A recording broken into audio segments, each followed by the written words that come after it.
Okay, welcome everybody to the Wimbledon final.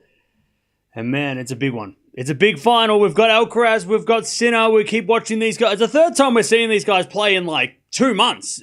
Sinner got banned for 3 months, and then in the span of a month, we made up for the 3 months of him not being around because we're getting the best matchup on the planet back to back to back. Rome, Roland Garros, Wimbledon. I mean, how lucky are we that Sinner's played 5 events, 4 of those have been with Alcaraz, and 3 of those they've met. So, I mean, it's the Sincaraz era. And the rematch of what happened at Roland Garros. Remember, we had the 2 sets of love lead for Sinner, then Alcaraz came back and saved match points, and then won the whole thing. Sinner's got an elbow injury. It didn't look too bad against Djokovic, though, so that's a good thing, but he probably still has the strapping on the arm out of precaution, but hopefully it's not a problem. So then we can see the best of these guys playing against each other. Alcaraz is on like a 25-match win streak, which is one behind Sinner in his compared to his best win streak. I think it's the third biggest win streak among active players. Is what Alcaraz is doing. Sinner's got 26, and I think Djokovic has like some other ridiculous amount. But let's see. Can Alcaraz keep his perfect record in finals, or can Sinner break it and go one better than he did the French? Last player to beat Alcaraz at Wimbledon was Jannik Sinner. So that's fun. And Sinner, yesterday or 2 days ago, beat Djokovic first time here. He had lost his first 2 matches against Djokovic at Wimbledon until that one.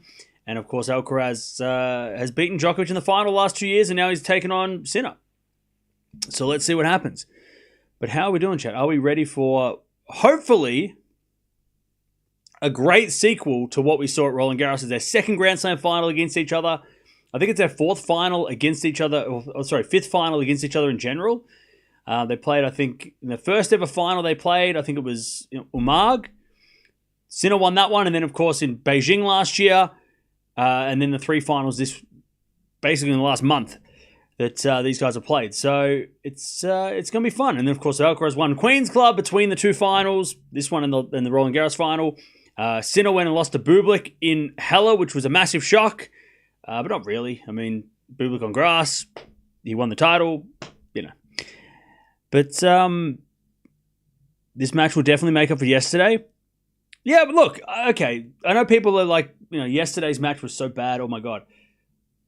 But there is something historic about the result, even though it wasn't a good match. It'll be remembered because Swiatek did something that I think only 3 players in the history of the game have ever done in a final of a slam. So even though yesterday's match you might not remember it for the tennis, it was historic.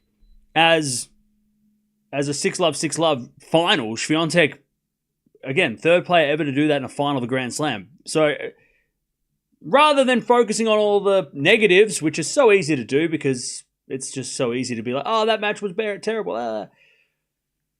Just appreciate it for the historic match that it was for Swiatek. Historically sad. Well, it was historic anyway.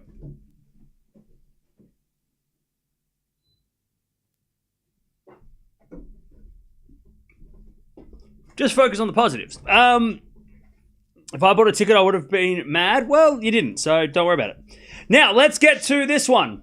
Because a lot of history on the line, a lot of things at stake. Wimbledon, crazy. I think Swiatek might be watching as well. She was there for the doubles. She got that badge as like a life member, and she's like, I'm going to the Royal Box tomorrow. So she's not mucking around. So, Alcaraz trying to do a Wimbledon 3-peat, which has only been done by 5 players in the Open era. Borg, Sampras, Roger Federer, and Novak Djokovic are the only 4 players in the Open era to win Wimbledon 3 times in a row. Alcaraz is trying to become the 5th in the Open era. And he's also trying to become the 2nd player in the Open era to go back-to-back and do the Channel Slam, which is the French Open over the English Channel into the Wimbledon title. That's the Channel Slam. He's trying to become the 2nd player to do that back-to-back. So he did it last year, and he's trying to do it this year. That is what Bjorn Borg did back in the day. He did it 3 times in a row. So, I mean, Alcaraz has to do it next year too, if he wants to be level with Borg. But still, crazy to like. I mean, chat. The Channel Slam has been done so easily lately that it feels like it's just like such an easy thing to do. Going from a clay court to a grass court is one of the hardest changes. When there's only like a couple of weeks to get ready for Wimbledon, is one of the craziest changes in surfaces that you could ever do. Going from the slowest surface at the slowest tournament, Roland Garros, going onto the quick courts of grass. First of all, try not to get injured. And then the second thing is like, okay, now you got to change your game completely. From standing back, defending, rally to this low bouncing, aggressive style. I mean, you've got 3 weeks to get ready for Wimbledon. Like that's how you got your French Open, and then if you're lucky, if you win that, you got 3 weeks to get ready for grass, without getting injured and without all that other shit that I just mentioned. So for somebody to do that is crazy, but for Alcaraz to do it back to back is crazier. You know, it's insane. So that is what he's trying to do. Sinner, he's trying to win the first Wimbledon here, has his first Wimbledon ever. He's trying to go one better than what happened with Pellini and Berrettini in the past and be an Italian champion at Wimbledon. No Italians have won Wimbledon. He's trying to become the 11th. He's already become the 11th player in the Open era to make all the Grand Slam finals. So he's done that. Alcaraz hasn't done that. So he's got one over Alcaraz in that one. Of course, Carlos is probably going to make an Australian Open final eventually. And that's what he's trying to do also. Trying to extend his lead as the best Italian player of all time because he has 3 slams, which is more than any Italian in the history of tennis in the singles. Channel Slam, Alcaraz and Sinner, they have dominated the slams. Since 2023, since 2024, started 24, they've taken over the slams. It's been Alcaraz, Sinner the whole time. Sinner beating Medvedev in Australia, Alcaraz beating Zverev at the Roland Garros tournament last year. Of course, Alcaraz beating Djokovic here last year. Fritz going down to Sinner. Sinner beating Zverev. Alcaraz and Sinner going at it the last 2 slams. So the Sincaraz domination of the slams has been awesome the last 2 years.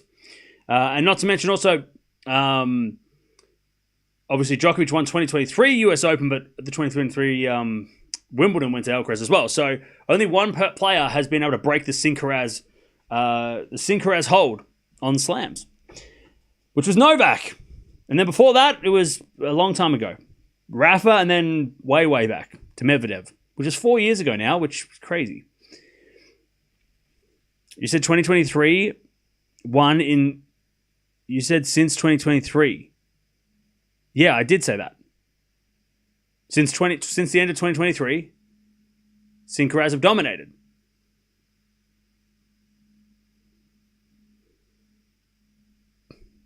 All right, what's going on, chap? I cannot wait to watch this. Oh, I can't watch this. All right, no worries, Christelle. We'll see you later. Good luck. Hopefully, everything is fine.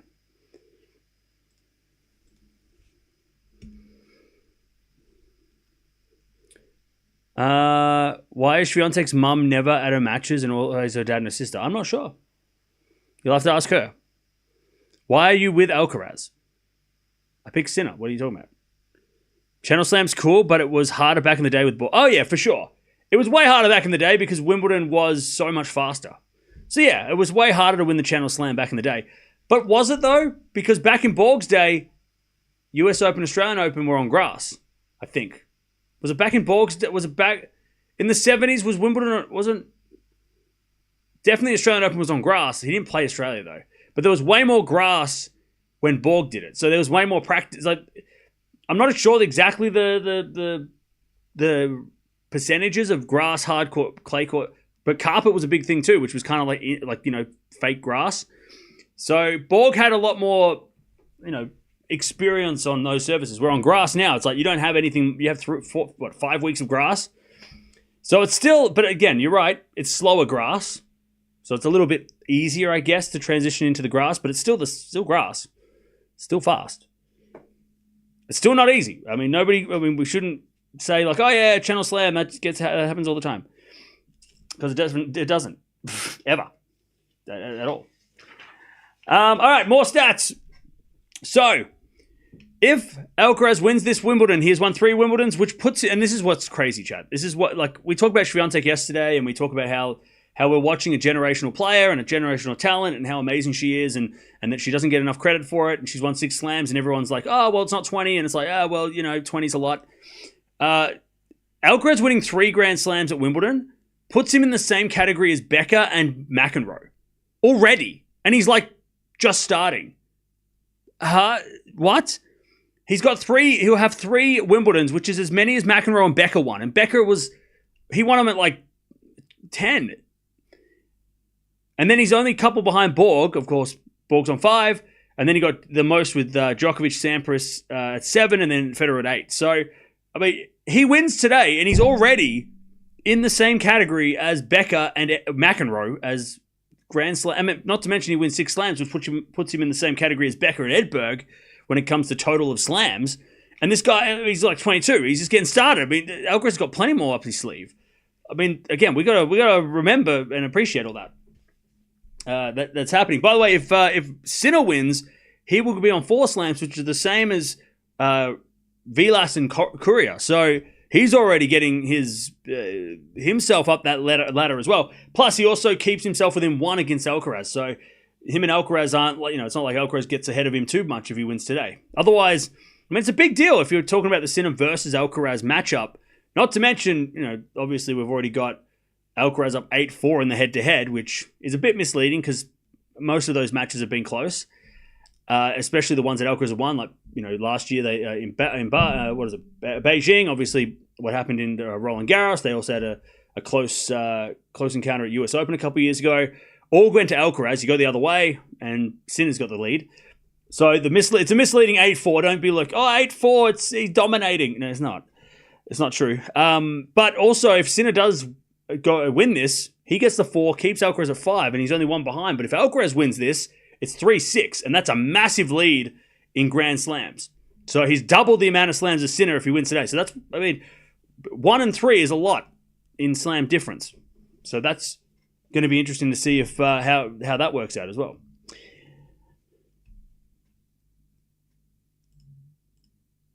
All right.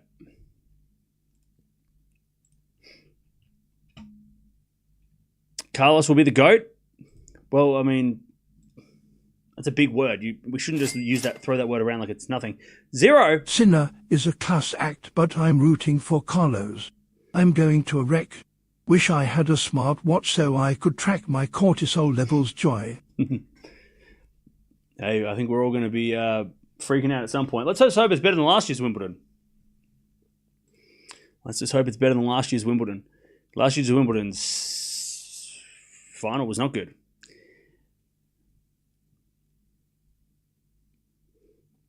Good insight from Shelton and Fritz on today's opponents. Oh, yeah. I mean, they played both of them, right?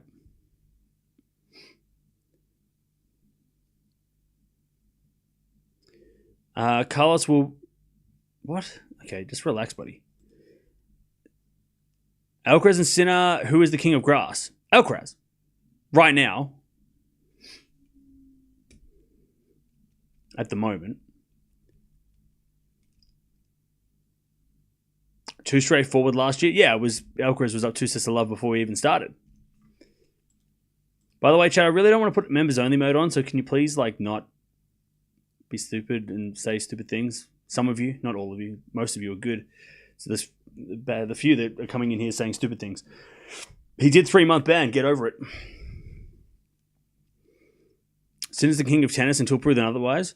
He is the king of tennis until he plays Alcaraz. That's the common knowledge, right? I mean, he is the king. He's the best player in the world until he plays Alcaraz. Which, again, today is a defining moment in the rivalry, because if Sinner can win this one and break that streak, then then we maybe aren't saying, oh well, Sinner can beat everybody except for Alcaraz,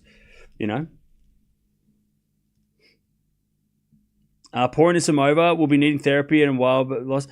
She was actually pretty positive in the press conference. If you go listen to the press conference, she was actually pretty upbeat about the loss. So, yeah. Crazy thing that last time Nole didn't make Wimbledon final was 2017, where he won against Federer. Yeah, that is crazy. That is very crazy. What would Alcaraz need to do to take number 1? Win this title, and then do well in America.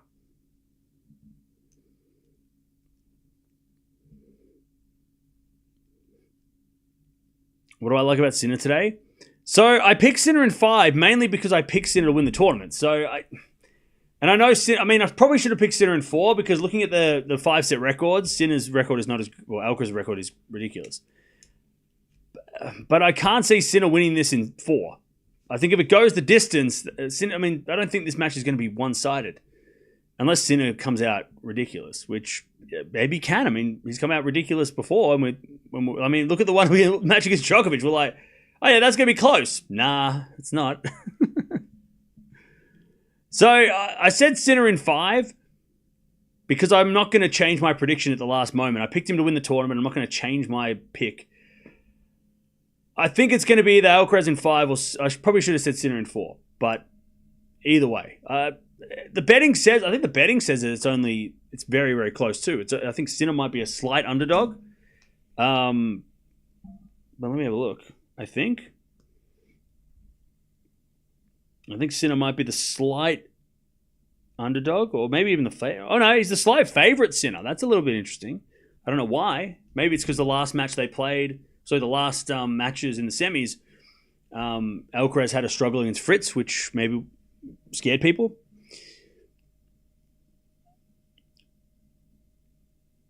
I'm definitely leaning towards Sinner in 3, but very close. Yeah, if it's going to be straight sets, there's going to be a couple of tie breaks. And Alcaraz hasn't been great in tie breaks this week, so that's something to think about. Speaking of stats, so let's go through a couple more stats here. So this is the stat that really... we all know this stat, but it's an incredible stat to keep going. 5-set records and career records. Sinner's only won, I think it was one of his last 5 setters, which I thought was ridiculous, but it's crazy. Alcaraz 14 wins, 1 loss in 5 setters. So if it goes the distance, Alcaraz is untouchable. 6 and 10 win-loss for Sinner in 5-set matches. So again, if it goes 5, it's Alcaraz is the favorite. But tiebreak record this year, 8 tiebreak wins for Sinner, 3 losses, and 13 and 8 for Alcaraz. So if Sinner's going to win the sets, if he gets to the tiebreak, he's going to be a favorite in the tiebreaks based on that. But where was it? I read it that Sinner's won one of his last 5 setters or something, and I was like, that's not good.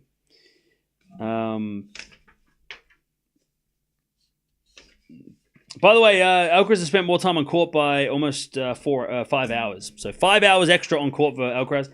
First round was 4 hours and 40 minutes. Sinner's longest match has been 2 hours, 20 minutes. So maybe if we go the distance, fatigue. I don't think fatigue matters for Alcaraz, but maybe fatigue for Sinner. If the longer we have the match, he hasn't played any long matches. So if we go 3 hours, it'll be interesting. What's that stat that I kept saying at the French? If it goes over 4 hours, Sinner loses. Is that what I said? If it goes over 3.5 hours, Sinner doesn't win. Is that what I said? Somebody remind me what I said. What's the crazy stat that I keep bringing up? If this match goes longer than blah blah blah. By the way, Sinner has only won one of his last 7 5-set matches. 1 of 7. That's crazy. So if it goes 5 sets, Alcaraz wins. So I don't know why I picked Sinner in 5. I should have said 4. I should have said 4. When does this start? It starts soon. If it goes over 3 hours and 45 minutes, Sinner will lose. Okay, is that the stat? 3 hours and 50 minutes. Okay. So the longer, if this match goes long, it's going to be Alcaraz winning. I need to try Swiatek's strawberry pasta. Nah, I don't need to do that. Any famous in the crowd? I think there was, I read somewhere Tom Cruise was going to be there. So, we will see.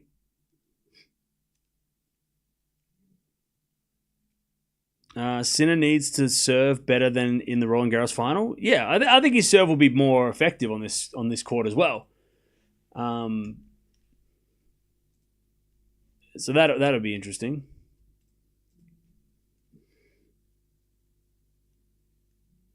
Alcaraz is a -150 favorite. Not in my books. He's the underdog, apparently. I thought he was... Why is spamming? Chad, this is why we can't have nice things. Why come on, people. Come on, don't ruin it for everybody else. Please don't do that. You don't need to write your message 10 times for me to read it.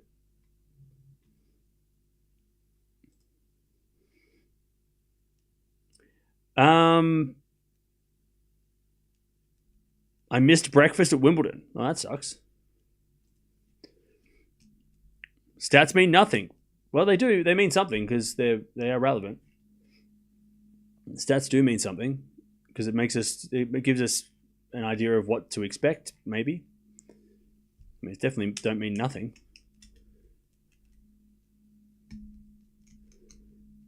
I think it's a coin toss of who wins. I think so too.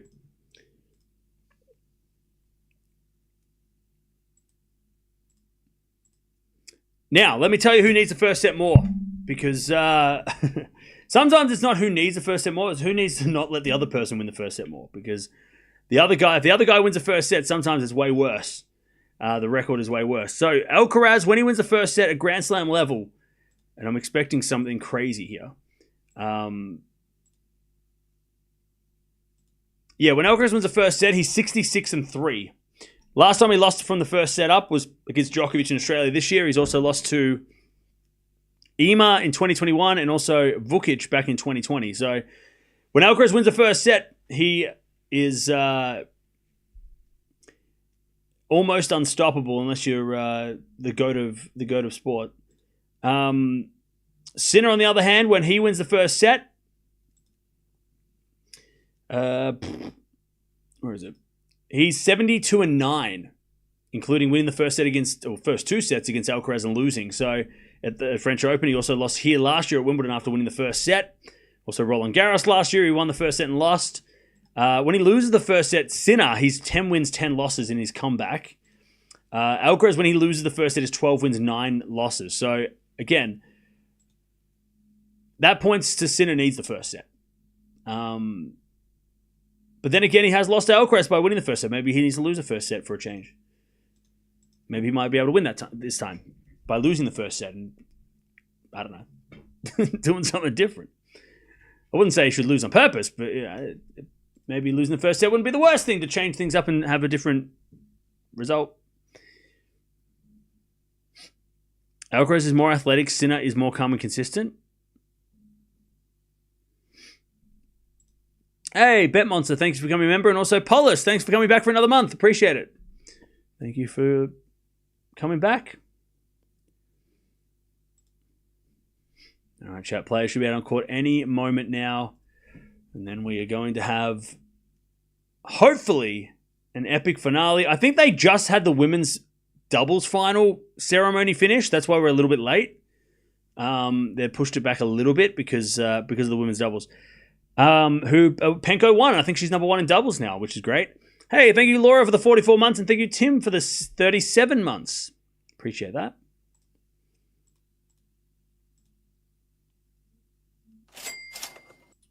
Paulus. Sinner must prove he is the number 1 in the world. Yeah, I think a lot of people think that he might be number 1, but he's not the best player on the planet. But he's come close. Oh, wait, Penko lost? Oh, my bad. I thought Penko won. Is she number 1 anyway? Is that what I read? Maybe I read that she was number 1. So she won. She was number 1 anyway. So she lost and was number 1.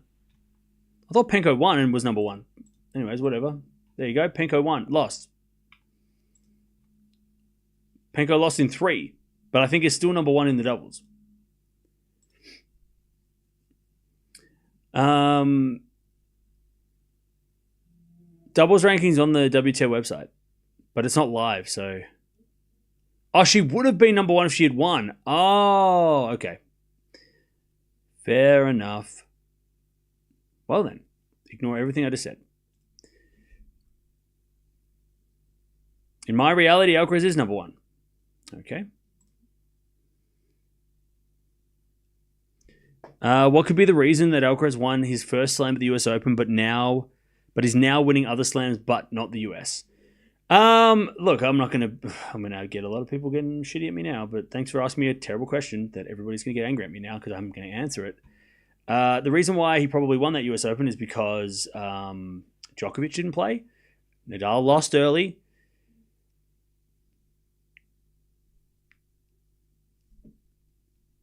Medvedev lost to Kyrgios. Zverev wasn't around because he got injured. I mean, I'm not like, would he have won it anyway? Probably, if they were there, maybe, yeah. But Medvedev, Nadal, both lost. Djokovic wasn't allowed in the country. He did beat Sinner, though, so if Sinner had won that, maybe Sinner would have won the slam. But I think it was just a little less competitive field than what the US Open has become. Especially with no Djokovic. With no Djokovic, that was a big deal. And I don't think you can say otherwise. You have to say if Djokovic was there, maybe Djokovic-Alcaraz semi-final would have been a different story. I don't know. But he won it. Who cares? But I think the reason he struggles now is, one, because he plays so well during the year that by the time we get to the US Open, he's tired and sore. Would be one of the reasons. But also that Sinner now is a beast on hard court. So now he's got to deal with that. I mean, if he has to play him. US Open's always the hardest to win. I mean, there's a valid reason why the most US Opens ever won by anybody is 5 on the men's side, because it's very hard to win at the end of the year.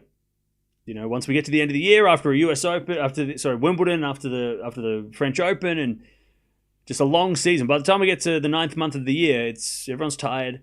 You know, we saw last year where a lot of, you know, big upsets happened early on the men's side. So, yeah, I think it's just a bit of a combination of that. No, I can't show the match. That's illegal. We don't do that here, ever. CL. Sinker's final Let's Go. Thanks, Cam. Yep, chapter, what is it, 13? 13 for the in the Sinkeraz legacy. I mean, it's so awesome that we get this Sinkeraz rivalry. By the way, Agassi in the box, and Matthew McConaughey is talking his ear off, and they're both wearing white suits. Stan Smith's in the box as well, talking to Stefan Edberg. So glad there's so many tennis players there.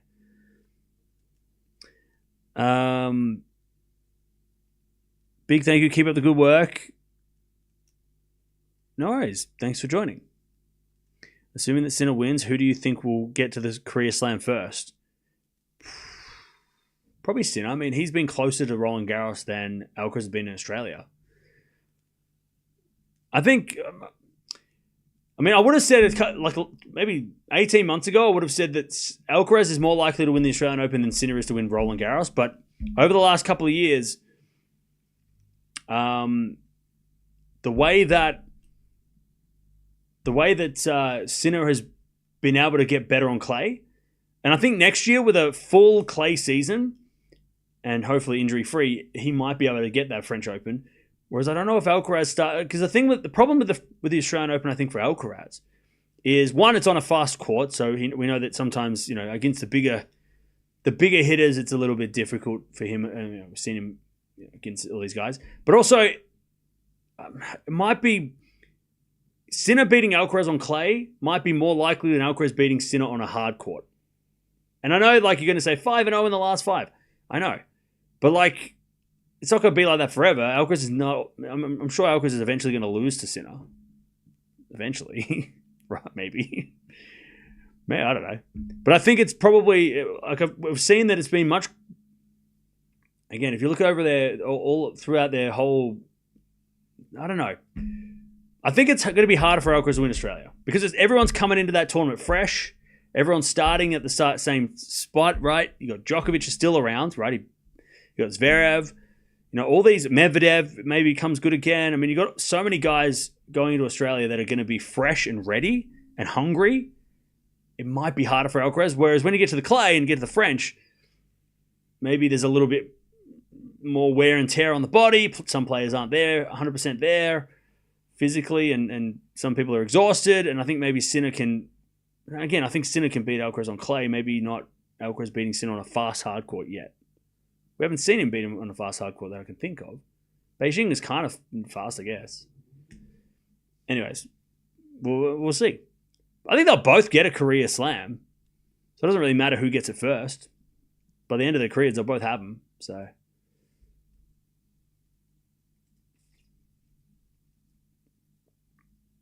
Can Sinner break once can Sinner break once in the first set? I want to bet. I don't know. You got this. We believe in you. You make the right choice. By the way, chat's already going nuts. Thank you for hanging out. Don't forget to subscribe if you haven't already. Also, don't forget to like the video. We're almost at 1,000 likes already. So thank you for that. And this Wimbledon final, hopefully, will be a classic. Bet. It's the matchup. Sinner lost to Carlos on hard 2. Yeah, I mean, US Open in Beijing, though, right? I'm just trying to think, is there any other time? I think a big match we need to see them play is on an indoor hard court or on in Cincinnati. I think if Alcaraz can beat Sinner in Cincinnati this year or at the end of the year on the indoor courts of Paris or even in Shanghai, if Alcaraz gets a win over him on those courts, then I might change my mind about whether or not Alcaraz can beat Sinner in Australia. But until we see that, he's beaten Sinner 2 on clay so far this year. He's got him playing on grass again. I mean, everything might change after this match. If Sinner wins this match, everyone's opinion on whether or not Alcaraz can win the Australian Open over Sinner might change. So ask me the questions in 3 hours.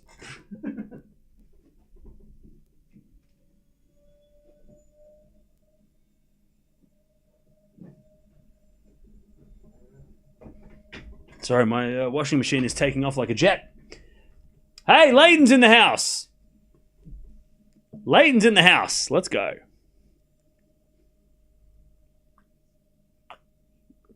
So many former champions hanging out. All right, here we go. Players are about. By the way, chat, I'm going to say this before the match starts because I know this is.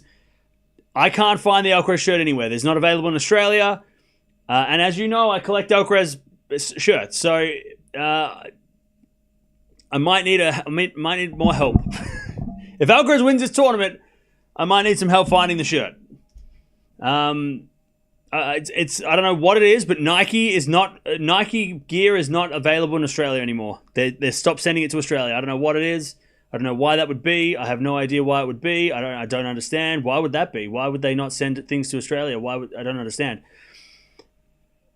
All right, players walking out.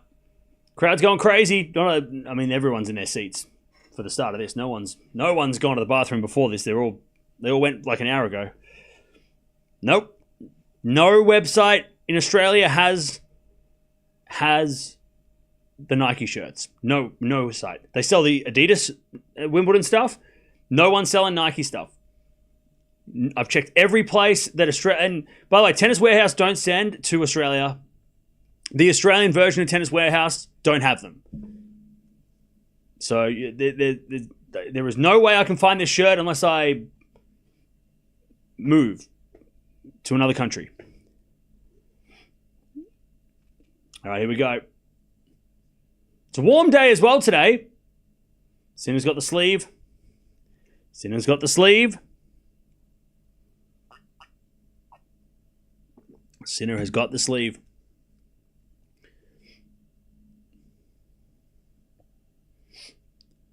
What's the deal with Australia? I don't know why we don't have those shirts. I don't know.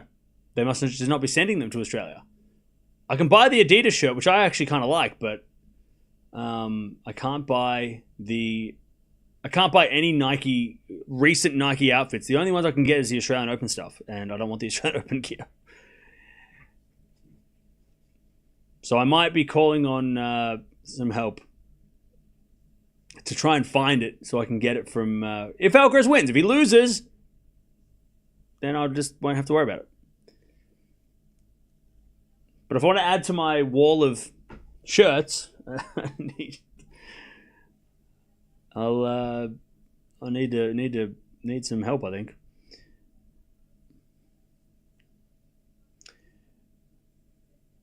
What royals are in the box? I think Princess Kate's in the box, and she might have just walked out on court because the crowd just went crazy out of nowhere, and they kind of I was like, "What the hell was that? Why is everyone going crazy? What happened?" I think Princess Kate just walked out, and everyone's like freaking out. Oh no! It's a young boy coming out to flip the coin, which is nice. Holy shit! All the future king is in the house too.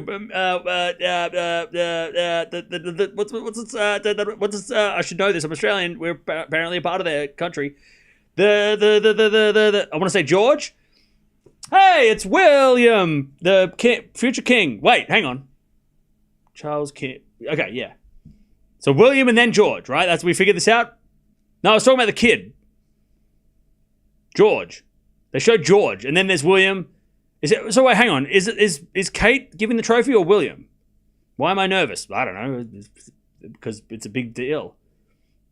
Love this. Now let's see who's going to win the toss. Chat, who you got? Sinner letting Carlos choose the coin, which is good karma for Sinner, I guess.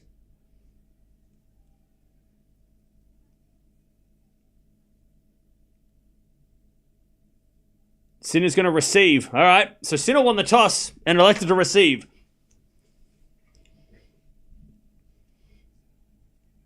All right. Oh, chat, this is a big deal. I love this. Chat, I'm getting the same feelings as I did when we saw Nadal and Djokovic stand next to each other getting photos taken at Slam Finals. This is a big deal. And we are spoiled because we get back-to-back Sinkeraz matches. I mean, this is the future Djokovic Nadal. This is it. We're watching it right now. It's happening in real time. Their second Wimbledon match. They played twice at the French and already once at the US, and they'll never play in Australia because that's how these rivalries go. Unfortunately, like in America, where Nadal never played because life's cruel. But they'll play every other place multiple times, I'm sure. I'm sure they'll play a lot, except for in Australia, because why would they play in Australia? Because, screw that. I'll never get to see that rivalry ever here, ever.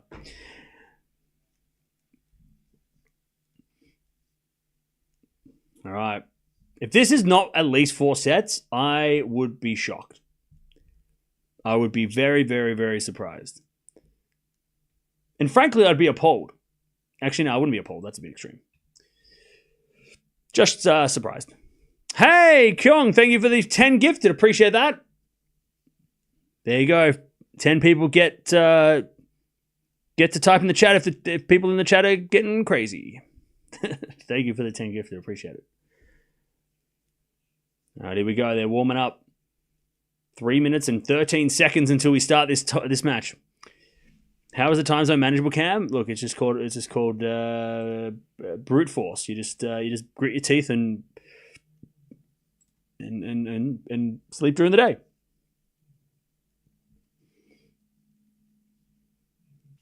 All right, here we go. Oh, my washing machine is beeping at me. That can't be good.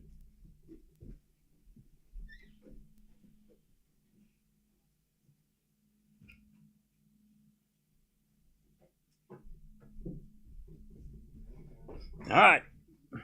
When does the game start? Please answer. In like 2 minutes.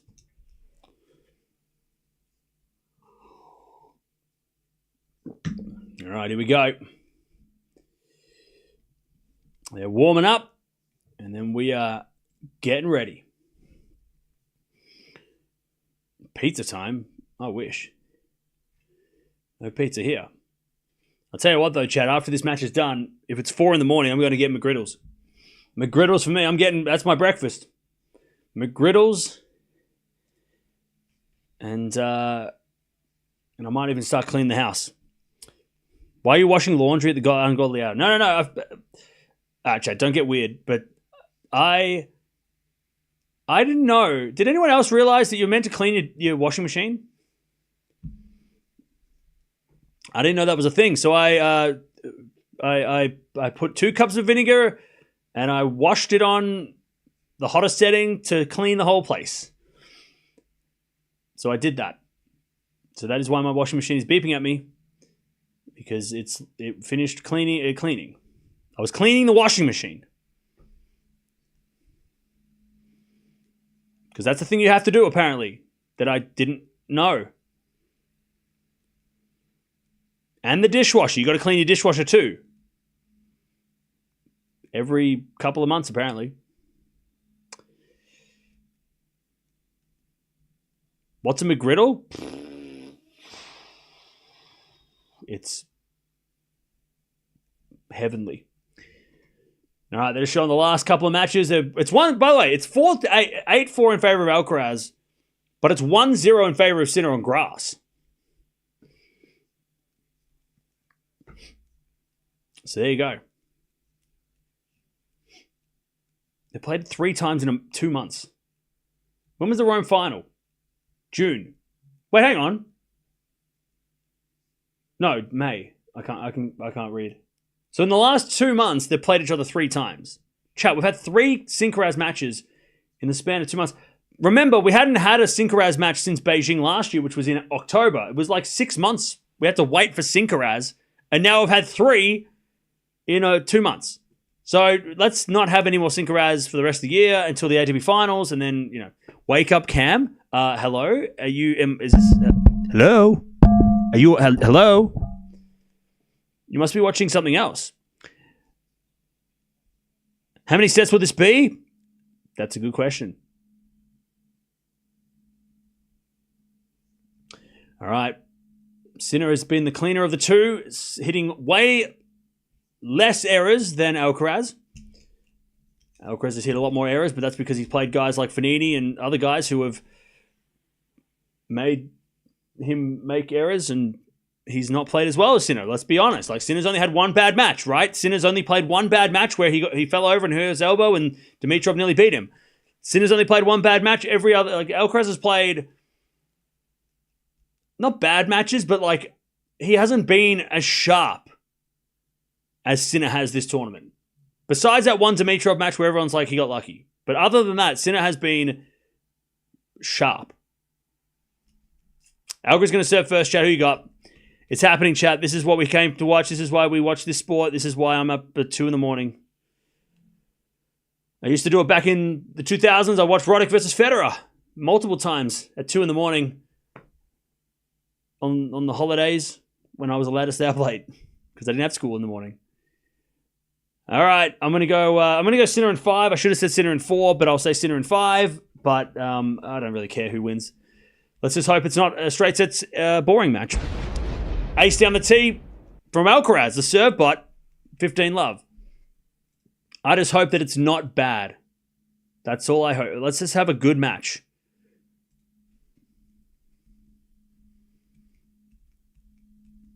All right, Alcaraz serves again. Another one off the line. Sinner shanks it. It's 30 love. By the way, Alcaraz serving at 135. Okay. Since when? All right, serve again. 30 love. Are you wearing the same shirt? You must have not been here for 3 days because I cleaned this shirt and it's been a while since this shirt had been worn. So, yes, I'm wearing the same shirt that has been washed. Yesterday I wore a different shirt. And the day before that I wore a different shirt. I have a washing machine. And that goes in the net from Sinner. 40 love.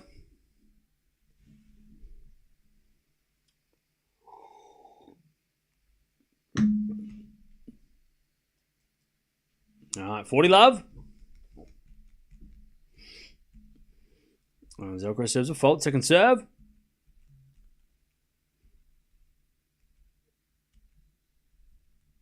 Second serve. To the back end of Sinner. Return goes to the front of Alcaraz. Back end of Sinner again. Goes long. And Alcaraz wins the first game. 1 love. You've been here? Well, then you would know that I wore this shirt 4 days ago. Don't wear a shirt next time. Yeah, mods, put that guy on the list. All right. 1-0 Alcaraz. 1-0. Chat, we got to lock in today. I'm all for fun and, fun and games, but we got to lock in. We have to lock in today. By the way, chat, I just heard the word scar tissue, which is a Red Hot Chili Peppers song. I don't think Sinner has that. Like, I think there's a lot of players that like are going to be scarred by what happened at Roland Garros. I don't think Sinner's one of those guys. He's like the only guy I would say that wouldn't. I mean, you can say, guys like Zverev maybe have like after losing, finals sometimes can't back up. Medvedev, all these guys. I don't think Sinner is worried about the French Open final. I don't think he's thinking that French Open final going, oh no, I should have won that. I don't think Sinner cares about what happened last week, let alone the French Open. Maybe there were, Alcaraz losing the Olympics, maybe there was some scar tissue for him after that. But I don't think Sinner I don't think he has that problem. He doesn't seem like the kind of guy that really dwells on shit. I mean, he literally came out of a ban for 3 months and made a final.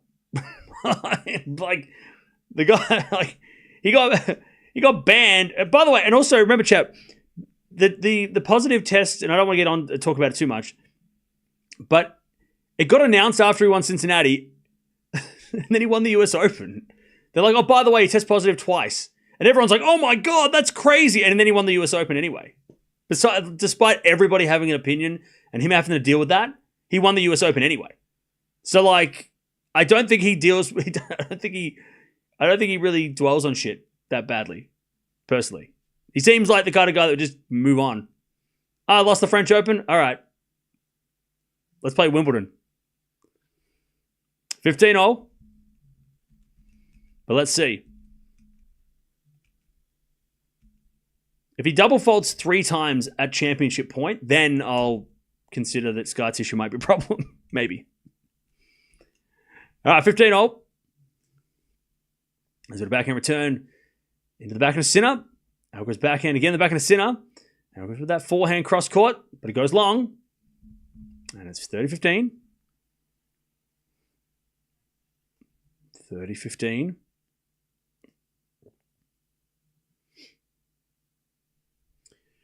30-15. Andraga's in the house. Love that. Is he giving out the trophy? No. The royal family give out the trophy. All right, 30-15. Great serve for Sinner. 40-15. To start off with a hold. 40-15.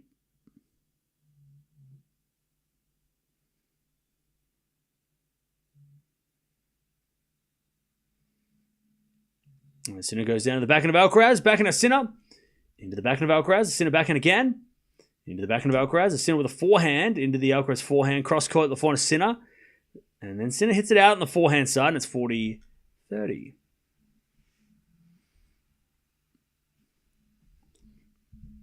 By the way, chat, I might, I don't know if, you wouldn't know.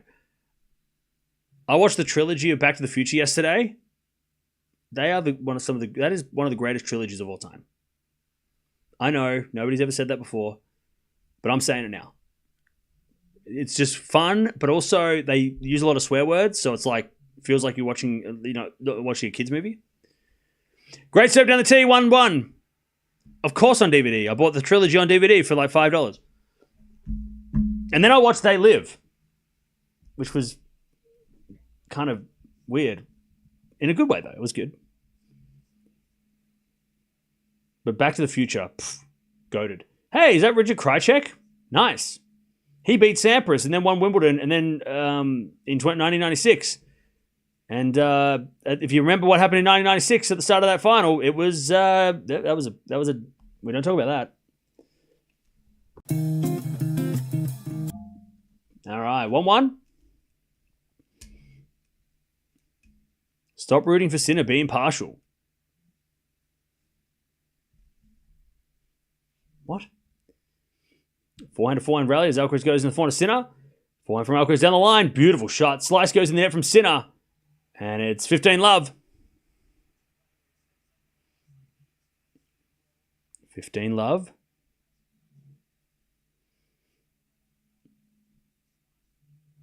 Will Princess Kate give the trophy? I think so. I think the Princess of Wales gives the trophy. God, that royal box is intimidating. Every time you serve, you look at them. You're like, oh. Great serve from Alcaraz, 30 love.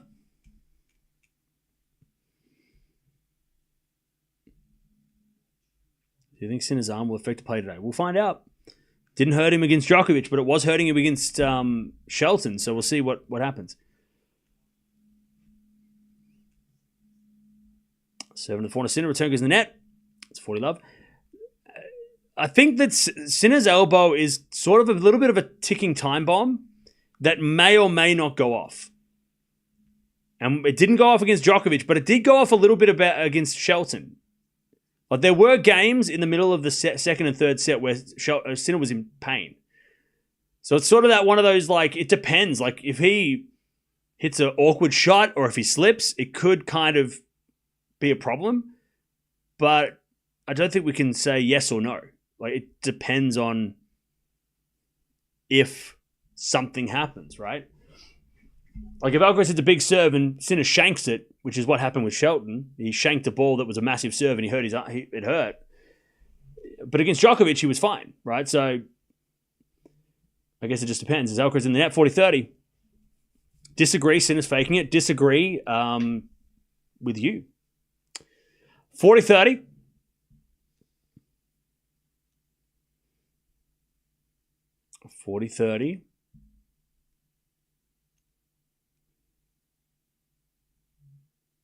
If he tweaks it, it could cause problems later. Yeah, well, that's it. Yeah. Why would he fake it? I don't know. Ask that guy. 40-30. 7 to the back of Sinner. Return the net. And 2-1 Alcaraz. First set of the final. Yeah, 139 miles. I mean, he's Alcaraz serving some massive serves.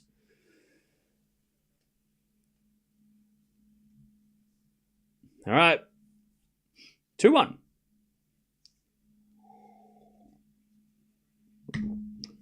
All right.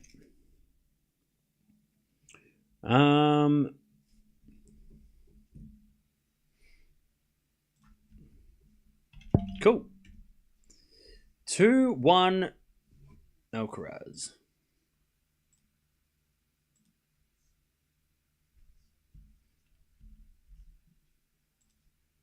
Nice. All right. How are we doing, chap? Last year in the final, he was serving like this too, if I remember correctly. I can't remember exactly what his serve was like last year, but I know the result, which was super surprising.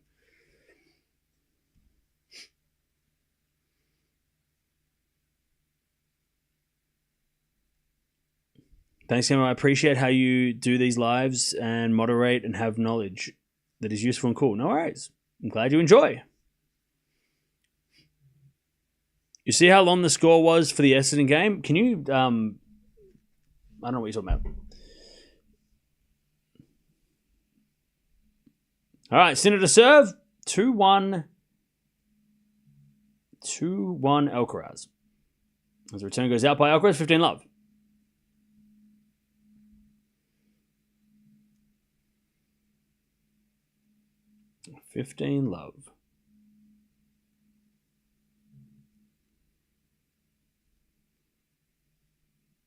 Maybe Sinner can get an elbow injection of... okay. This is why... Somebody said this is why we can't have nice things. And that's true. If you don't like Sinner or Alcaraz, or you don't like one or the other, I don't want to hear what you have to say. All right? Talk about the player you do like. It's more fun for everybody. Hey, thank you, Fred, for the $5 super sticker. Appreciate it.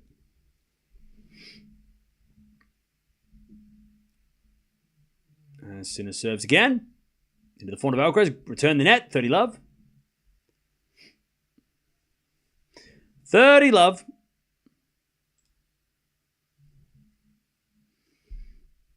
Hey, what's going on, E. Miller? How you doing?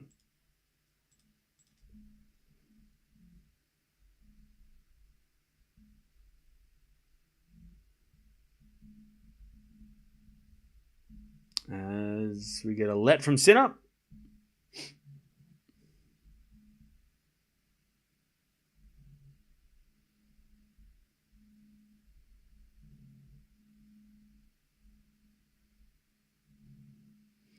As he hits a great serve down the tee, Sinner, and Alcaraz hits it wide. 40 love.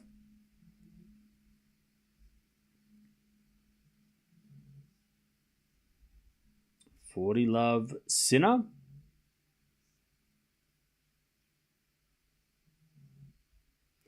To level this set. As the return goes into the forehand of Sinner. Forehand from Alcaraz goes long, and Sinner holds 2-2. Okay, so far, no breaks.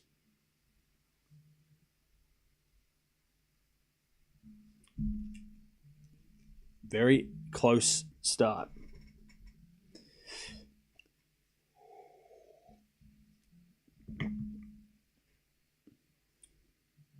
All right, back to Alcaraz.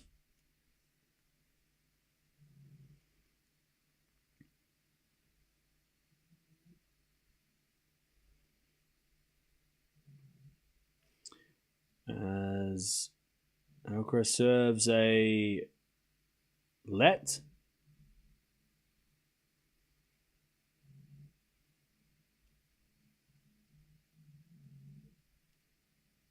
And then he serves a fault, second serve. Chad, who needs the first set more, do you reckon? Who needs the first set more?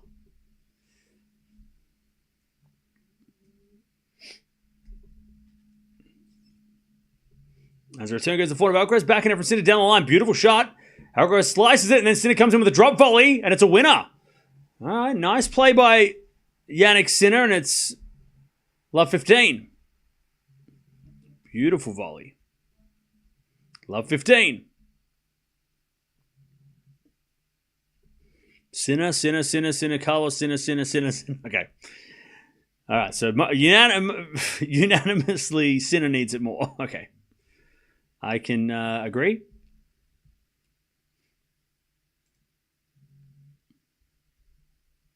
All right, return. Goes in the forehand of Alcaraz. Forehand from Sinner. In the forehand of Alcaraz. Sinner with a forehand again. The forehand of Alcaraz on the stretch. Sinner goes long with a forehand, and it's 15-all.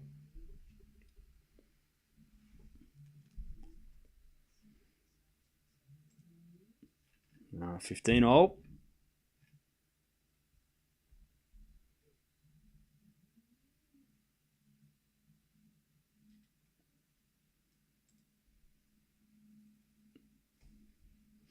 Serve again.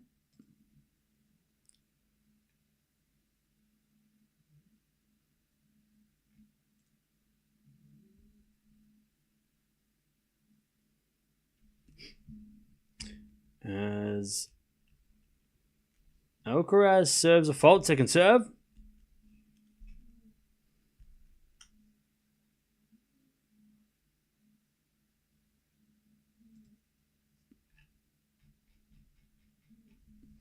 As the return goes in from Sinner to the backhand of Alcaraz. Sinner backhand.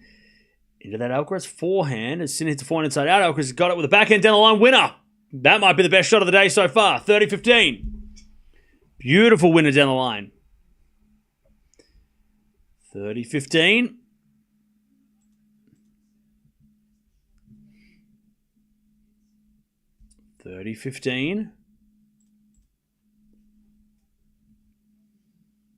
Beautiful passing shot.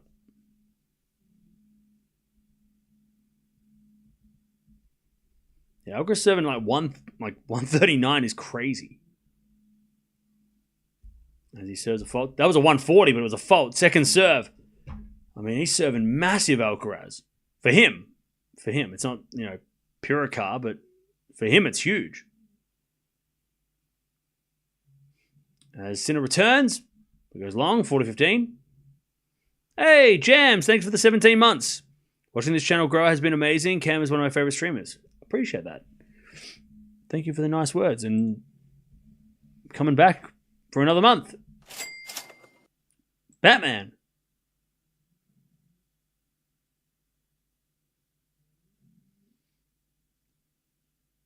Why didn't it work? I don't know what happened. Nice hit from Sinner, 40-30. Let me try it again, see if it works this time. Batman, good morning, Cam. I need Carlos to win for my parlay to cash. Okay, I don't know why it didn't work. Thank you for the 5. Also, Bjorn Borg in the house. 40-30. 40-30. Alcaraz serves again.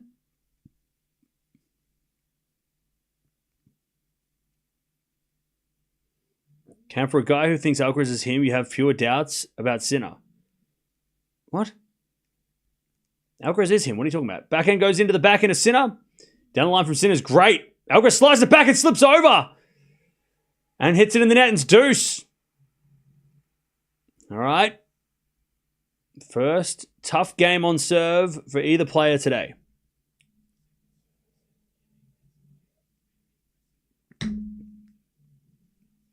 Great hitting from Sinner.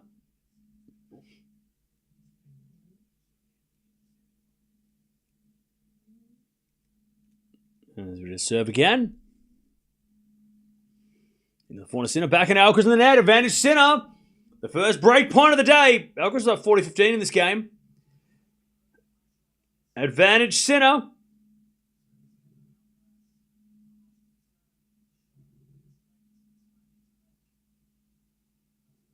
Advantage Sinner.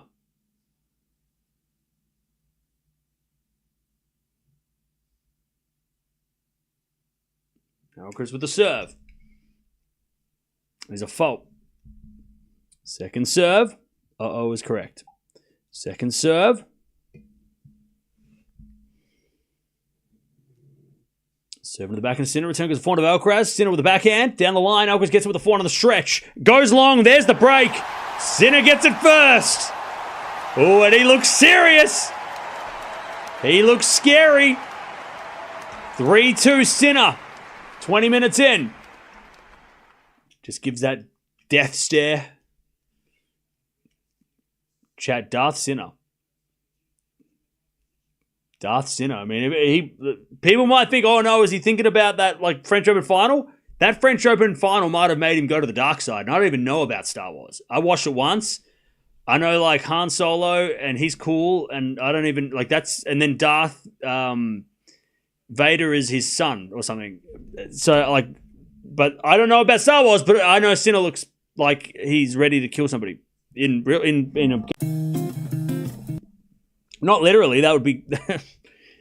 He's just got a death stare, right? It's just relax. It's not that. Watch Star Wars. I will. I'll watch it. I need to get up to date with the Star Wars knowledge.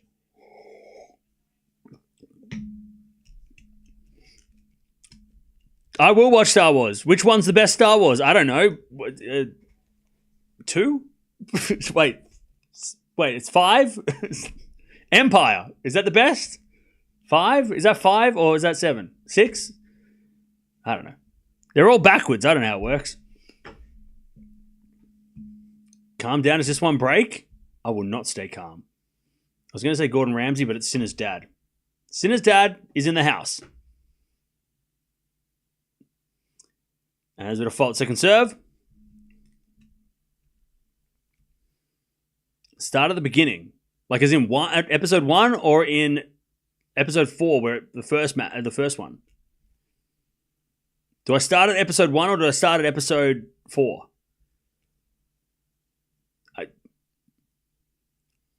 15 Love. Revenge of the Sinner playing now. Yeah, this is episode 13. Revenge of the Sinner. 15 Love.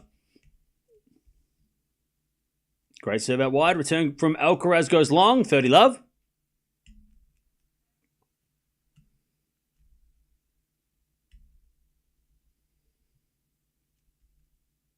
Love.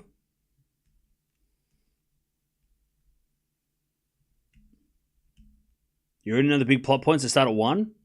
Okay. Just watch Batman. Okay. Backhand slice goes into the backhand of Sinner. Forehand from Alcaraz cross court. Sinner gets on the stretch and sprays it wide. 40. That's 30-15. Watch Star Trek. Okay.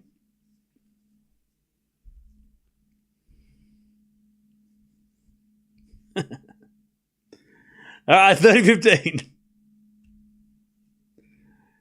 30-15.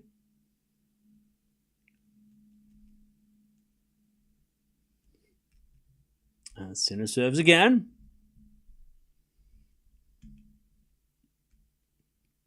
Into the forehand of Alcaraz. Sinner forehand to the backhand of Alcaraz. Again, the forehand of Sinner.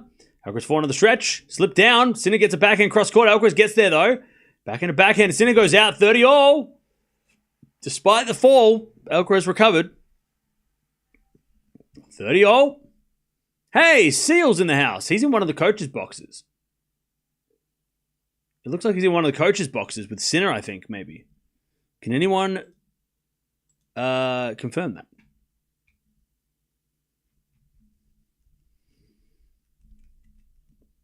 $30-all.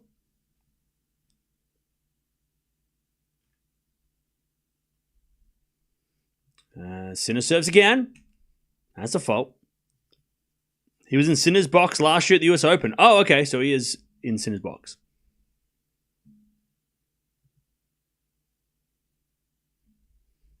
As the backhand return goes to the backhand of Sinner. Into the backhand of Alcaraz. Sinner backhand. To the forehand of Alcaraz. Again, the backhand of Sinner. Who, oh no, hits it deep into the court. Drop shot Sinner. Alcaraz going to get there with a forehand, but then Sinner with a volley cross-court winner. Nice play by Jannik Sinner. It was the deep backhand that set up the point. 40-30. 40-30. 40-30. Alcaraz got there, but then Sinner with a lovely volley. If Sinner wasn't there to volley and he let it bounce, Alcaraz would have got that shot. That was just smart by Sinner. Just took that half a second away from Alcaraz to recover from the slide, and that was enough to win the point. 40-30. He lets that bounce, then he loses that point probably. Anyways, 4-2, ace out wide. Slow mode's on. All right, 4-2. Sinner holds. 24 minutes into this final. Only the one breaker serve.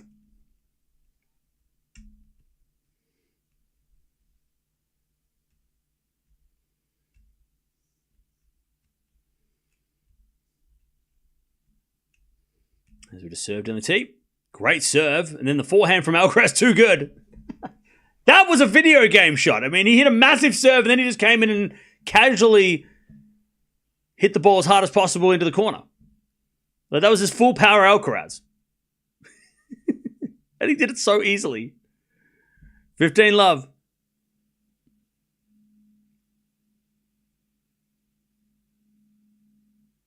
As Alcaraz serves a fault. Second serve.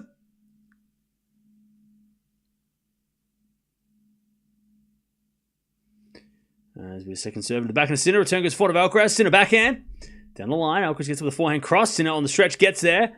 Alcaraz goes down the line with a forehand and Sinner slices it back. But no, Alcaraz hit it long. 15-0. Remember, Alcaraz did lose the first set 6-1 against Djokovic 2 years ago and then came back to win the whole thing. So, if you are worried, remember that. Remember that time.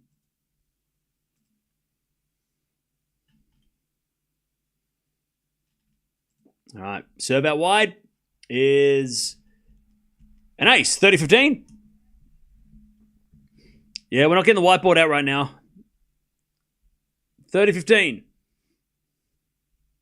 Chat, you just got to visual. I used extra words so you could visualize it in your minds. That's part of you got to just use your imagination. As with a fault, second serve.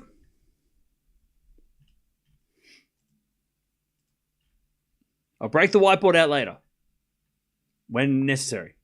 Backhand return the forehand of Alcaraz. Forehand from Sinner down to the forehand of Alcaraz. Sinner forehand of the stretch with the slice.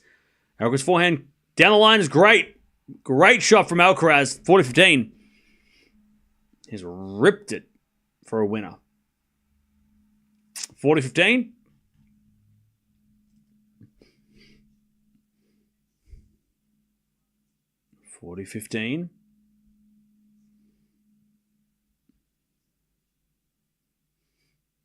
Alcaraz to hold. Serves in the backhand of forehand of Sinner. Forehand from Alcaraz to forehand of Sinner. Again, the forehand of Alcaraz. Drop shot.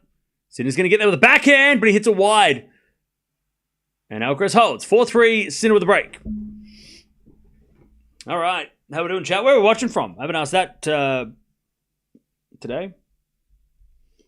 Where are we watching from? Chat's probably going to break, but that's fine. Do I have neighbors? Sometimes. Switzerland, Singapore, Adelaide, Chicago, Greece, Seattle, Germany, Georgia, USA, Canada, Malaysia, London, South Africa, Melbourne, Nigeria, Zimbabwe, Philippines, Michigan, Austin, Texas, New York City, Maui, Zimbabwe again, Tanzania, Orlando, Denver, Serbia, Houston, Australia, Portugal, Leeds, California, New Jersey, Manila, Rome, Dubai, Sri Lanka, Botswana, Glasgow, Pakistan, Greece, Switzerland again, Indonesia, Sydney, Macedonia, Washington, Bahamas, Russia, Rhode Island, Los Angeles. Hey, thank you, Val, for the $10 super sticker. Appreciate that. Nope, and the chat broke. All right. Cuba. Nice. All right. 4-3. Slim. When Alcaraz go behind in big matches, the best of tennis matches come out because he make you feel the comeback in your body. I like this start. That's true. He does do that. He doesn't mind losing the first set. And thank you, Stam, for the 5 as well. 15 love. Yeah, Alcaraz plays better when he's losing, which is weird. Like when he fights, he's a hell of a fighter.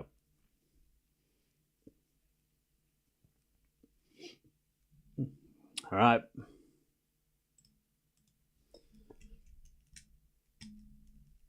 There's a bit of fault from Sinner. Second serve, 15 love.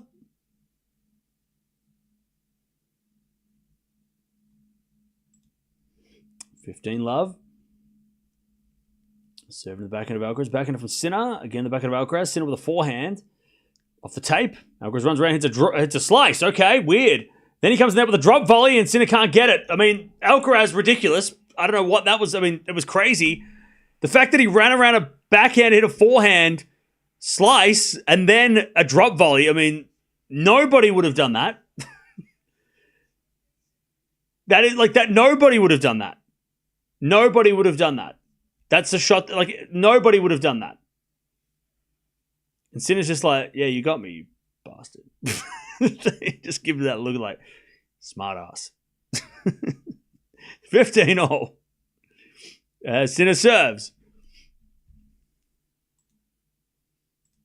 And the return goes into the forehand of Sinner. Forehand of Alcaraz on the stretch.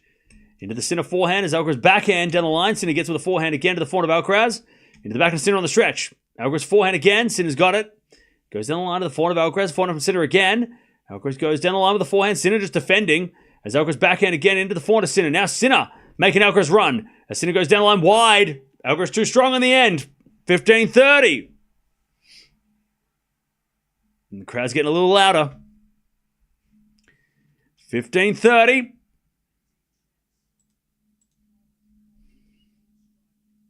Beautiful hitting by Alcaraz. And he looks scary, Alcaraz. He's angry. He's like, I can't go down 2 sets to love against this guy again.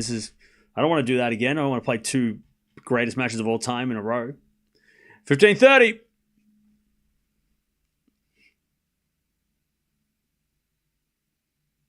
Sinner serves. Into the forehand of Alcaraz. Return goes into the forehand of Sinner. Sinner hits it out. 15-40. Alcaraz with the break points. To get back the break. And Sinner just grabbed his ankle. 15-40. Sinner just was adjusting his shoe. I don't know what that was about. 15-40. 30 minutes in to get back on serve.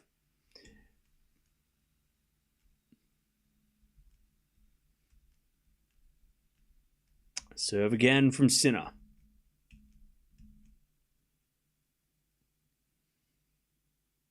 Serve is a fault. Second serve.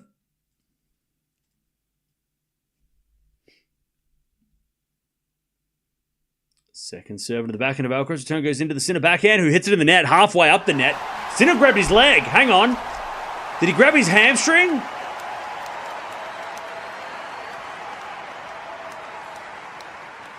Sinner grabbed something. All right. 4-0.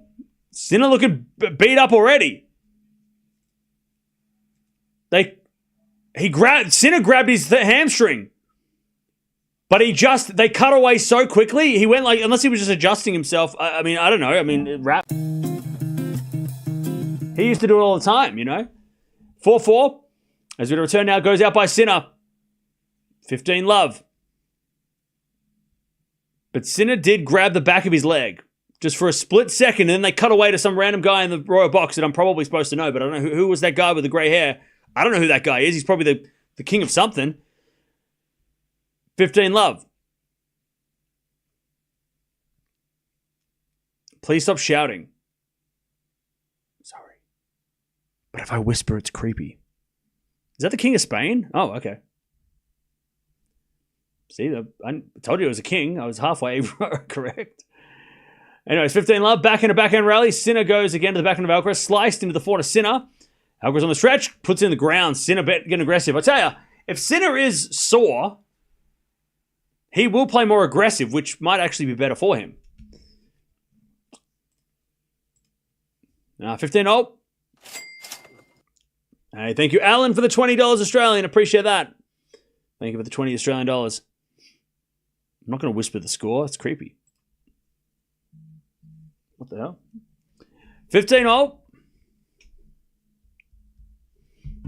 As with a fault, second serve.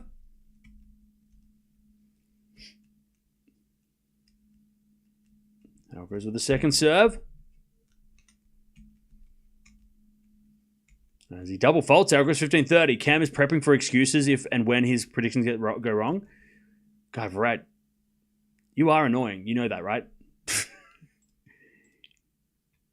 You're like a mosquito. Like one of those mosquitoes you can hear buzzing, but you just can't, just can't do it. 15-30.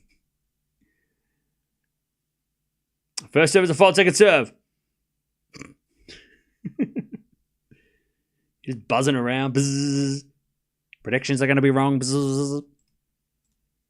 You did it yesterday too. You've been doing it forever. His return goes out by Sinner. 30-0. 30-0.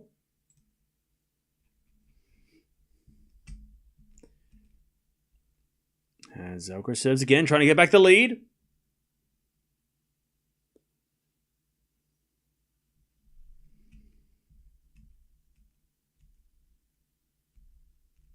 And there's a bit of serve. Into the forehand of Sinner. Good return, but Alcaraz gets a backhand open court. Sinner can't get it. 40-30. 40-30.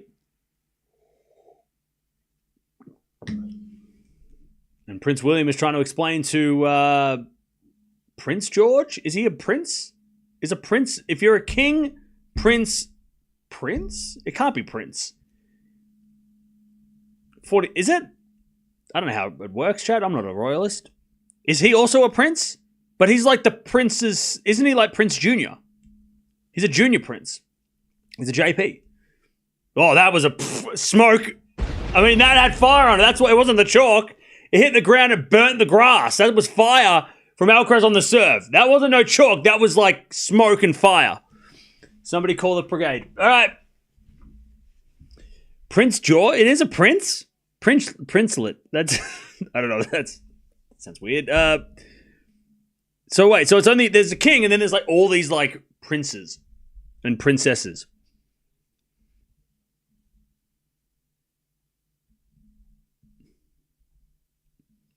He's a prince. Okay.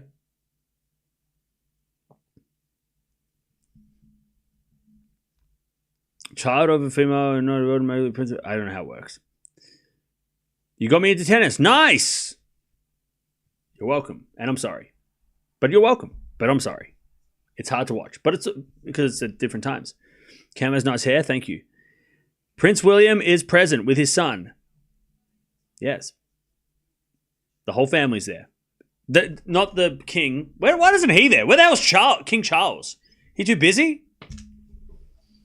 Where's Charles? Camilla was there. Queen? Camilla? Queen. She's the Queen Camilla, right? She was there. She met Djokovic. Where the hell's King Charles? Where's he at? Is he overseas? He's just on holiday. He's busy, is he? He doesn't like tennis. It's too good for his own Wimbledon. All right, so he sends William and Kate there. He's like, you go check it out. Tell me who wins. Tell you what, Elizabeth would have been there. Too soon.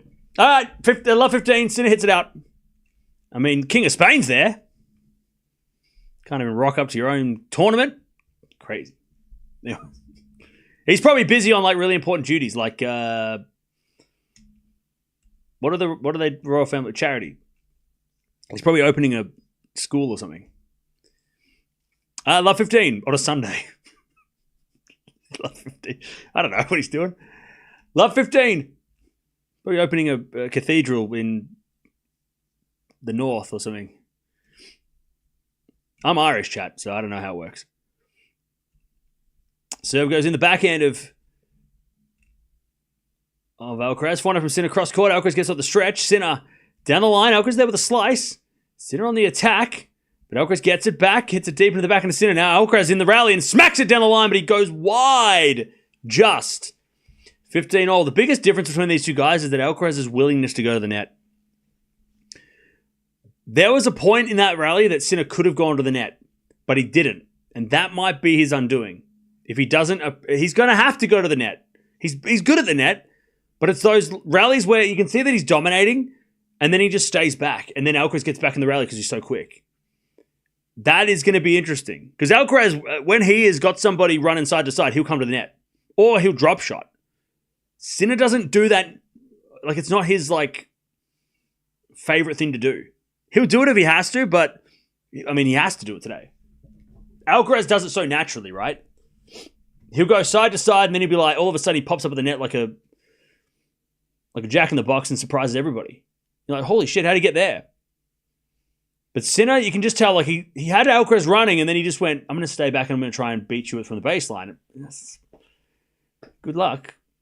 Now he comes to the net, but hits it out. That's why he didn't come to the net. 30-all. Alcaraz 2 points away from the first set.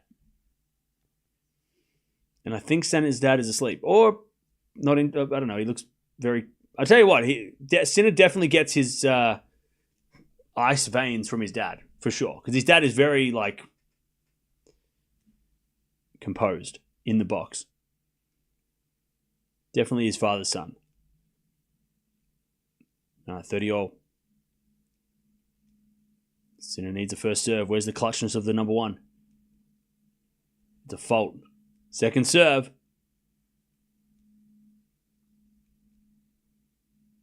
Second serve.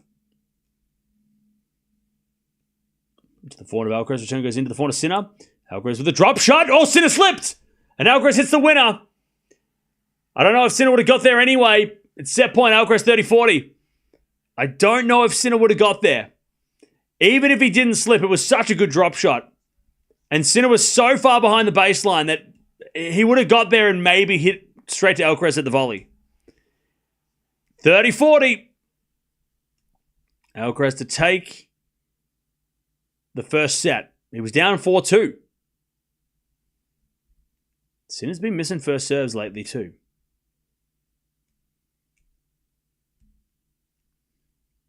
Sinner serves. A fault.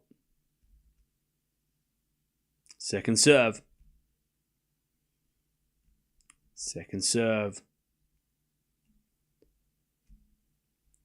Goes in the back of Alcaraz. Return the net. Ooh. It's a good body serve, but Alcaraz couldn't make the return. It was a good body serve though. Deuce. Jams. When Carlos and Sinner are both fired up, Carlos is better. Carlos is a beast. Sinner is a magician. The beast wins over a magician. Muscle, muscle. Thank you, Jams, for the 10. Appreciate that. Yeah, you're right. All right, Sinner serves again. There's a fault second serve. Match is looking one-sided. Sinner was up 4-2. Why? What do you mean? Sinner was up 4-2. Double fault. Sinner was winning this set. How's it one-sided if the other guy was winning for half of this time? All right, advantage Alcaraz. Double fault from Sinner.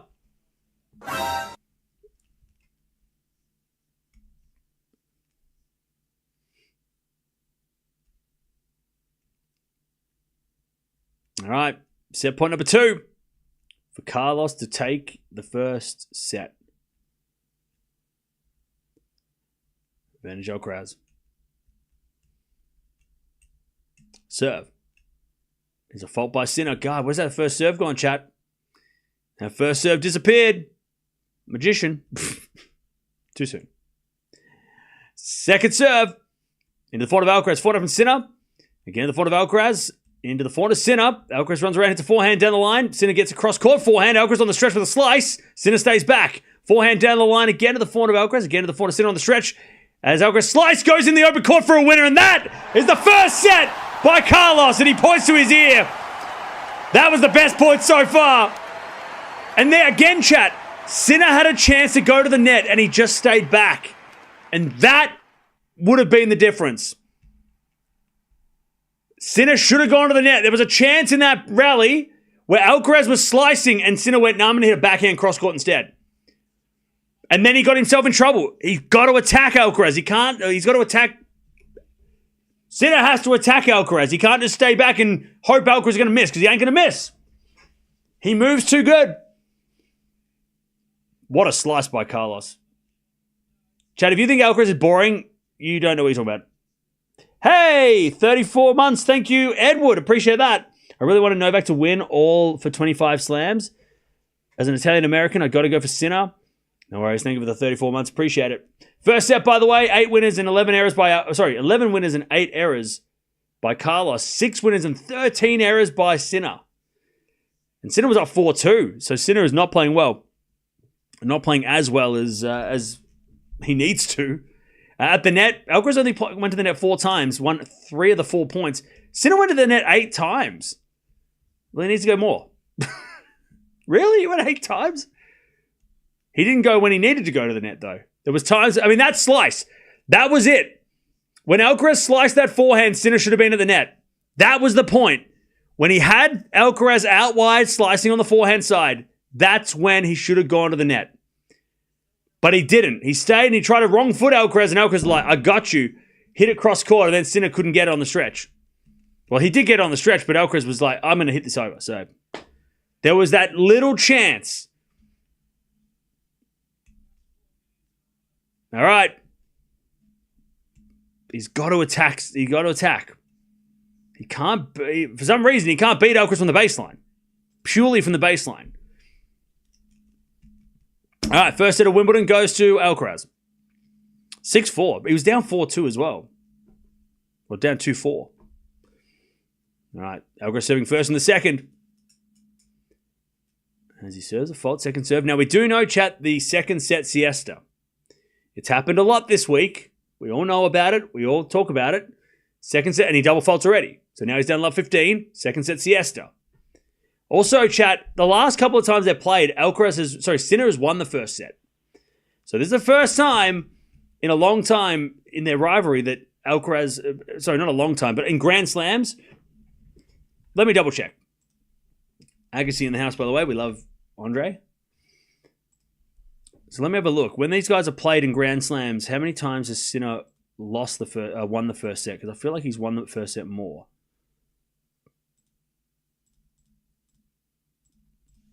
So yeah, Sinner has won the first set 3 out of the 4 times they've played in Grand Slams. And the only time that he's won the match was when he played Wimbledon here and he won the first set and then won the match. The other times he won the first set at the US Open and then lost the match in 5. And then the last 2 French Opens, when he won the first set against Alcaraz, he went and lost.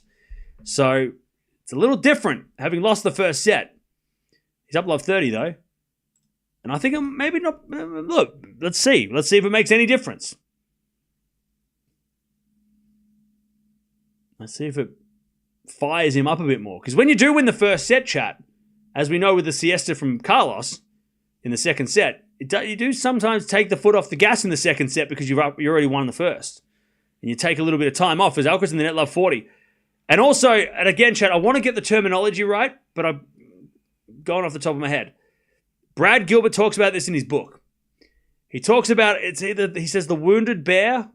Is that what he said? It's something like beware the wounded bear or something like that.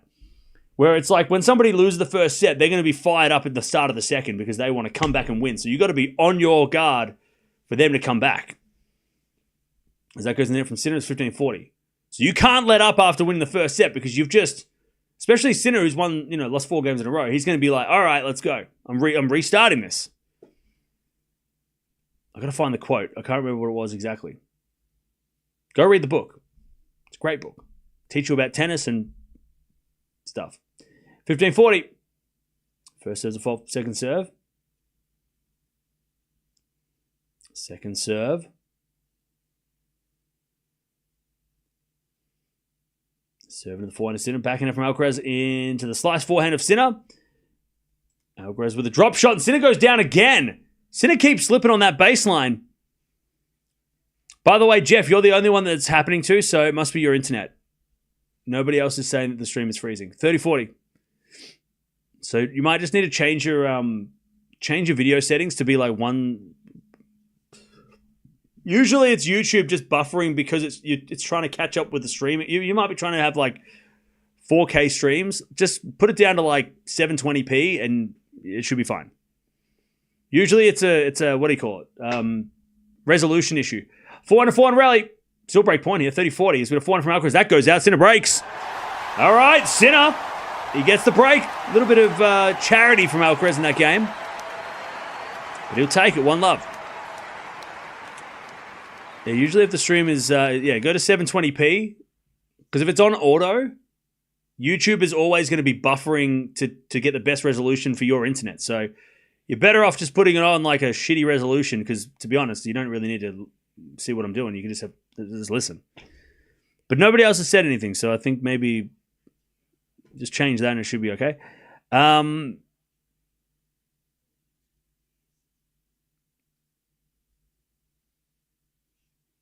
You would think that it's all dirt that they wouldn't fall. I mean, Sinner's standing behind the dirt, though. Which has given him which is slipping around on the grass at the back of the court. 1 love Sinner in the second. As the return goes into the forehand of Sinner, he comes to the net this time, and Alcaraz hits a passing shot. I mean, if you come to the net and you get past, it doesn't make you feel very good.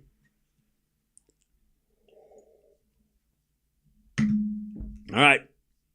Love 15.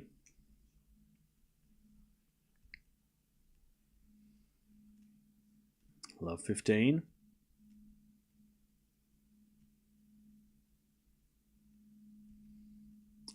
Sinner serves again.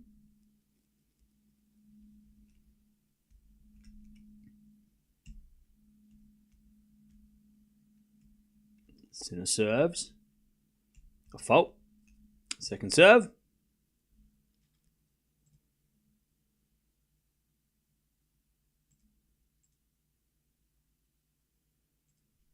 Serve to the back of Alcaraz. Return goes into the back of Sinner. But Alcaraz hit it long. 15-all.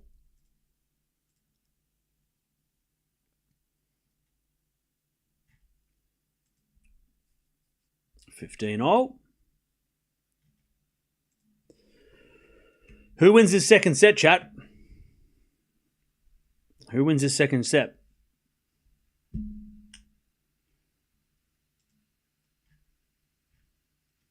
Who you got winning the second? All right, return goes in the forehand of back in a Sinner, back in Alcaraz, passing shot winner. All right, 15-30. Chance for Alcaraz to get that break straight back. 15-30.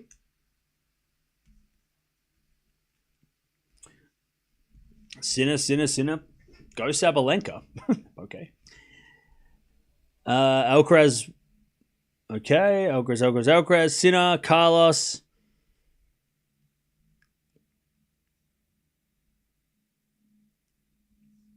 Unavailable. Unbelievable shot from Alcaraz. That was a great shot. For sure. Sinner's come to that twice and he's been passed, so that's probably why he's hesitant to go to the net. 15-30. Serve the back of Alcaraz. Back in now from Sinner. Again, the back of Alcaraz. The Sinner gets the point. Alcaraz in the net. 30-all. 30-all. Sinner wins the second. Okay.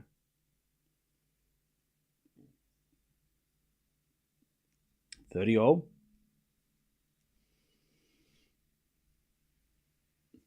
Serve again from Sinner.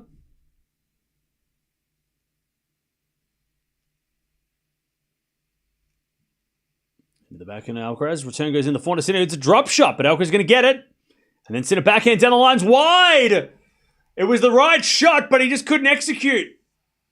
30-40. It would have been a winner, but he just hit it a little too close. Alcaraz was flying to cover the passing shot cross-court, and he ran away from Sinner's shot. But Sinner just pushed it a little bit too wide. 30-40.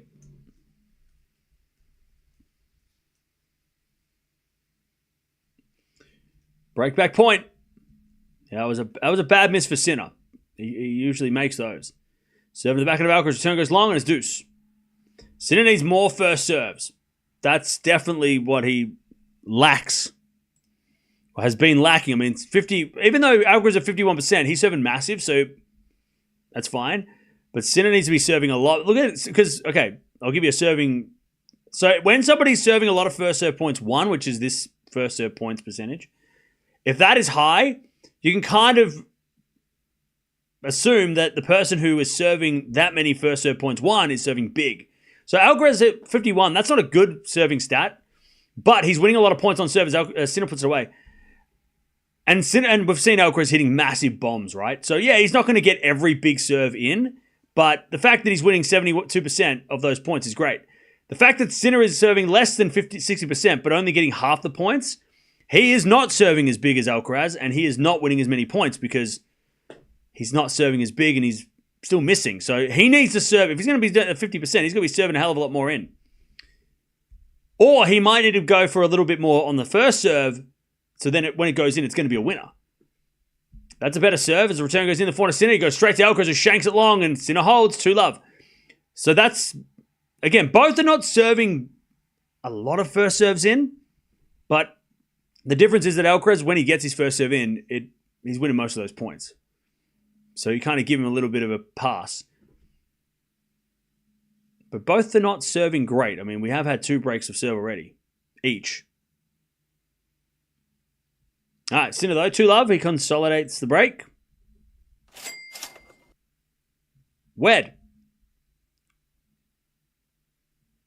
Please say hi to my husband, Lorcan. Love the chan. Shout out to your husband. Thank you for the donation. All right, Alcaraz with the serve volley was terrible. Love 15. Chris. Best live play-by-play unbiased commentary on YouTube. Thank you for the 20. Chris, appreciate that. And the nice words. Love 15.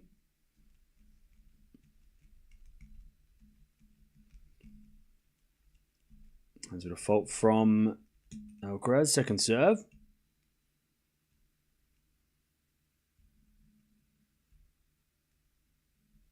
Second serve is a let.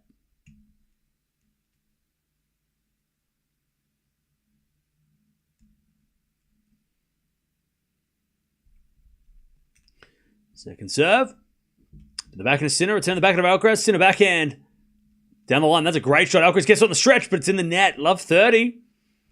All right, here we go. Sinner is starting to recover. But again, we all know about the second set siesta. We all know about the second set siesta. If I go look at Alcaraz's tournament so far, lost the second set against Fritz. He lost the second set against Fanini. He lost the second set against Struff. He lost the first set against Rublev. and then won the second set. But 3 of the 6 matches he's lost the second set this week. So it's definitely a bit of a pattern. There's a bit of backhand now from Sinner to the slice of Alcaraz. Again, the forehand of Sinner. Alcaraz forehand cross court. Sinner gets on the stretch. Alcaraz drop shot. Sinner's going to get there. And then Alcaraz volleys across court for a winner. No! Sinner gets there with a slice, but it's wide. Beautiful from Alcaraz. 15-30. I'll tell you this, chat. Alcaraz is, as a coach, you would discourage someone from playing like Alcaraz because the way that he plays, like, nobody should be volleying from no man's land. Like, that is so illegal. That is such a frowned upon thing to do when you're playing tennis, because only only Alcaraz can get away with it because he's so good. But like, if anyone's like, well, I saw Alcaraz volley from no man's land, yeah, but he's Alcaraz. Nobody else is allowed to do that. He would be a coach's nightmare if you're coaching anyone else, because that would just use him as an example of someone to do it. Like, you're not like, standing in no man's land is a no-no, but then volleying from no man's land is lazy. Because people, like, they hit a forehand and then they just stand there and then the ball goes through their feet and they try and volley. It's terrible to try and do that.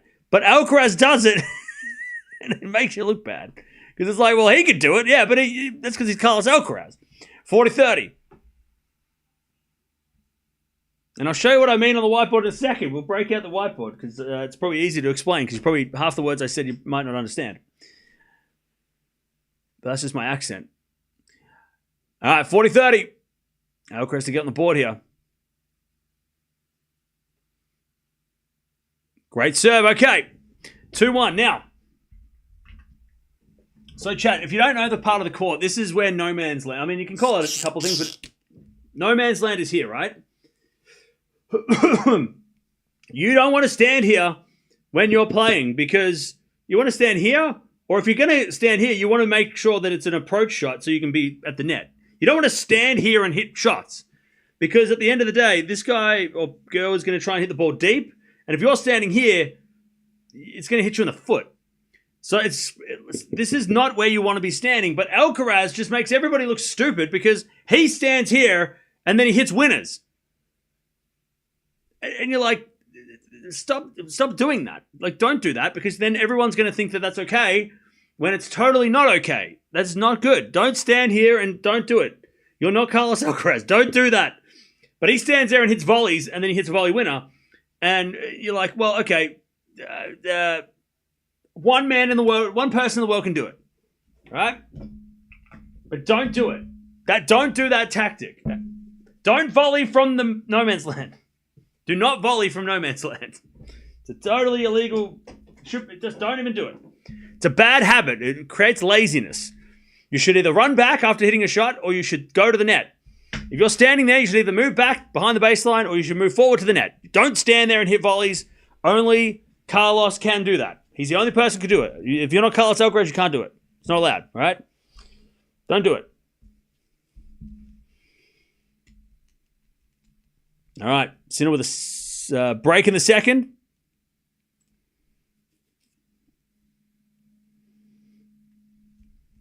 Federer used to do it. Again, okay. Roger, that's okay. But again, that's a bad example. 15 love. Alcaraz and Federer, that's it. Because they're different, all right? They're totally different. They can do it. They can get away with it. Nobody else is allowed. Anyways, 15 love. And Sinner serves a fault second serve.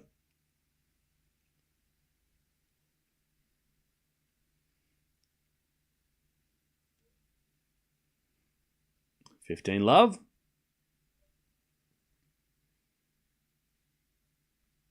As Sinner serves a fault second serve.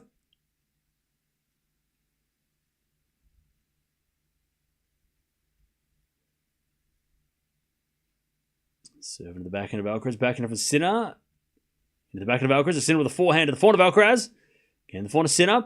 Who hits it in the net. All right, 15-all.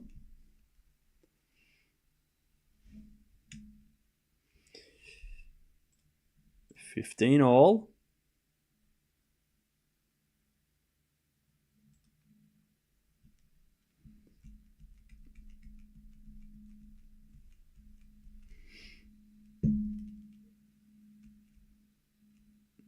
Sinner serves again.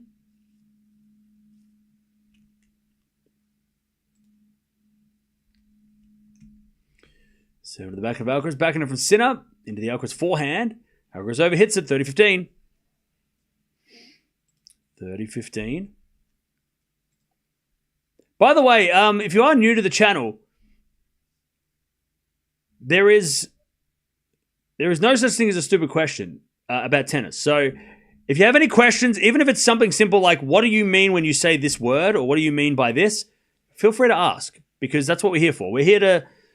Sometimes on the TV, what gets missed is that there's an expectation of what you need to know what's going on.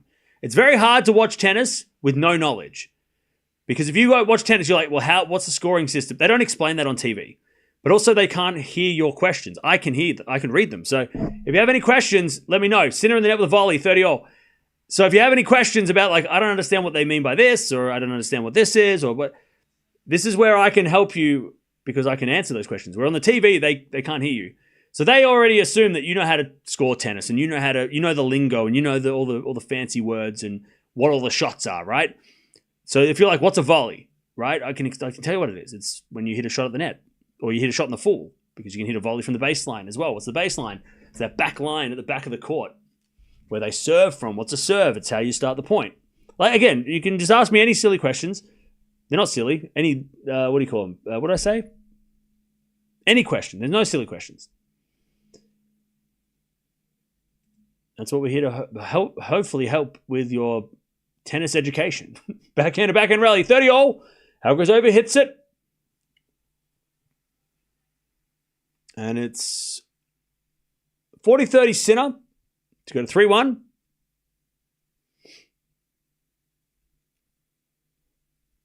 If Cam doesn't answer your question, someone in the chat will. Yeah, exactly. I mean, if I don't get to it, then somebody in the chat definitely will. So, all right, 40-30. As the return goes off the tape to the backhand slice of Sinner. Slice from Alcaraz again to the backhand of Sinner. As Alcaraz with the forehand open court. Sinner gets with the forehand, but he hits it wide. And Sinner's starting to get annoyed. He doesn't talk very much, but when he does, you know he's fuming inside. Deuce. Yeah, he's not happy, Sinner, about that shot. All right. Deuce.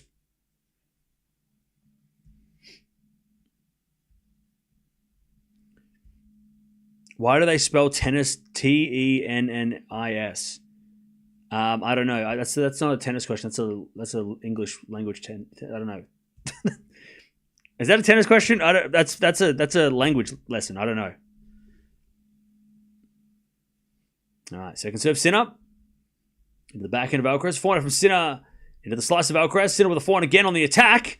Alcaraz with a slice lob, but it's going to go wide, and Sinner gets to advantage. And Alcaraz throws his hands up. Alcaraz are pissed off now. These guys are both not having a good time out there. Advantage Sinner. Why do players choose to receive when serving first is the better option? Sometimes it's better just to kind of get a feel of the ball before you serve, because serving is such an important part of the game that some players would rather the other person serve, especially if there's nervousness, right? Some players would rather return serve just to get a feel of the ball before they go to serve themselves. You know? All right, advantage Sinner. For a 3-1 lead. Sinner serves. Into the forehand of Alcaraz. Forehand from Sinner cross court. Alcaraz on the stretch. Gets it. Goes down the line. Sinner with a backhand cross. Goes wide. And Alcaraz gets back to deuce.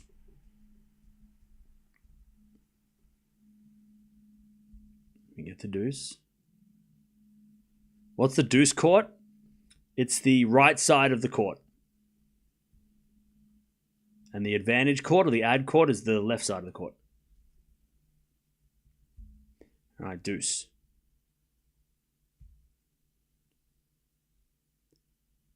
And Sinner serves again. As the return goes into the forehand of Sinner. Drop shot is good, but Alcaraz gets it with time, and he hits the drop shot, then Sinner to backhand down the line for a winner. Nice work from Jannik Sinner. Advantage to take the 3-1 lead. Somebody pop champagne to land on the court. God, that person would have got kicked out of Wimbledon. That's a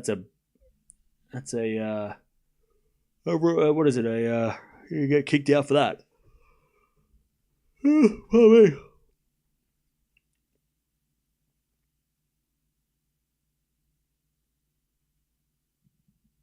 As we serve into the back of Alcaraz, return goes long and Sinner holds 3-1. Tense match in the second set. 3-1. 3-1.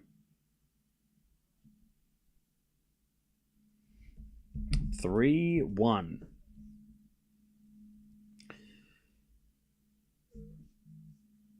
Sinner takes the lead. Can you explain serve up? It's the person who serves.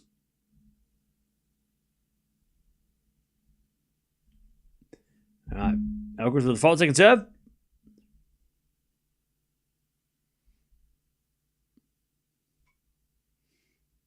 All right. Return goes in the forehand of Alcaraz. That's a great shot from Alcaraz. Inside out forehand winner. By the way, somebody actually asked a real legitimate question. What does inside out forehand or inside out backhand mean? So, if you're on the court and you're hitting the ball, right? So if you're on the forehand, you're right-handed, that's your forehand. Cross court is when the ball goes across the court, right? That's cross court. So when I say cross court forehand, that's what I'm talking about. That's what it looks like. This person is hitting the ball over to this side of the court. When I say down the line, they're going down the line. See how there's a line here? They're going down the line. So cross, across the court, down the line.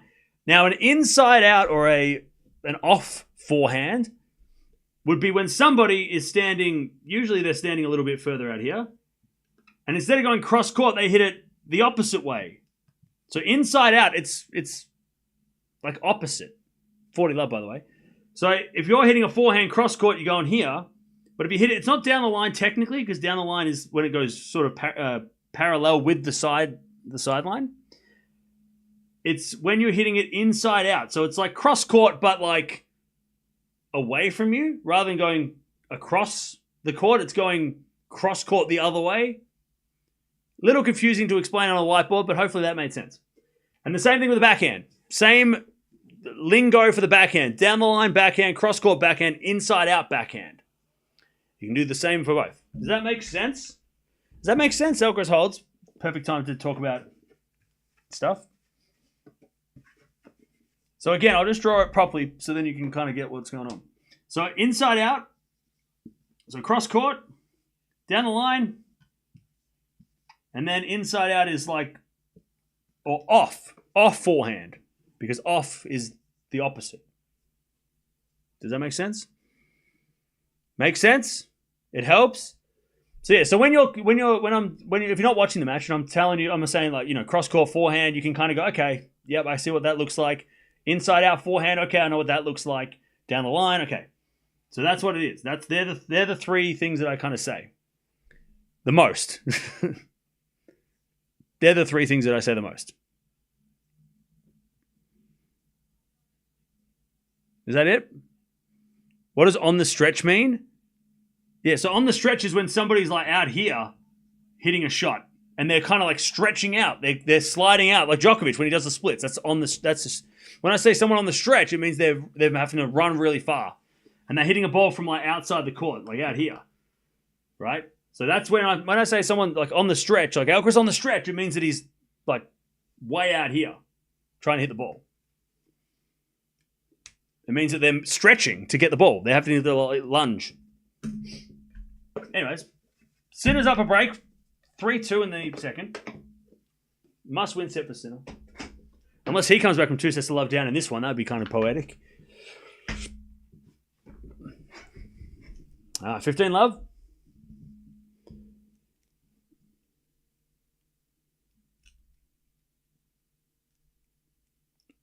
15 love. Sinner with the break. 3-2 in the second. Hopefully that made sense. What does it mean to shank the ball? It means you hit the ball off the frame. You mishit the ball. That's what a shank is. As with a forehand out from Sinner, that goes wide on the forehand. 15-all.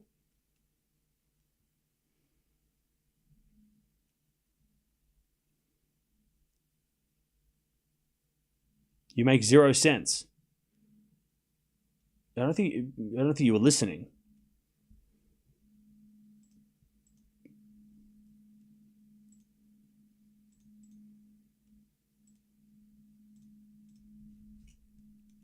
All right, serve. There's a fault. Second serve.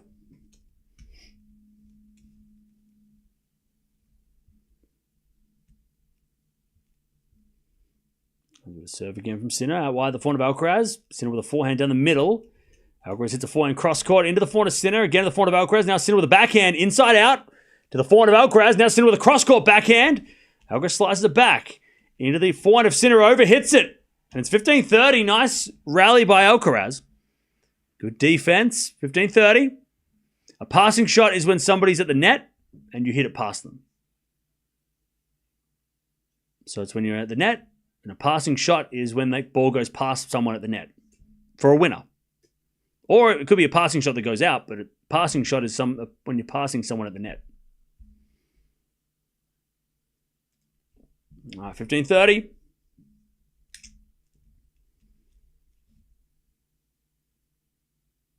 Sinner serves in the forehand of Alcaraz. Return goes long.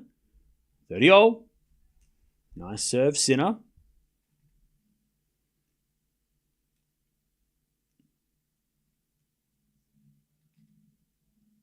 30-all.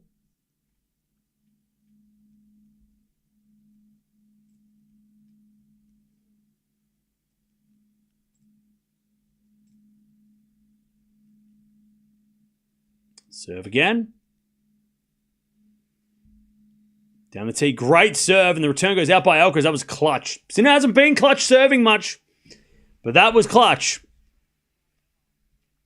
135 down the tee. That was exactly what he needed at 30-all. That is what clutch is. That's the definition of clutch right there. Coming up with the best serve at the pressure moment. That's clutch serving. 40-30. To take the 4-2 lead. So the backhand of Alcaraz. Backhand out from Sinner down the line as Alcaraz forehand cross. Into the forehand of Sinner off the tape. Goes in and Sinner gets lucky, but he'll take it. 4-2. He's up 4-2 in the first though. So this isn't over. 4-2 Sinner. In the second. Did you say that volleying was illegal? No, I said volleying from the no man's land is illegal. It should be illegal. But obviously that was a joke. I was making a joke. 4-2 again. Yep. The next two games are huge for both guys. McEnroe just said that Carlos can beat Prime Nadal. What, on grass? Maybe. On grass, maybe. Is that what he meant? Ace out wide from Alcaraz, 15 love. By the way, chat, just remember that part of the job of the guy, like the people on TV, are to say things that get people talking. So just remember when people, like, I'm sure he doesn't genuinely think that. I say crazy shit all the time. You know, on clay, see, I mean, he just wants people to talk about it. We're talking about it right now. It's working.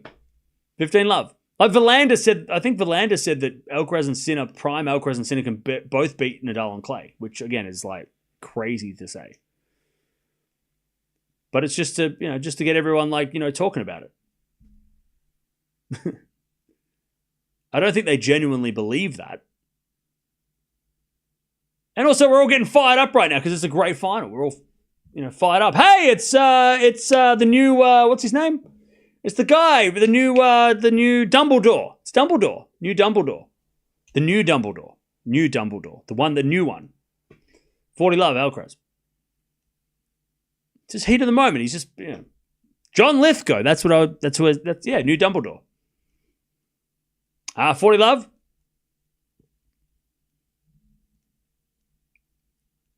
As we return now to the volley of Alcaraz. Drop shot's good, but Sinner gets it with the backhand and hits a winner. 40-15. Because, chat, we know that in the sport of tennis, nobody beats prime Nadal on clay. Like, if you're like serving one set to save my life, but I get to pick the surface and the player, you're picking Nadal on clay. One set to save your life, you're picking Nadal on clay. Over anybody. Prime Goku. Wrong sport. 40-15. As the return goes into the forehand of Alcaraz. Back forehand now from Sinner. Inside out to the backhand of Alcaraz. Sinner comes to the net, but Alcaraz in the net. 40-30. Like, that's the answer. So, like, anybody who says, like, prime Nadal on clay can get beaten by whoever. It's like, no, they can't. You're just saying that to be... You're just saying that. Like, that's not true. Because, like, prime Federer couldn't beat Nadal. And, I mean, saying that prime Alcaraz and prime Sinner could beat Nadal on clay, prime Nadal on clay is saying, well, okay, so they're better than Federer then. They're better than Federer. Okay. These guys are better than Federer. Because Federer couldn't do it. 2006, 7, 8, he couldn't touch Nadal on clay. And that was Federer prime Fed. Crazy prime. Anyways, double fault Alcaraz from 40 love the deuce. Look, prime Djokovic on hard court also on the list of things you would say. I would pick Nadal on clay, but you could pick Djokovic on hard courts, and that would also probably save your life. Deuce.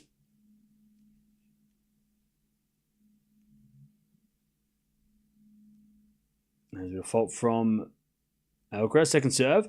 Or you know what, Chad? Or I might pick, but you'd have to change it to 1990s grass. Sampras on grass in the 90s.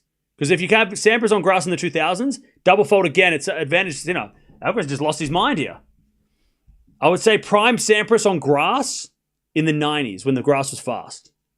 Because that serve doesn't get broken. I mean, look at the record. He lost one match in like 8 years.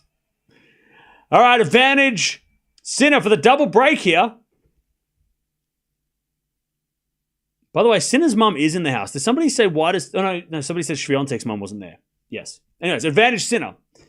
Serve to the forehand of Sinner. Return. Nope, that's a fault. Alcaraz is serving terrible in this game. He was up 40 love. Second serve. Into the back of the Sinner. Return in the net. Oof. Deuce. We get the deuce. Boris Becker better on grass? Bro, look at the stats. That's not true. Sampras on grass in the 90s. Because, Chad, if you don't know the story of Wimbledon, in 2002, they changed the grass to be a different type of grass, which slowed down the grass, which made for longer rallies, which makes for the modern game. 20 years, that's when it happened. I mean, it's kind of a little bit shocking how crazy the final of 01 to 02, how different they were. But they changed the grass in 01. They after the final in 2001, they changed the grass to be a different type of grass, which now is the grass they use today, which is, I think, rye grass. As the return goes in the net, and Alcaraz holds. That wasn't easy, though. He made that tough on himself with a double fault. It's 4-3. By the way, who was doing this? Was that Sinner's camp or was that Alcaraz's camp? Who's doing this? One of his coaches is going like this. What's that about? Anyways, so the reason why they changed the grass is because apparently it was too serve favoring and that people were getting bored by servers just getting to tiebreaks and winning. That's the story. I don't think there's confirmation of that, but that is why the grass was changed to be a little slower so that it would favor players that could play on the baseline. Now, maybe they went too far the other way because if you look at who won Wimbledon from 2002 to like today, no big servers have won Wimbledon since, right? No serve bots have won Wimbledon since, and no serve volleys. I mean, it killed serve volley tennis. That and other stuff, but that was the main one. One of the main ones for Wimbledon anyway, because obviously technology of rackets changed things and, string technologies and whatever. But 2002 was the death of serve volley tennis, at least at Wimbledon. But yeah, it was because, from what I've read and heard, it was because people were just getting bored of the same guys getting to the finals and just having big serves and just, okay, well, you know, everyone with a big serve wins. That's just, if you have a good serve, you're going to win Wimbledon. And it was getting boring because the rallies were too short. They were like 3-shot rallies. So then they changed the grass to make it slower so that way they would have more rallies. And then if you look at the final in 2002 between Leighton and Nalbandian, they barely went to the net. They barely served an ace. It was all about the baseline. So that's the reason why. They just wanted to make it more enjoyable for people to watch rather than just being like serve, hit, volley, over. They wanted to have, you know, more excitement, more fun. So that's the reason why one of the reasons why they changed the court surface. To make for better matches, I guess. Or for more exciting matches, as Sinner hits a lovely winner, 30-love. There's a video I watched about it a couple of years ago. It's on somewhere online. 30-love. Sinner serves again.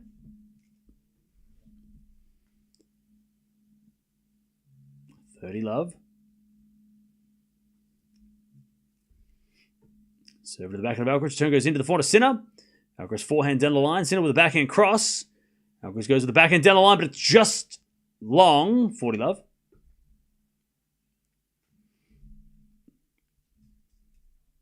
.40-love.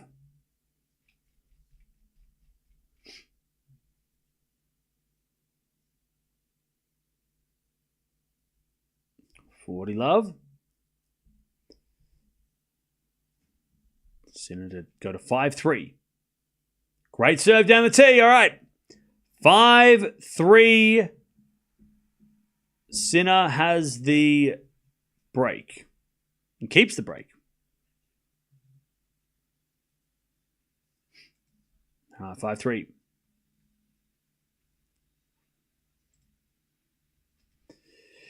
Five to 3.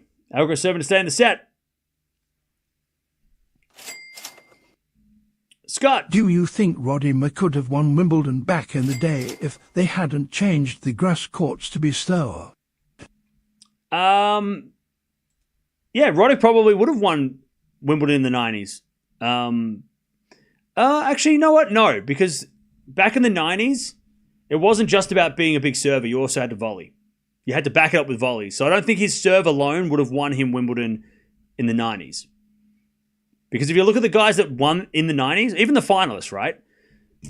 Sampras serve volley. Goran serve volley. Rafter making the final a couple of times, serve volley, right? Majority of those guys they had big serves, but they also had volleys. I don't know if Roddick's volleys would have gotten him, he wouldn't have been able to do that. So his better chance was in the 2000s, and he almost did win the Wimbledon in the 2000s, but I'd say no. I don't think he would have had a better chance in the 90s because his volleys were not good enough for the 90s, you know? In the 90s, you had to be good at the net. You had to have great volleys. Alcaraz 40-love. So I would say no. He wouldn't have had a better chance. If I just look at the back in the 90s, so you had, Stitch Becker, Edberg Becker, early 90s. You had Goran Pete, Boris versus Pete again. Agassi made the final in 99. As Alcaraz hits an error and it's deuce. Sorry, it's 40-15. Not deuce, not yet. See, Agassi did make the final without a big serve or a volley in the late 90s. And Agassi won in 92, right? So, again, but he lost in straights to Pete, which I think is telling, in 99. He didn't, whereas against Goran, he beat Goran in 5 earlier in the 90s. So, no, I think Roddick's best chance was in the 2000s. Because he didn't need to volley against those guys in the 2000s because volleys weren't as crucial. But then if you go look at the point that he lost, that cost him the 2009 Wimbledon, he missed a volley. So, I mean, go figure. That the shot, that high backhand volley that he missed to go up 2-0 could have been the reason he lost that final. But anyways, Roddick made 3 finals. He made the semis a couple of times as well, but he made 04, 05, and 09. Oh yeah, Roddick's serve was monster. He made 3 Wimbledon finals. Yeah, five Grand Slam finals. 2 US, 3 Wimbledon. Okay. Sinner's going to serve for the second.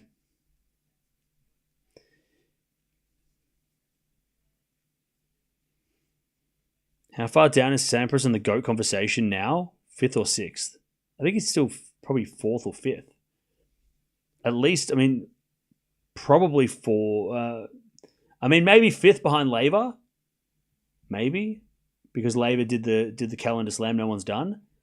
Or if you want to put Borg ahead of him, but you could argue that he's 4th, 5th, or 6th. I think you could make a good argument between him, Laver, and Borg. Who takes 4th? Because the top 3 spots are locked in, right? So it's between Sampras, Borg, and Laver for 4th. And you can make an argument for either guy because there's Laver's won the calendar slam twice. Borg has a bunch of slams and retired early, and Sampras has got a backhand winner from Sinner. Beautiful shot, and Sampras got more slams than both of them. 15 love. Nice running around from Sinner that time. Beautiful rally. And the crowd's going crazy. 15 love. Beautiful lunge by Sinner. And then Alcaraz comes in with a drop volley, but it was terrible drop volley. For Alcaraz, that was a terrible drop volley. He should have come in and just drove it home into the corner, but he went for a drop volley, too fancy. He was too late to the volley. He got there too late. He should have just drove it home. 15 love. As the return goes into the forehand of Sinner, backing it from Alcaraz into the backhand of Sinner, who hits it in the net. 15 all. 15 all. Sinner serves again. Superman movie's a solid 4 out of 5. 15 all.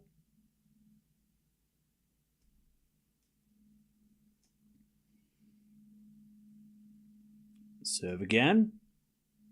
From Sinner is a fault. Second serve.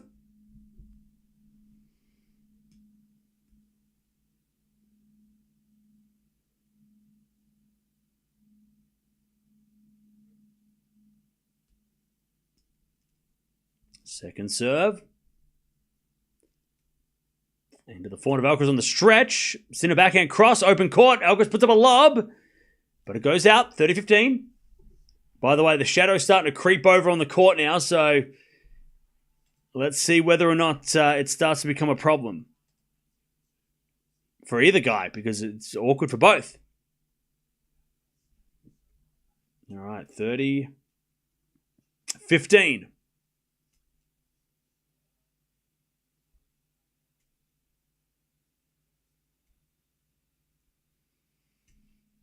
30-15.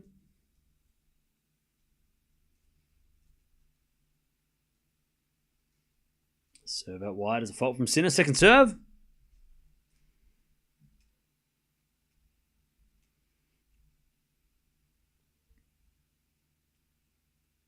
Serve in the backhand of Alcaraz. Return goes back into Sinner. Alcaraz forehand. Into the forehand of Sinner on the stretch. Great shot down the line from Sinner. Brings up set point. Woo! 40-15. All right. Jannik Sinner is going to serve to take this second set. That was a beautiful forehand down the line. That was such a sniper shot, that too. That was perfect. Just slides out wide and just like swats it. That was a Djokovic-like shot. That felt like Novak Djokovic a little bit. All right, 40-15. Serve into the body of Alcaraz. Return goes into the forehand of Sinner. Alcaraz forehand on the stretch as Sinner goes down the line. Alcaraz there with a backhand. Cross court's good. Now Sinner in trouble. As Alcaraz forehand, cross court, open court. Sinner gets there. And oh, what a shot! He whips across court. 2 forehand winners in a row to win the set. What a shot by Sinner.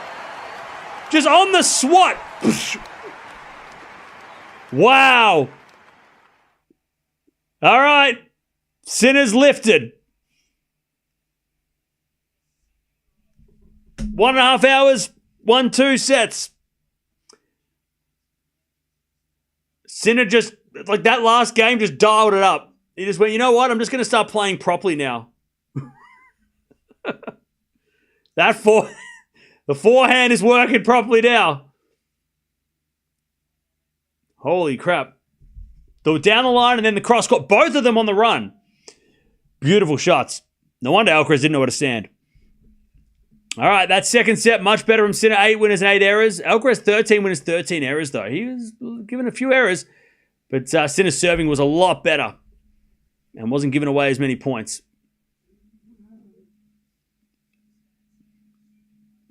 All right. 1 set all. Now it gets real. Now things get real. Sinner's death stare again. Yep. All right, chat. It's funny because somebody mentioned, why does it feel like the final hasn't started till now? It's because I think we were just waiting for the first 2 sets to be over. Because we knew that it was going to be a set all. We all assumed that it was going to be a set all. And now it's like, okay, this next set is so important for both guys. So important. I think we're all just kind of, even the crowd, I think the crowd were all just waiting for it to be a set all because we're like, okay, let's get the first 2 sets out of the way and now we can focus on, because someone's going to win Wimbledon in the next couple of hours. And this set becomes so important now. If it was 2 sets to love, it'll be like, okay. But 1 set all, it's like, okay, now the final starts. Right now. It took an hour and a half to start. Now we're ready. And those 2 shots by Sinner have just lit the crowd up as well. So they're fired up. We're fired up. Alcaraz serves. Alcaraz has got the momentum against him as well, which is not good. He needs to figure it out quick. That second set siesta came true. Again, four times he's lost the second set this week? As Alcaraz hits that long, it's love 15.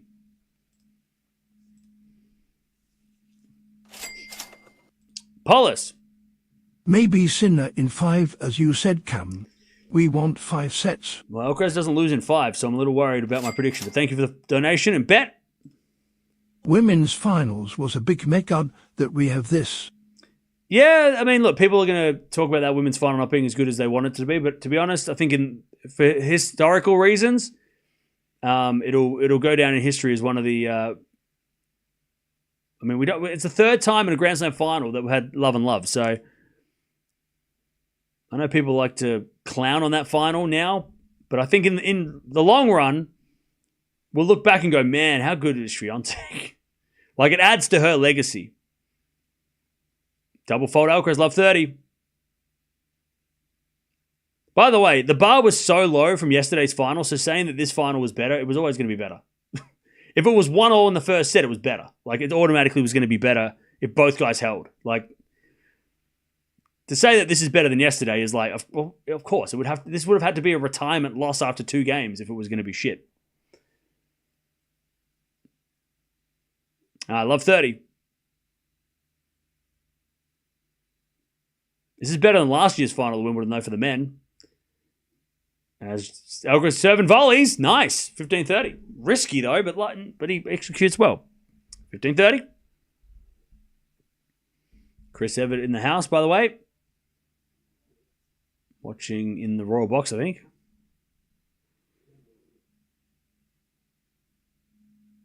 $15.30.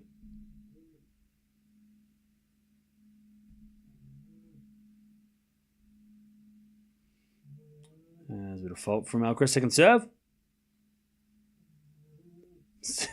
Second serve. Oh, double fault, man. Alcaraz with 2 double faults in this game. 15-40. 15-40. Break point for Sinner to start the, what are we? Third. Third set.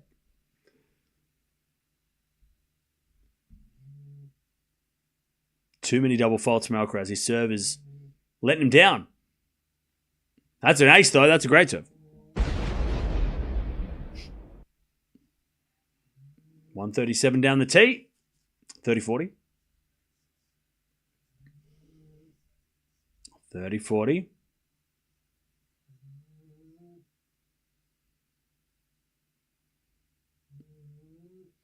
Serve again. Still break point for Sinner.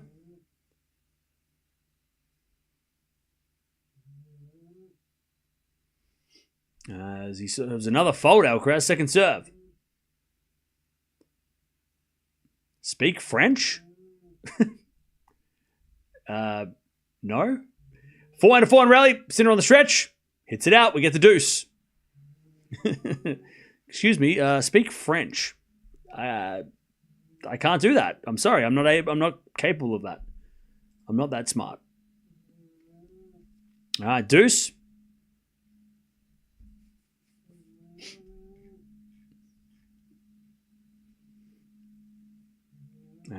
Alcaraz serves again. Stop being a Sinner fan. Okay. Second serve. Into the back of the Sinner. Return goes into the forehand of Alcaraz, but it's out by Sinner. It's one advantage Alcaraz. Go to 1-love in the second. Speak Tongan. Sure. Okay. Yeah, why not? I'll just pull that out of my ass and randomly just speak Tongan. That's good one.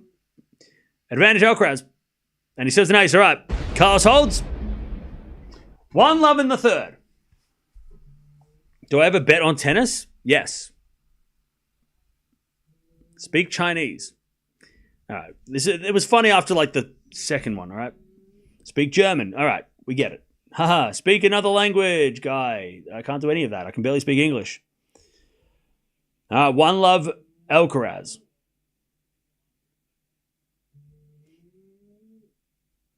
One-love Alcaraz in the third.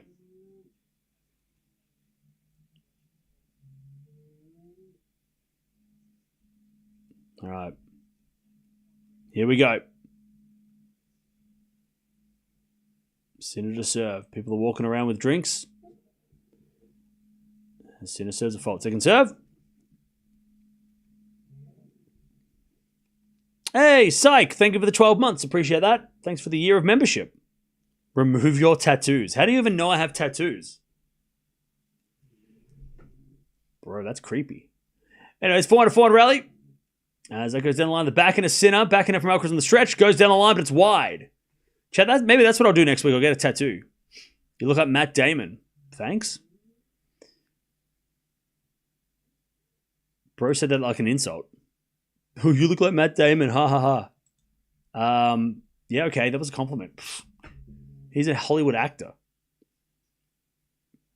If you're trying to hurt my feelings, you failed. You just boosted my confidence. Thank you. I appreciate that. 15-love. Is it a serve in the net? Second serve. Watching from the Philippines. Hey! Shout out to the Philippines. I'm trying to go there at the end of the year. Tell me where I should go in the Philippines, chat. As we return now to the forehand of Sinner. Forehand out from Alcaraz. Again, the forehand of Sinner. Alcaraz with the forehand into the forehand of Sinner on the stretch, but it goes into the backhand of Alcaraz. Sinner doing a lot of running. As Alcaraz backhand again. Sinner gets on the stretch, goes wide. 15-all. 15-all. Nice work for Alcaraz.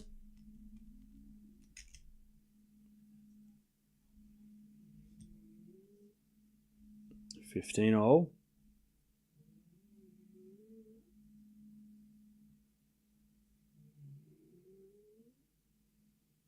Serve again from Sinner.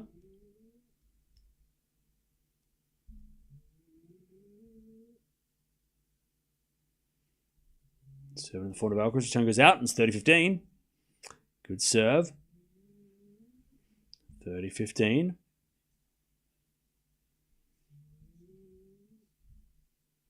Cam, when you speak, you sound like Thanos from Squid Game.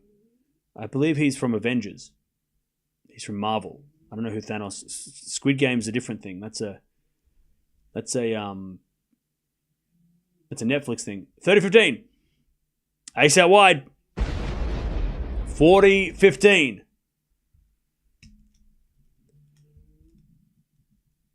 But I'll say thanks.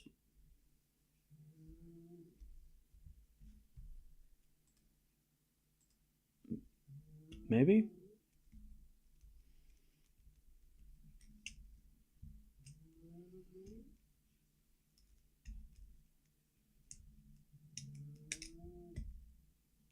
All right, 40-15.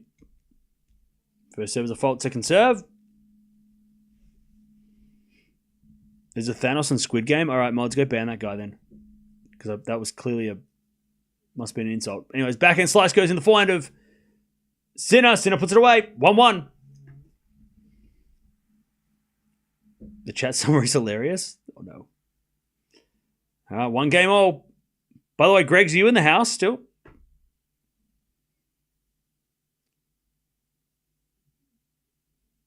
All right, 1-1. Greg's got rid of the leaderboard thing for you. And nobody noticed. All right, 1-1. Alcaraz serves. As the return goes in the forehand of Alcaraz, backhand out from Sinner. Into the Alcaraz forehand. As Sinner forehand again to the forehand of Alcaraz on the stretch. Sinner backhand open court. Alcaraz gets there with the backhand on the stretch. Oh, it just went wide. That would have been crazy. Love 15. Love 15.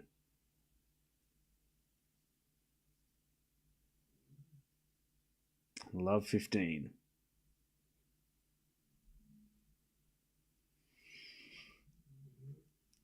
Ooh. A bit of serve and volley. Alcaraz, nice pickup. But Sinner gets up with the pass. It's in the net, though. That was a chance for Sinner. Alcaraz got away with the point. 15-0. Sinner just pulling up his socks, literally.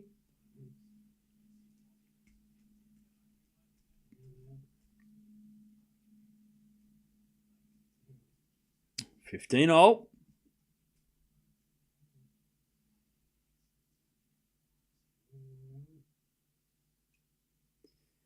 There's a bit of fault. Second serve.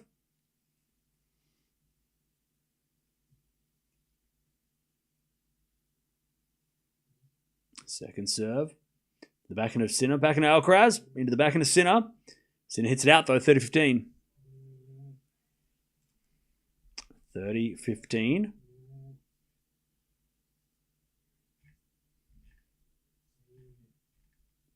30-15.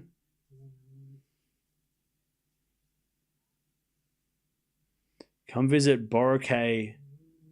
Beautiful places. You'll love it. Yeah, I feel like I need to go to Philippines for like a week. I want to go to Japan again as well, though.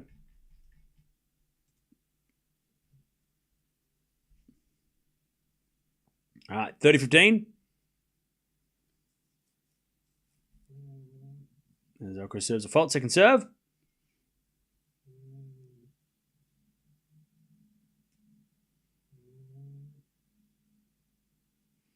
As the return goes the backhand of Alcaraz, and Alcaraz overhits it. 30-all. Little chance for Sinner to get the break here in the third. 30-all.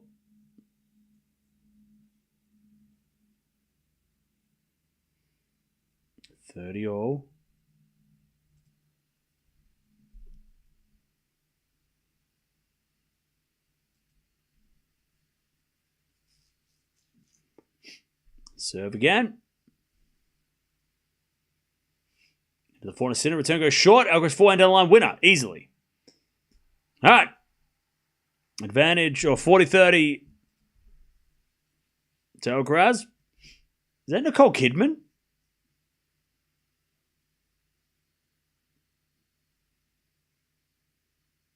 I don't know.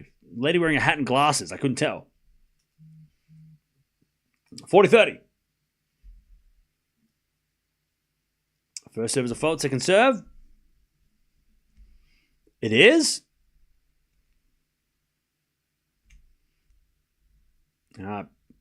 Second serve to the forehand of Sinner. Sinner hits it out. 2-1 Alcaraz in the third. All right. Milena. The gentle snoring of the dog in the background is soothing. Well, I'm glad. Thank you for the 5. Okay. Don't you Aussies keep track of each other? You make it sound like there's like 4 of us. There's 23 million Australians, at least people that live in Australia, like 30 million Australians. By the way, Chad, I read somewhere that apparently it's really rare to be born in Australia. Like 1% of the... What was it? What did I read?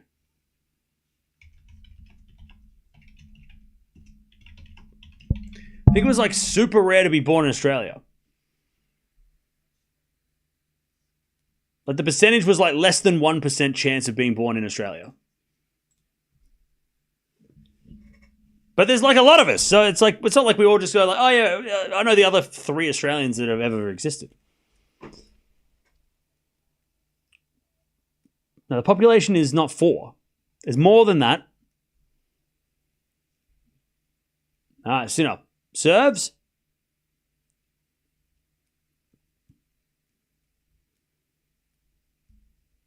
Australians are British Californians. Get stuffed. You can shut up. I'm Irish, so shut up. Don't you call me British. How dare you? 2-1. And the return goes out by Alcaraz. 15 love.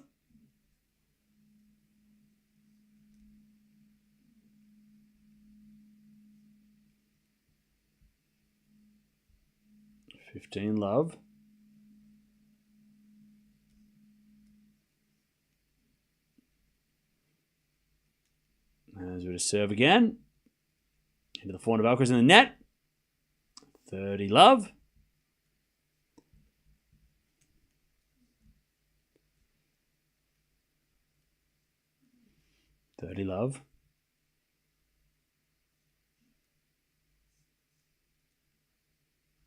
I'm trying to ignore every single person that's talking like the bare... Tell me you don't know anything about Australia without telling me. There's like certain keywords where I'm like, oh yeah, you have no idea about Australia. You heard about it in school once. Anyways, 4-1 winner from Sinner, 40 love. If I ever see somebody say Foster's, shrimp on Barbie, kangaroo, I know you just don't know nothing about this. Hugh Jackman. Like if that's it, if that's all you got, tell me you don't know anything about Australia. Foster's. Yeah, you know nothing.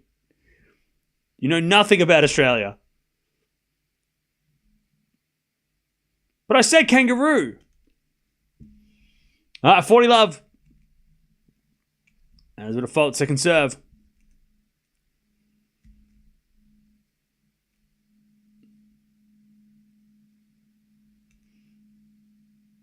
Second serve, Sinner. To level the third as he hits a forehand cross court. Alcaraz on the stretch goes wide. 2-2 in the third.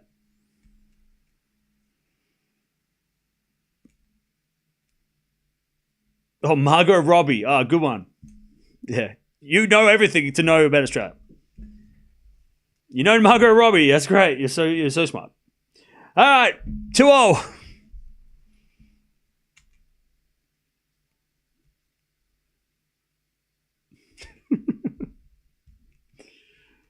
All right. 2-2. Alcaraz serves again. Vegemite. Ooh. You're so cultured. 2-0.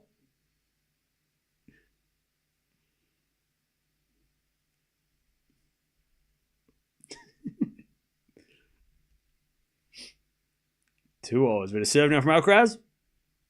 Into the backhand of Sinner. Forehand from Alcaraz again. The backhand of Sinner. Into the Alcaraz forehand. A Sinner with a forehand inside out to the backhand of Alcaraz. Again, the backhand of Sinner on the stretch. Alcaraz cross court again to the backhand of Sinner. And Alcaraz with the forehand cross. Sinner gets there with the forehand on the stretch, but it's in the nets. Great rally. 15 love. By the way, Leighton's sitting literally behind the future Queen of England. Not really. He's kind of like to the right. But still. He's sitting literally behind the royal family. Like him and his wife, who used to be on Home and Away. She was like one of the biggest Home and Away stars as well. 15 love. Like Beck Cartwright she was in the 2000s, was like the face of Home and Away. And that's Leighton's wife. All right, 15 love. 15 all. Alcaraz with a drop shot in the net. Oscar Piastri, F1 champ. Yeah, I mean, that's smarter than most people in the chat who just said, kangaroo.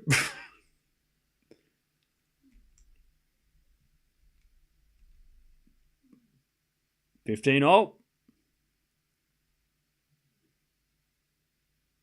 By the way, anyone who says like Outback Steakhouse, that's not a thing. We don't have that. Why would we have Outback Steakhouse in Australia? That's crazy. Anyways, 30-15. Tim Tams, yeah. All right. 30-15. We're going to lock back in, chap.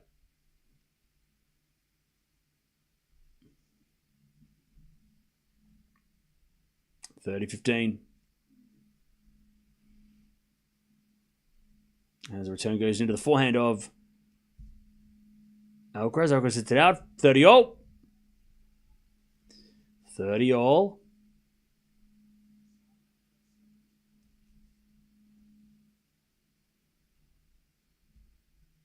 It's just called Steakhouse there. Exactly.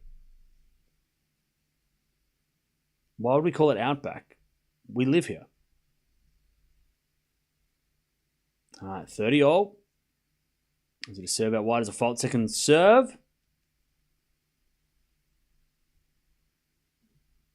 Second serve.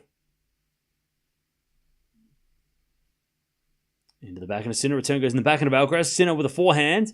Inside out to the backhand of Alcaraz on the stretch. Sinner in control. As Alcaraz hits another backhand on the stretch. Sinner with a forehand cross court. Alcaraz gets it on the stretch with a forehand now. Sinner goes down the middle. Alcaraz back in the rally. Sinner backhand goes long and Alcaraz gets to 40-30. Sinner had Alcaraz on the ropes until he didn't. And Alcaraz shakes the fist. 40-30. 40-30. By the way, Chad, anyone talking about Finding Nemo? If Finding Nemo was in Australia, it was Australian, then how come they sound American? Nemo is not had to. I mean, they went to Australia. They weren't Australian. Also, I don't think clownfish are Australian native fish anyway.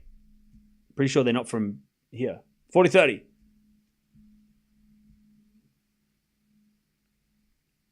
As we to serve. And the backhand winner, nope, Sinner hit it wide. The only thing that's authentic in that is Barry Humphries as the shark, because he's Australian and also sharks are... No, we're known to have sharks. We don't have blowfish and pufferfish and shit. Like,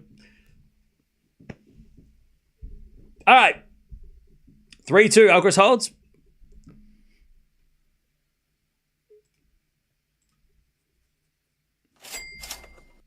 Allison. I'm shaking my fist too. Thanks for your broadcasts. All right. Has that lady got strawberries on her head? That's crazy. Thank you for the $8. People wild. Let's move away from Australia and talk about the match. Alcaraz is both. Australia's both. Okay, well, let's move on from Australia.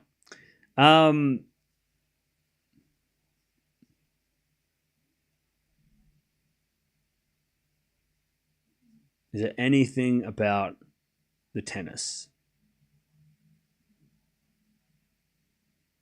Anything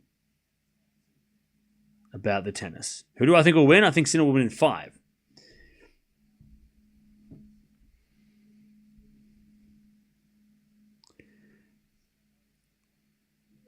Let's go Alcaraz. If he can win this set, he has it in the bag. Okay. Clownfish are native to Australia? Well, that's great. All right. 3-2. Sinner serves an ace out wide. 15 love. 15 love.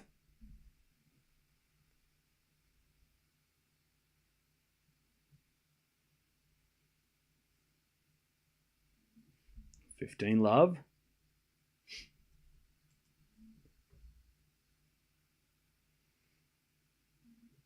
So don't see the forehand of Alcaraz. Return goes in the forehand of Sinner. Alcaraz, he guessed right, and Sinner I must have seen him in the corner of his eye and pushed it wide. Alcaraz moved very, very early. And it worked. It spooked Sinner. 15-all. By the way, that guy just took 4 photos of the same thing, and he'll never look at those photos again.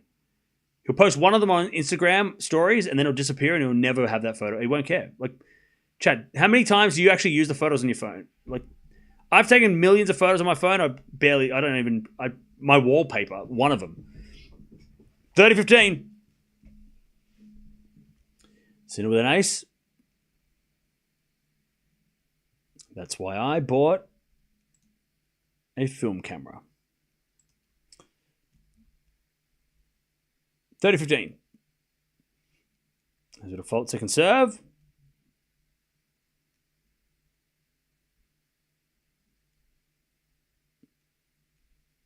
Second serve. Into the backhand of Alcaraz. Backhand of Sinner to the forehand of Alcaraz. A Sinner backhand. Again to the forehand of Alcaraz. Into the forehand of Sinner on the stretch. Sinner hits it out. 30-all. Uh-oh. 30-all. Here's the chance. 30-all.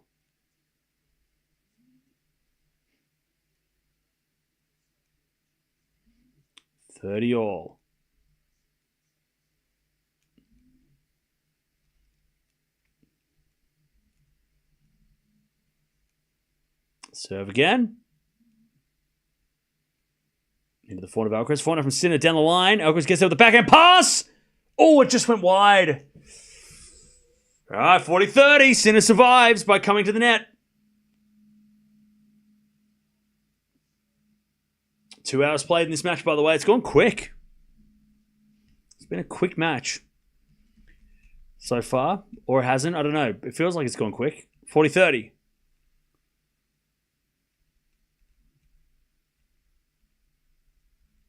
Sinner serves again. Into the backhand of Alcaraz. Turn goes forward to Sinner. Alcaraz forehand pass. Sinner with a tweener. What a shot. Alcaraz puts up a lob. Sinner with a smash. Oh, he missed it. Oh, he missed it.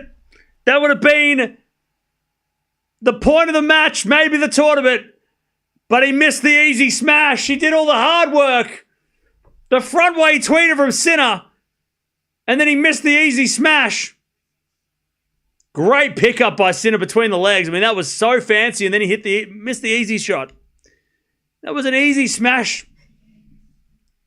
Great pickup on the tweet. That was a great tweener. Front way tweener, by the way, not the one where they hit between their legs. That way they it comes towards them and they hit it between their legs behind their legs. Anyways, Sinner gets the deuce. He hits a forehand cross court. Alcaraz the pass in the net and his advantage Sinner. Advantage Sinner. To take the game and level. Advantage Sinner.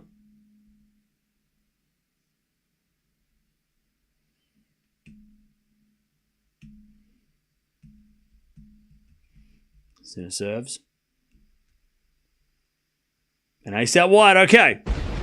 Took him a couple extra points, but he got there in the end. 3-3 in the third. All right. 3-3.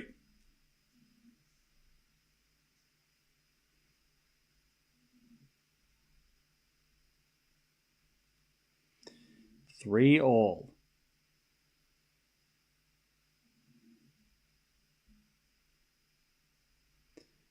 First serve is a fault. Second serve, Alcaraz.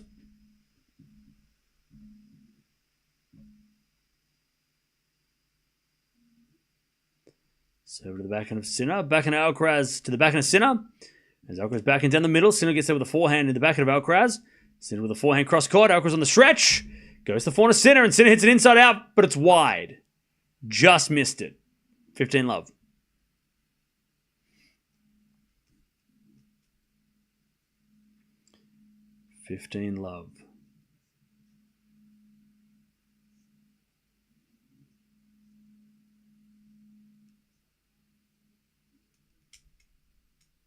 Serve again.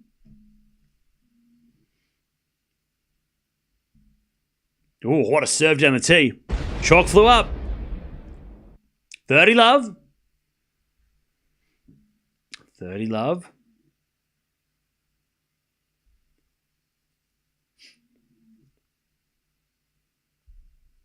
Serve again. Here's a fault, second serve.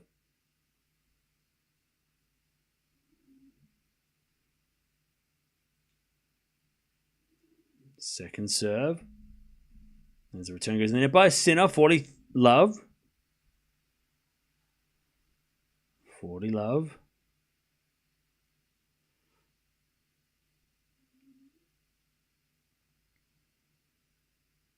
Serve again. To take back the lead. And he does with a massive serve. All right. 4-3, Alcaraz in the third. 4-3. Novak faked his injury as an excuse. What? That's 2 days ago. Get over it. What are we going to do tomorrow without you, Cam? Yeah. What am I going to do? I don't know. I mean, I have no idea. I don't know what's going to happen. We're going to have the week off next week. I looked at who's playing next week. Maybe the weekend we might watch something, but to be honest, I don't really think there's anything worth stressing next week. And then Washington, which we usually watch a little bit of, but we'll see. We'll watch a bit of that the week after. And then, of course, Canada's the next big tournament. So 2 weeks after this, 2 weeks, you can relax, and then we get back into the serious shit, which is Canada, Cincinnati, and then US Open. So next week, you're all free to live your life. And then the week after that, we might watch a little bit of Washington. And then after that, we'll get back into it. Yeah, Washington's actually pretty stacked this year, which is usually not the case. So we might watch Washington, a bit of Washington. But next week, there's not much going on. It's pretty chill. It's pretty empty next week. Sinner serving 4-3.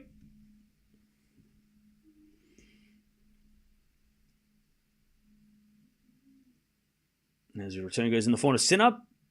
Alcaraz backhand to the backhand of Sinner, who hits it down the line. Alcaraz backhand slice goes in. Forehand slice goes in. Now a backhand slice lob. Then Sinner finally puts the ball away. Alcaraz just makes you play so many more shots. 15 love. 15 love.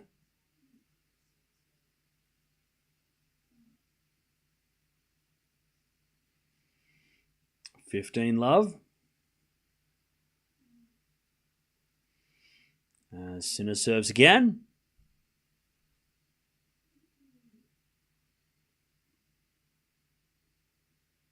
As the return goes into the backhand of Sinner, backhand of Alcaraz, the forehand of Sinner. Again, the backhand of Alcaraz, Sinner backhand. Into the forehand of Alcaraz, again the backhand of Sinner. Sinner in the net though, 15 all. 15 all.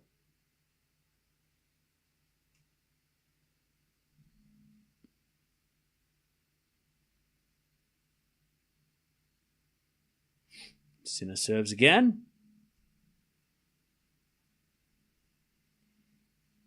15 all. This is getting real sketchy now, chat. 1 or 2 mistakes and this set could be over for either player. Serve to the backhand of Alcaraz. Return goes into the forehand of Sinner. Alcaraz forehand on the attack, but it's a drop shot. He mixed it up, but it was terrible. And Sinner puts it away, just. He slipped over and he almost pushed it wide, but it went into the corner. Oh, just on the line. For 30-15, Sinner. I mean, Alcaraz hit a terrible drop shot, so it deserved to be punished, but that drop shot was so obvious. But Sinner slipped over as he hit it, and that almost went wide. Nice shot, Sinner.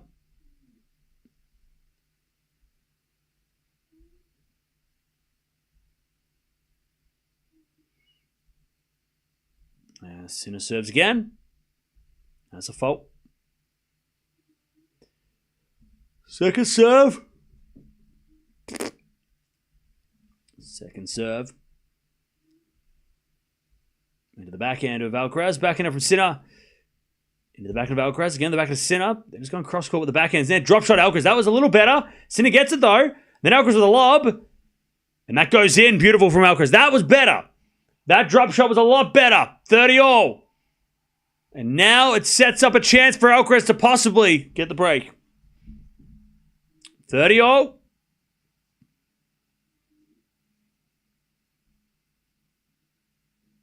30-all.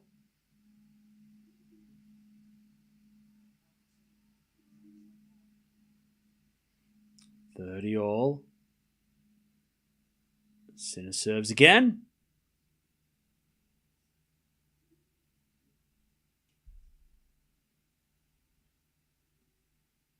There's a bird flying around. 30-all.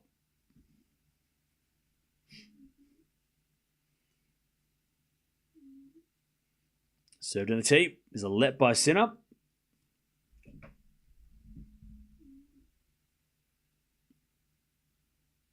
Sinner serves again. By the way, don't forget to subscribe if you haven't already. You've accidentally stumbled across the greatest tennis channel that... That's not true. This is... You've accidentally stumbled across a tennis channel that is here for tennis. I don't know. Hello. Sinner serves an ace. Subscribe. We're here. It's all the time. Too long. Too many times. All right. Sinner, 40-30. Welcome to a tennis channel, and we love tennis. You're in the right place if you like tennis. You're here, and ask me any questions, and I'll answer the questions about tennis. 40-30. Serve Sinner. Another ace, clutch. 2 aces in a row at 30-all. That's what the number one should be doing. Okay, 4-4. All right, it's getting serious now, chat. It's getting real serious now.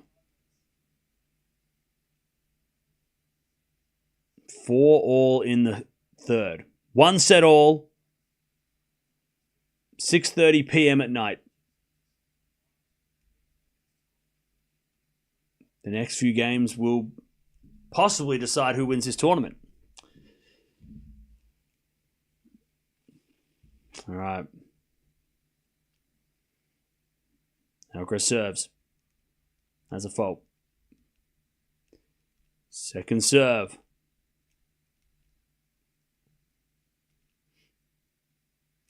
Into the front of Sinner. Good return. The backhand of Alcaraz. Sinner backhand.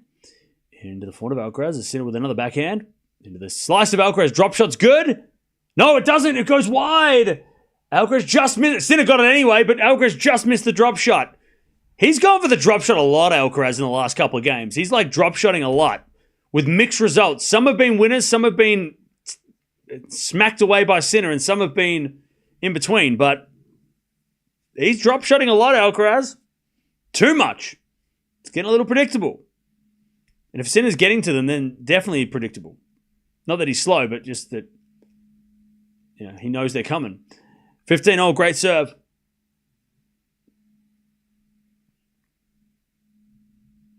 15-all.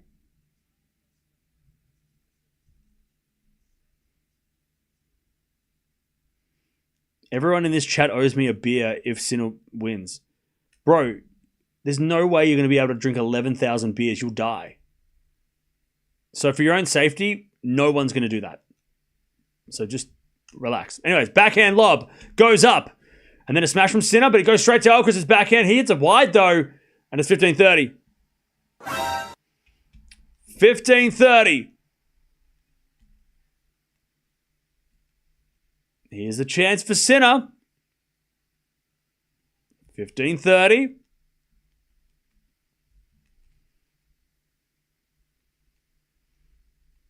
15-30.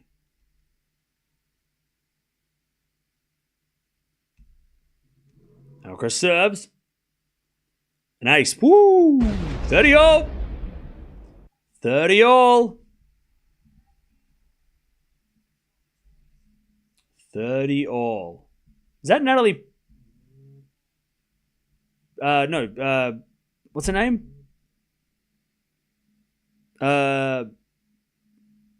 Hugh Grant? Is that 30 all? That was stupid.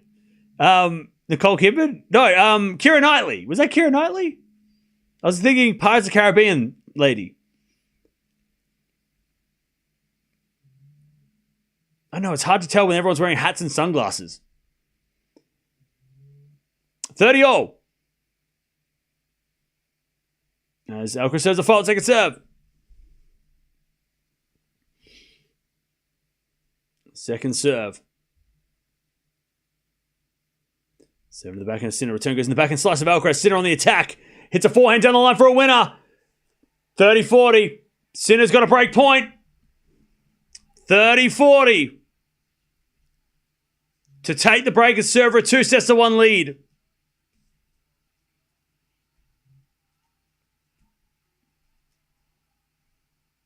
All right, 30-40.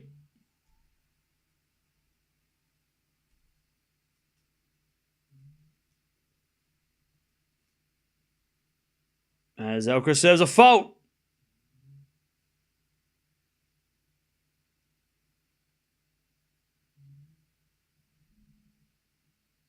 Second serve into the forehand of Sinner. Return goes to the back of Alcaraz. Sinner, forehand cross court. Alcaraz gets there with a pass, but Sinner volleys it away. Alcaraz slipped over. Sinner's making sure he's okay. And Sinner's like, you good? And Alcaraz is like, yeah, I just fell over. And Sinner's going to serve for a 2-1 lead.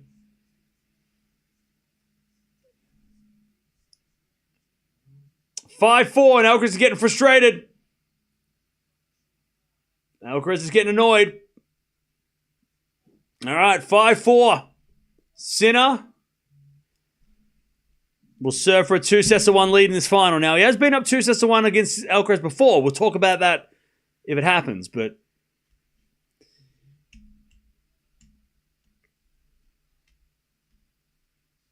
Alcaraz is looking defeated. He's getting angry at the coaches too. He's getting very chatty at the change of ends here. He's having a long conversation with everybody in the box. And they're trying to give him some encouragement. Juan Carlos is like, shut up. He's just shaking his head like, stop complaining. Just win. He's had enough. All right. You don't see Alcaraz talking that much at the change of ends. All right. By the way, Leighton and Andre having a giggle in the box. Love that. I love seeing the old pros all getting together and having a chat. Anyways, Sinner is serving for a 2-1 lead in the Wimbledon final. Sinner serves. Into the forward of Alcaraz. Return goes out. 15-love. 15-love. Feels like Sinner is in Alcaraz's head. He is right now. I think Alcaraz has just gone to the drop shot too much. Like, those drop shots are just not it. 15-love. There's a bit of fault from Sinner. Second serve.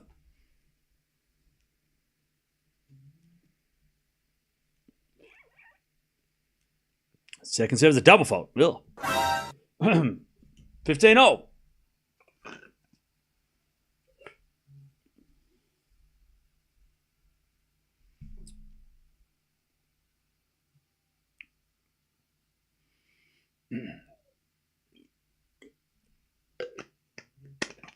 I just spilled water all over myself. All right, 15-0. Sinner serves. An ace. Down the tee. It's not vodka, it's water. 30-15.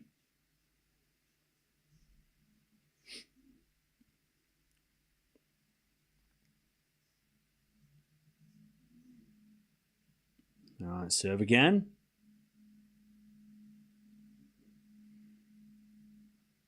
Now wide the back of Alcaraz. Sinner comes in with a drive volley. Alcaraz with a lob again. Sinner with a smash. is a winner. 40-15. Sinner for a 2-1 lead. 40-15. And Alcaraz is going to have to fight from the death. 40-15. By the way, Chad, I think every set's been almost like 47, 48 minutes every set. It's been they've all been 6-4 too, so makes sense. All right, 40-15. Sinner for a 2-1 lead. He serves. Down the tee, Alcaraz in the net, and there it is. 2-1 for Jannik Sinner. In the final of Wimbledon now. It's definitely not over, we know that. Because 2-love and match points wasn't enough for Sinner at Roland Garros. But let's go and talk about the stats, because Alcaraz is going to have to fight back. And we know he can fight back. But he's going to have to fight back from 2-1 down. Again, against Jannik Sinner. So Sinner, when he's been up 2-1, we'll talk about that first, because that's different. When Sinner is up 2-1, he's only lost 6 times. 3 of those have been against Alcaraz. So Sinner in that set, by the way, 15 winners, 12 errors, 9 winners, 5 errors by Alcaraz. Alcaraz hasn't had a break point for a long time. Sinner's serve after the first set has gotten so much better. So Sinner, last 2 times that he's been up 2-1, he's lost were to Alcaraz. Roland Garros, the last 2 years. Also, back at the US Open in 2022, he was up 2-1 against Alcaraz and lost. He was up 2-1 against Djokovic at Wimbledon a couple years ago and lost that too. Hashanov, Altmaier are the other guys. So 6 times, half of those 6 to Alcaraz. So that's good. If you're an Alcaraz fan, that's great.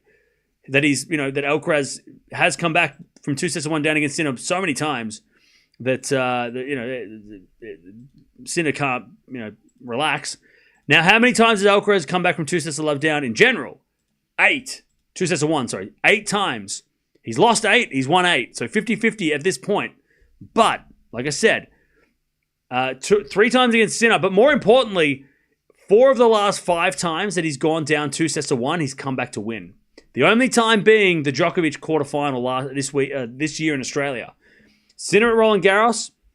Tiafoe last year at Wimbledon, down 2-1, he came back to win. Zverev in the final of Roland Garros last year, and also Sinner in the semis of last year's Roland Garros. So 4 of the last 5 times he's been in this position, he's come back to win. So if you're an Alcaraz fan, don't be sweating. It's fine. Everything's fine. Everything's fine. If you're a Sinner fan, though, he kind of needs to win this set, because if you go 5 against Alcaraz, you lose. Unless you're Berrettini. That's it. So Sinner needs to win it in 4. Because if he goes 5, Alcaraz wins. That's the rule. That's how it works. 15-love. Serving to the forehand of Sinner. Return goes in the forehand of Alcaraz. Drop shot is in the net. 15-0. His drop shots aren't working. His drop shots are not working. 15-0. 15-0.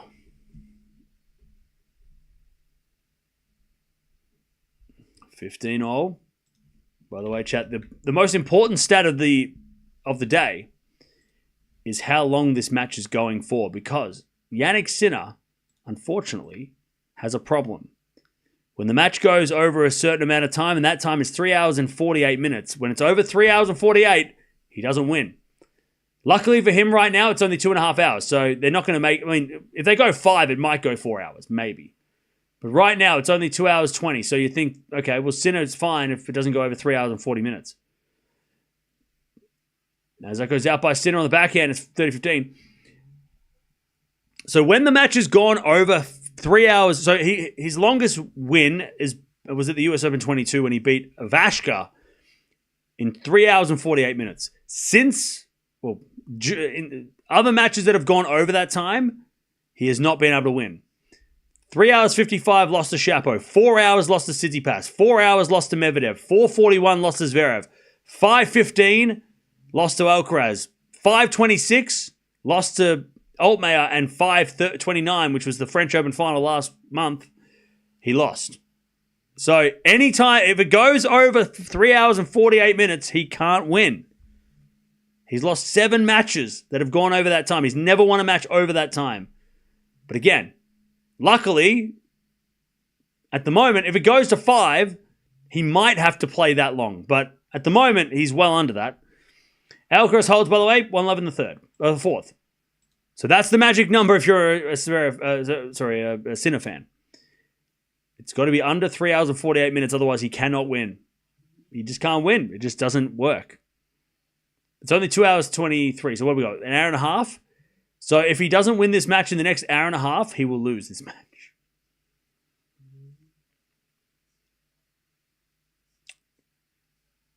All right. 1-love. Bjorn Borg in the house, by the way. He has been there like the last 4 days.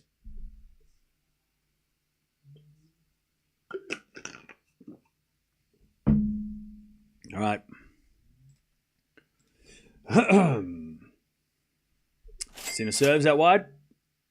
Why does Carlos have first serve all the time? Thank you, Young, for the 230. Great question. All right. First serve was a fault, I think. Second serve. Sinner goes to forehand of Alcaraz. Great return. Sinner with a forehand of Alcaraz down the middle and long by Alcaraz. So the reason why Alcaraz is serving first every time is because of this. So they alternate serves every single time, right? So Alcaraz was Sinner won the toss, elected to receive. So Alcaraz served the first game. So it was 1-0. Wait, am I writing this right? Yeah. All right, so it was 1-0, then it was 1-1. Then it was 2-0, sorry, 2-1. And just bear with me, I know there was a break, but this just for the sake of this exercise. And then it was 2-0, right? Then it was 2-2. Then it was 2-3. It's hard to write this backwards. And then it was, 3-4?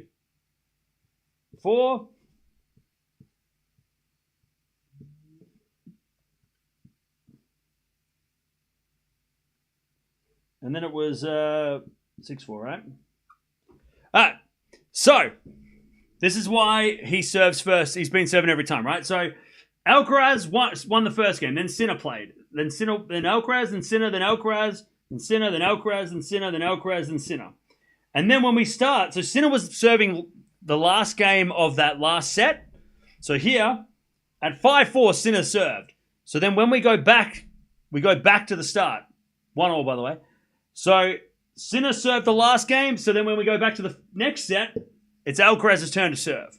So they alternate the serves. So it just so happens that Alcaraz, it's been 6-4 every time. So it's been, and then at the end of the set, it goes back up to Alcaraz, right? 6-4, back to Alcaraz. It's just been luck. If it was 6-3, it would have been Sinner serving first. Or if it was a tie break, it would have been Sinner. Does that make sense? So Alcaraz served first, gave her the match, 1-love. Then Sinner, then Alcaraz and Sinner, then Alcaraz and Sinner. And they alternate, and then whoop, all the way back up to the top. And then we go back to 1. And it was back to... Does that make sense? It's very... I mean, it doesn't happen like that, but yeah. It doesn't always happen that way, but it did happen. It does happen this way. So that's why. 15-love. Now, if Alcaraz wins this set by serving, let's say he wins at 6-4 by serving and winning the set. Sorry, if he wins the set 6-3 by serving, then Sinner will serve first in the fifth. So it's whoever was serving the previous game at the end of the set, the start of the next set will be the other person. All right, double fault, 15-all.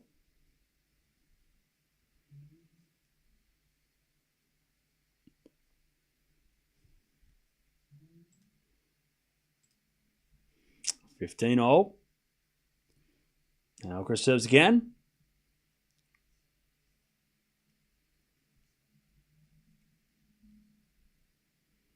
Alcaraz serves again.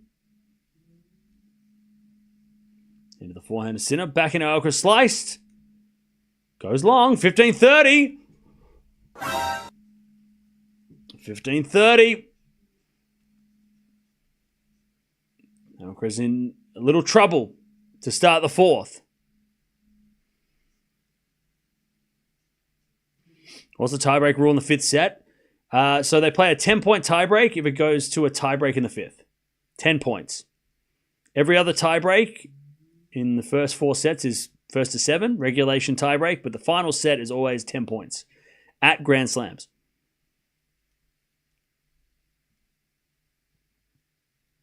What happens if they have a tiebreak? So let's say Sinner was serving to get to the tiebreak. Alcaraz, we'll get to that in a second. It's a little more complicated. Backhand goes out by Sinner 30-all. So let's say Alcaraz was serving to go to the tiebreak. Sorry, no. Let's say Sinner was serving to go to the tiebreak and then Alcaraz served the first point of the tiebreak. The tiebreak counts as a game. So Alcaraz, because he served first in the tiebreak, that would be considered his service game. And then it would go back to Sinner at the start of the next set. So whoever serves the first point of the tiebreak, the other person will serve the next game in the second set or the third set, or of the next set. Don't ask me why, but that's just how it works. Anyways, backhand down the line from Sinner's a winner, 30-40. We might not need a fifth set at this point. Sinner is cruising. 30-40.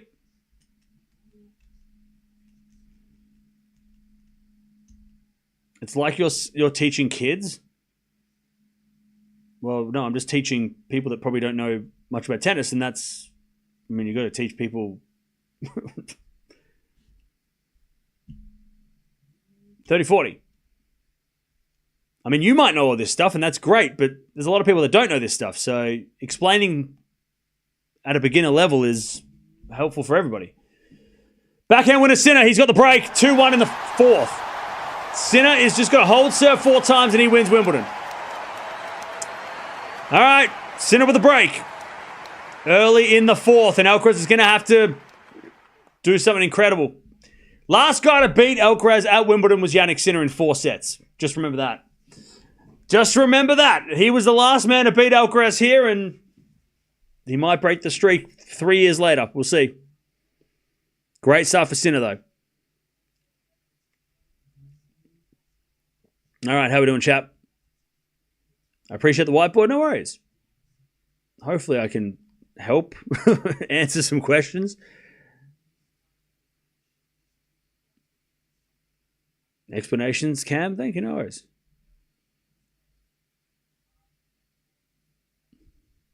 All right.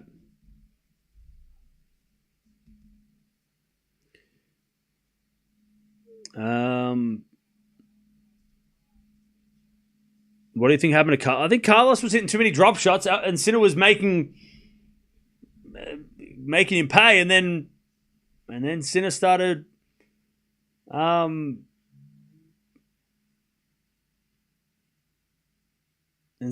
missing. So Alcaraz started missing because he was getting frustrated that his game plan wasn't working.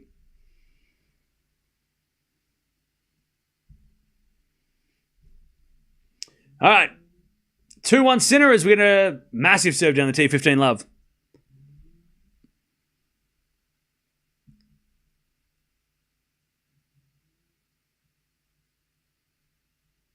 No worries, Andrea. I'm glad that's what I want to do with the channel, is that, like I've said at the start of the match, if you've never watched tennis or you haven't watched tennis much and then you watch it on TV, it's very hard to kind of get an understanding of it. Just like any sport, if you don't understand the rules of the sport or you don't understand how the sport works, it's very hard to understand it without, because you can't ask the questions like, what are they saying? What do they mean? You have to look it up yourself, Google it and whatever. And then maybe you find the answer. But here, if there's any question you have, like if I say something or you hear something on the TV or whatever, you can ask me and I'll hopefully have the answer. If not, somebody in the chat will have the answer. And you can get the answer and understand the sport better, and that means you'll enjoy it more. It's more fun if you understand what's going on. As a backhand winner, Sinner, 40 love. Sinner is crushing it at the moment. 40 love. 40 love. I'm a newbie to tennis, and I really appreciate the explanation. No worries, L. Happy to help. Am I a coach? I was a coach. And then I started this channel. So I ran out of I didn't have enough time. 40 love. Sinner into the forehand of Alcaraz, return into the forehand of Sinner. Alcaraz backhand into the forehand again of Sinner, to the backhand of Alcaraz. Sinner backhand. Backhand to the backhand of Alcaraz. Sinner gets the game. Alcaraz overhits it 3-1. Sinner in the fourth. Alcaraz is going to have to do something just as incredible as he did at Roland Garros. It's gonna be one of those classic Alcaraz comebacks, or it's going to be Sinner winning Wimbledon.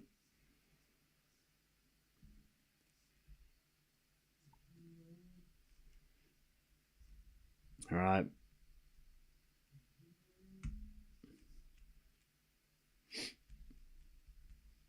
Sinner needs to go for the kill now. Yep.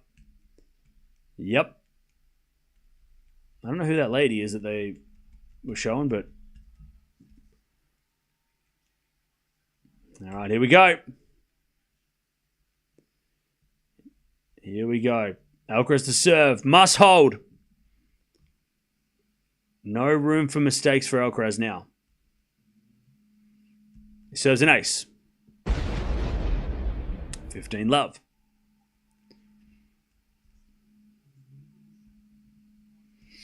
$15 love. 139. Jeez. 139 down the tee. That's a great serve. And then he serves a 140 fault. Second serve.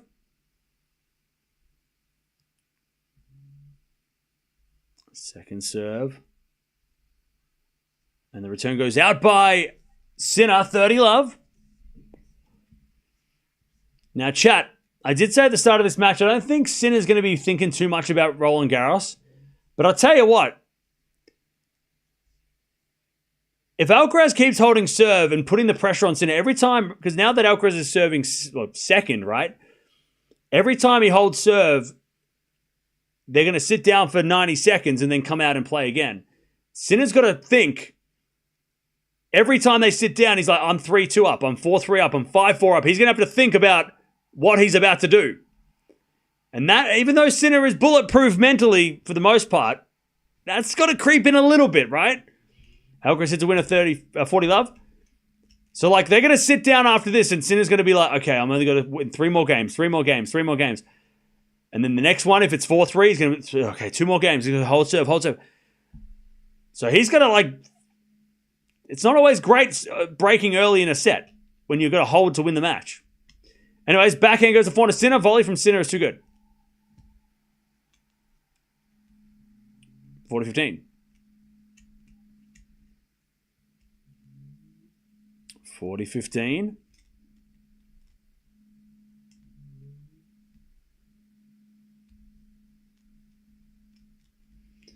As Alcaraz serves a fault, second serve.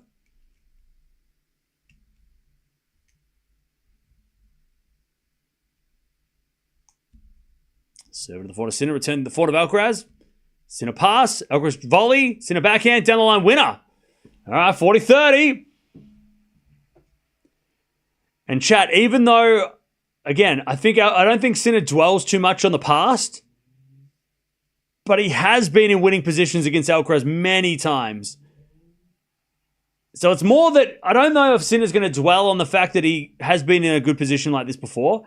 It's more Alcaraz believing he can come back. That is more likely. So if Alcaraz can hold here, every time they sit down, Alcaraz is going to go, well, I came back from match point down. I can beat this guy. Like, I think that's more telling than Sinner being like, oh no, I'm going to lose again. Ugh. I think Alcaraz sitting down going like, okay, I'm just going to have to beat this guy from a breakdown again. You know, like that's probably the scarier thing as Alcaraz hits in the net. If he gets down a double break though, Alcaraz, this is not good. Deuce from 40 love.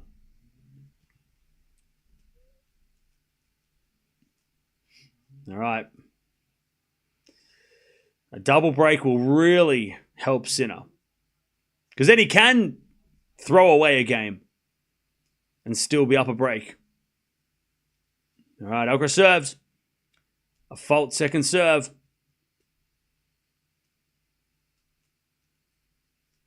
Second serve. Into the backhand of Sinner. Good return. Alcaraz gets a backhand cross. Sinner goes again to the backhand of Alcaraz, who goes down the line to the forehand of Sinner. Alcaraz backhand slice. Sinner with the forehand inside out. Alcaraz in control. Backhand to backhand. As he gets a forehand, now Alcaraz cross court. Sinner on the stretch goes down the line, but it's long. And it's advantage Alcaraz. Sinner, he looked at the shot. He hit that shot in the second set to win the set. One of those down the line forehand stretched winners. Advantage Alcaraz to just keep it close. Advantage Alcaraz.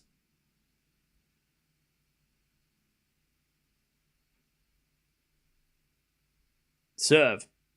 Down the tee. Return goes in. Volley. Alcaraz Sinner with a pass. Goes wide. Okay. Alcaraz holds.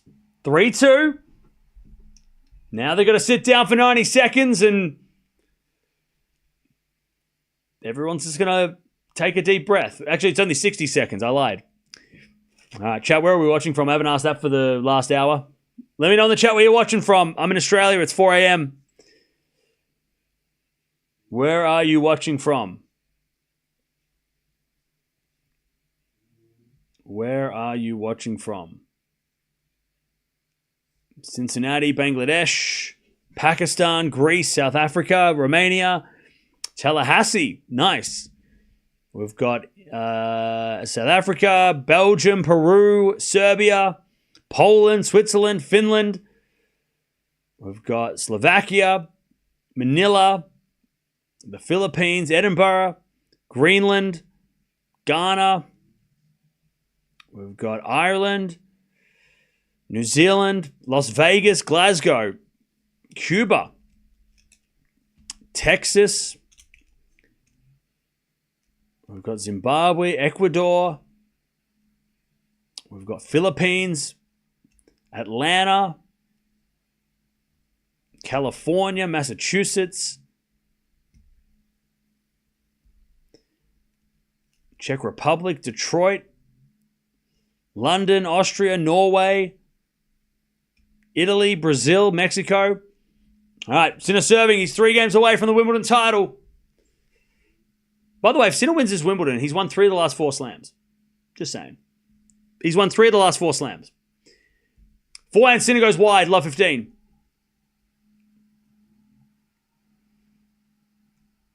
Love 15.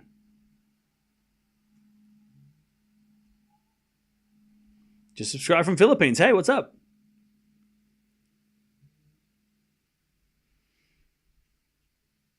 Love 15. First point goes to Carlos. And Sinner serves again. That's a fault. Second serve.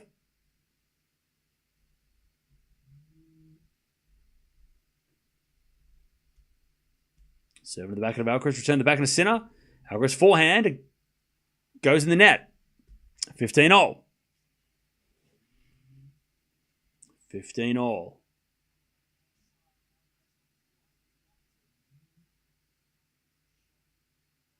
15-all.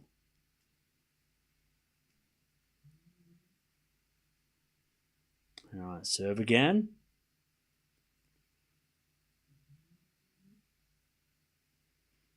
$15-all. Sinner serves.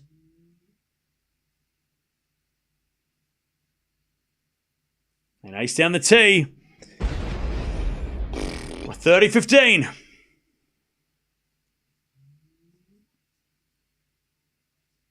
30-15.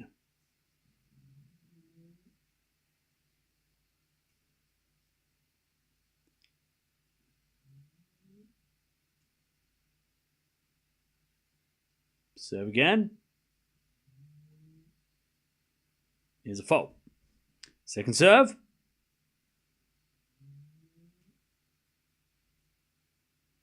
Second serve. Into the body of Alcaraz. Return goes out. Great second serve by Sinner. 40-15. 40-15. Sinner to go to 4-2 in the fourth.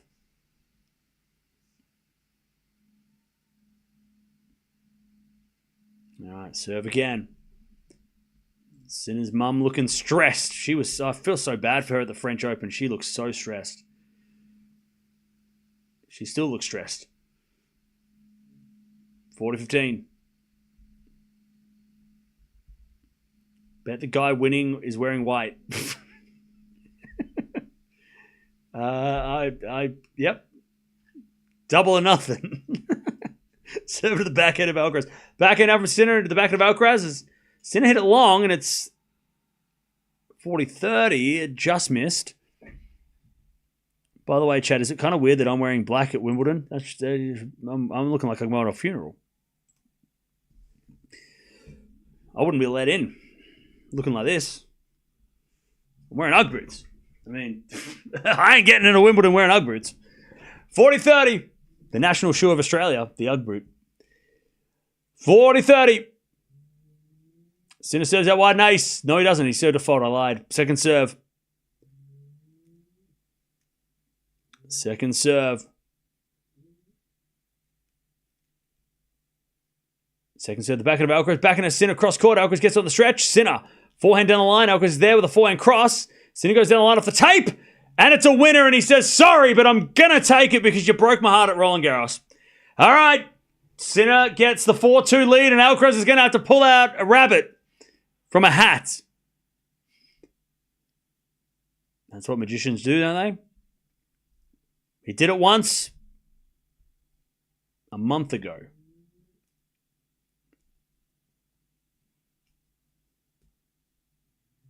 Oh, Rika, nice. I need a new pair of Ugg boots because my Ugg boots are falling apart. I wear them all the time. Why do they apologize? Because they respect each other. All right. Prince William is clapping way too hard for Alcaraz. You've got to be unbiased, Sir, Your Majesty.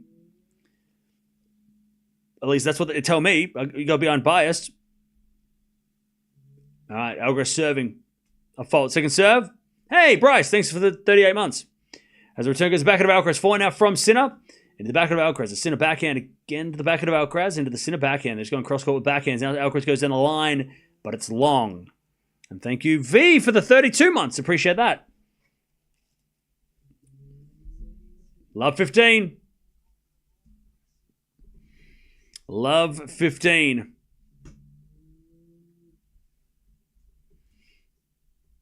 Love 15. Serve again is a fault.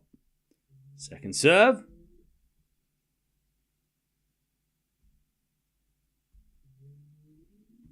Serve to the backhand of Sinner. Great return. Slice Alcaraz goes in. Sinner forehand to the backhand of Alcaraz. Down the line again to the forehand of Sinner. And Sinner hits it out. 15-0. All right. 15-0.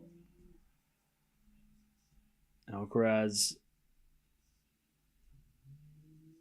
takes the point.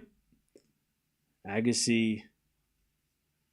By the way, Agassi and Leighton, the guy sitting, I can remember this. I don't know if it was 2005 or 2006, but the guy sitting next to Agassi and next to Leighton is Justin Gimelstob, who I think is like a journalist now, or he's in the tennis media, or he was. I don't know if he still is, but he might be into like tennis management now. But I remember he played a match against Leighton here in like 2006 at Wimbledon. And I remember he was diving all over the court and Leighton was fired up. And it was one of the most fun first couple of rounds. Hewitt versus Gimelstob. If you can find any footage of that, I remember Leighton was like screaming every point and Gimelstob was diving for volleys and going nuts. It was so much fun. I think it was 05. But I remember when they played, it was like an early round, and it was just the best. Like Leighton was so hyped, and Gimelstob was like flying around the court, diving for everything. It was awesome, so much fun. All right, anyways, 30-0. Backhand goes into the forehand of Alcaraz, into the backhand of Sinner. Alcaraz with the forehand in the middle. Sinner with the forehand cross. Alcaraz gets it again to the backhand of Sinner, but Alcaraz with his backhand into the forehand of Sinner. Sinner in the net. I think both guys thought they hit it out, but Sinner hit it in the net. 40-30. Cam must be 45, 48. All right, 40-30. It was in 05. Yeah, it was a crazy match. I'll tell you another one. Taylor Dent versus Leighton Hewitt. I loved Taylor Dent back in the day. He doesn't play anymore, but yeah, Hewitt versus Dent was so much fun as well. They played a few times in the mid-2000s. I love Taylor Dent. Anyways, great volley from Alcaraz. Taylor Dent was a true serve volleyer as well. He was so fun. He had like back injuries and stuff, but his serve, I remember like his serve, Taylor Dent's serve, crazy. And his dad was Australian. Or probably still is. Yeah, was it 2005? No, was it 05? It must have been. Third round Wimbledon 05, it says. And yeah, I remember Gimelstob was just like flying around the court, just like diving for everything. It was crazy. And it was 3 sets Hewitt, but the first and the third set, Gimelstob was just diving, like he was just reckless with his diving. It was so fun. If you can ever find any highlights of that, go watch it. It was so much fun. And Leighton was just like screaming his face off. It was the best of Leighton. And yeah, it was just so much fun. So much fun. Anyways, here we go. Can Alcaraz get the break back? I tell you this, Alcaraz does not look stressed, and that is scary if you're Sinner. Because Alcaraz is like, oh yeah, I'm down a break in the fourth. I'll come back, don't worry about it. He looks so chill. So scary. And Sinner's like, come on, bro, just look worried or something. All right. Sinner serving. He's 2 games away from Wimbledon.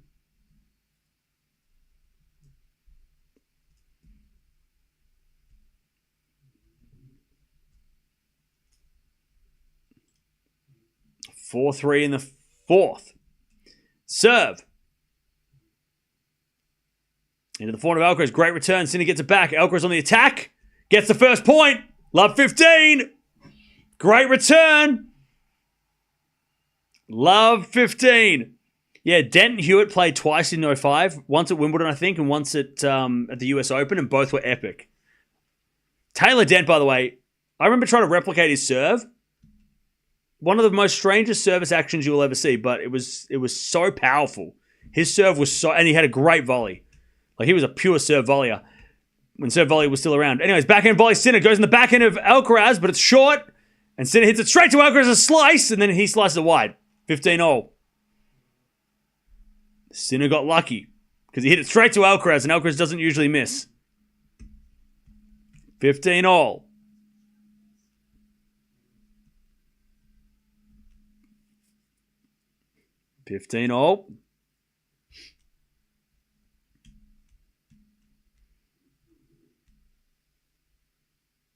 Serve again.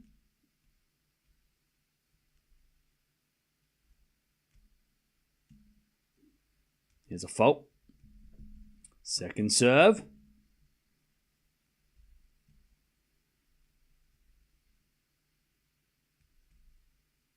Into the forehand of Alcaraz. Forehand from Sinner goes wide. Oh, he shanked that real good. All right, 15-30.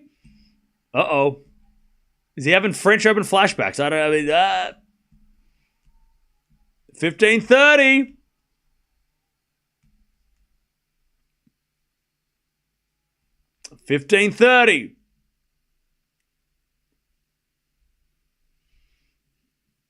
Serve again. There's a fault.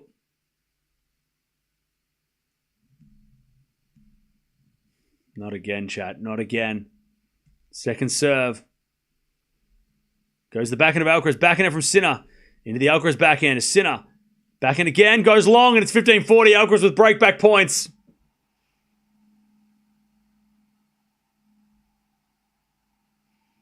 $15-40. And the King of Spain, I think it's him. I don't know who he is. He might be. I'm going to guess. You said he was. His Majesty's on his feet. 15-40. Break back. Is it the first break points he's had since the first set? Possibly. I think it is. The first break points since the first set for Carlos. 15-40 to get back the break. First there's a fault. Where's that first serve? It's gone, chat. Second serve. Second serve in the forehand of Alcaraz. Return goes into the net. 30-40. 30-40. Good second serve by Sinner. Alcaraz couldn't get the racket on it. 30-40. Sinner needs a first serve. He hasn't hit a first serve for at least a year.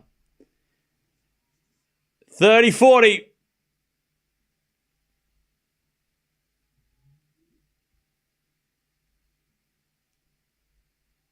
Serve again. Still Alcaraz break point to take. Back the break. 30-40. Sinner serves. Into the backhand of Alcaraz. Return goes into the forehand of Sinner. Alcaraz backhand down the middle again to the backhand of Sinner. Down the line to the forehand of Alcaraz. Sinner with a forehand cross. Alcaraz gets it. Into the forehand of Sinner, but it's out by Alcaraz and he kicks it into the sky. And it's deuce. Sinner survives. Sinner survives. Now, chat, remind me, because I forgot, it was so long ago. Was Sinner up 5-3 in the fourth at Roland Garros? Was he up 5-3 or was he up 5-4? I think he was up 5-3, right? I think. I can't remember. Don't remind us. Sorry. I mean, don't worry about it. Who cares? Deuce. No, Sinner serves again. Into the backhand of Alcaraz. Good return. Sinner gets it with the backhand cross. Into the backhand of Alcaraz. Again, the backhand of Sinner. Alcaraz forehand short. Sinner with the attacking backhand. Alcaraz gets it down the line, but it's in the nets. This close to being a great shot. It hit the tape. Didn't go over. Advantage Sinner to take a 5-3 lead. He was 5-3 40 love on against Alcaraz's up love 40 on Alcaraz's serve. Okay. He was love 40 on Alcaraz's serve, wasn't he? And then Alcaraz held and then he broke and then he came back. So this would, I mean, yep. Advantage Sinner as he serves a fault. Second serve. Second serve. Down the tee. Great second serve. Return goes out and Sinner goes to 5-3. He goes to 5-3.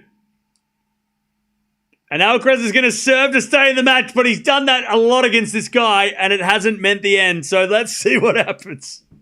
Chat, we're here again. Here we are.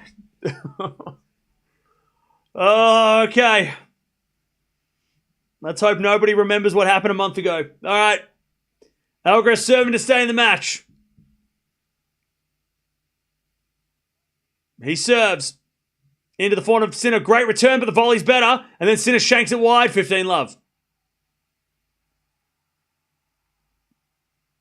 No love 40 this time. 15 love. Again, don't forget to subscribe if you haven't already. We're going to be back for the US Open Series in a week or so. Tennis never stops. Except for in December when it does stop. But then they play exhibition, so it doesn't really stop. It's kind of a 12-month a year kind of thing. Serve to the back of the Sinner. Return goes to the back of Alcaraz. Sinner backhand. Down the line. Alcaraz with a slice on the stretch in the net. 15-all. Sinner's like, I'm not serving this out. I don't want to serve this out. 3 points away from Wimbledon. 15-all. 15-all.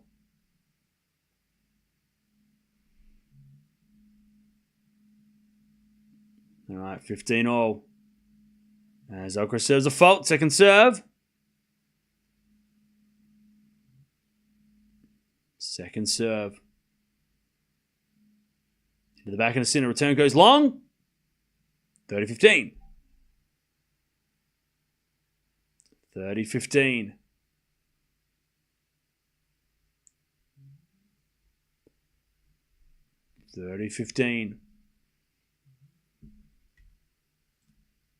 By the way, shout out to everybody over on the other socials that are watching. Thank you for watching on Twitch and others things. As we're going to find out from Sinner to the slice of Alcaraz. That goes in the forehand of Sinner.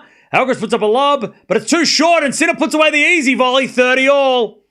2 points away. 30-all. 30-all. Sorry, people are ruining the scores. Members, don't ruin the score. 30 all.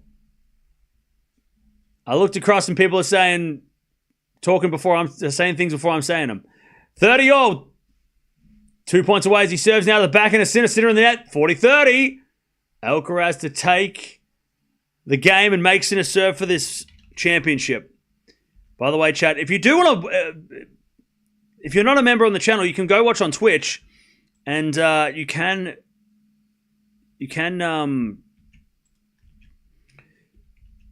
I can see your chats over on Twitch, but please don't ruin the scores. Serve and volley, Alcaraz, too good. All right, 5-4.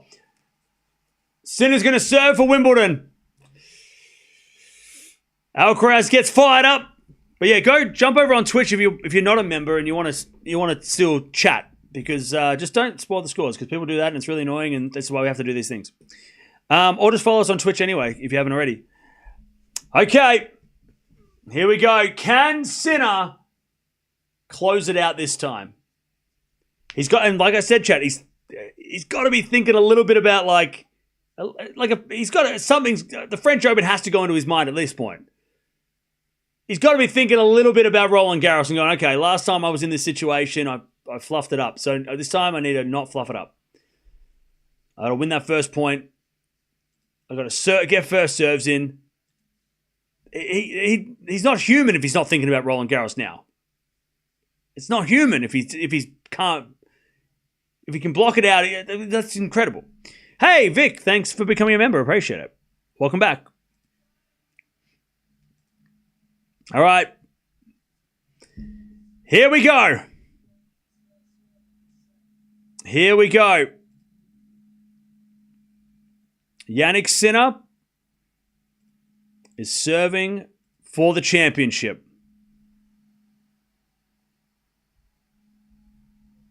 By the way, thank you everybody following us over on Twitch. Appreciate that. I can see all of you. There's 100 people there, which is crazy. All right. Here we go. Jannik Sinner serving for Wimbledon. He serves. Out wide, Alcaraz returns into the backhand of Sinner. Alcaraz gets there on the stretch. Sinner. Cross-court backhand as Alcaraz runs around, hits a forehand into the backhand of Sinner. Again, the backhand of Alcaraz. Sinner with a forehand again to the Alcaraz backhand. Now Sinner with a forehand cross. Alcaraz gets it with a forehand of his own. Forehand to forehand rally as Alcaraz goes down the line. Hits it back of the line. It did definitely hit the line, but the second one didn't from Alcaraz. And it's 15-love. And Alcaraz is breathing very heavy after that rally. 15-love. The forehand hit the back of the line and chalk flew up, and then the second one went wide. All right.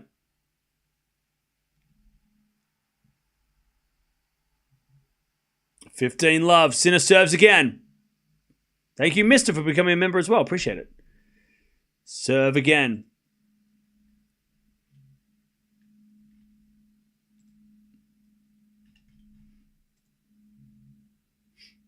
Sinner serves. Great serve. Return goes in, though. Alcaraz gets it, but Sinner smacks it down the line for a winner. 30-love. 2 points away. 30-love. Hey, Linear, thank you for the $20 super sticker. Appreciate that. 30-love. Sinner's 2 big serves away from winning Wimbledon and getting some revenge over what happened at Roland Garros a month ago. 30-love. He serves again. Out wide. A return goes into the forehand of Sinner, who goes down the line. Alcaraz with the backhand pass. Sinner volleys it. And Alcaraz gets there, but Sinner volleys it away. Alcaraz is just diving all over the place. And he can't get it. And it's championship point for Jannik Sinner to take home the Wimbledon trophy and to avenge the loss that he had at Roland Garros. 40-love. 3 championship points for Jannik Sinner. But it's on his serve. Unlike Roland Garros, where he was up championship points on the other guy's serve. 40-love. Sinner serves. Down the tee. But it's a fault. Second serve. Ooh. Everyone's nervous. Second serve. Serving to the back of Alcaraz. Return goes in the back of Sinner, who hits it in the net. What? Woo! 40-15. One saved. Sinner went for the kill and he hit it in the net. 40-15. Everybody's trying to, in the box, is trying to give him some help. He looks nervous, Sinner, and he doesn't. Oh, look at his mum. His poor mum is just, she can't watch. Not again. 40-15. Championship point number 2 for Sinner to win Wimbledon. He serves down the tee. Alcaraz returns it in the net. Sinner's the Wimbledon champion. He avenges the loss at Roland Garros.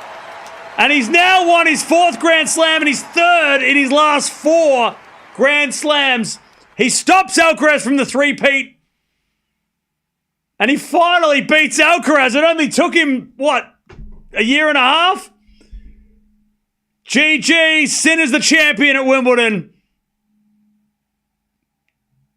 Man, what a match. What a match. He avenges the loss. Jannik Sinner.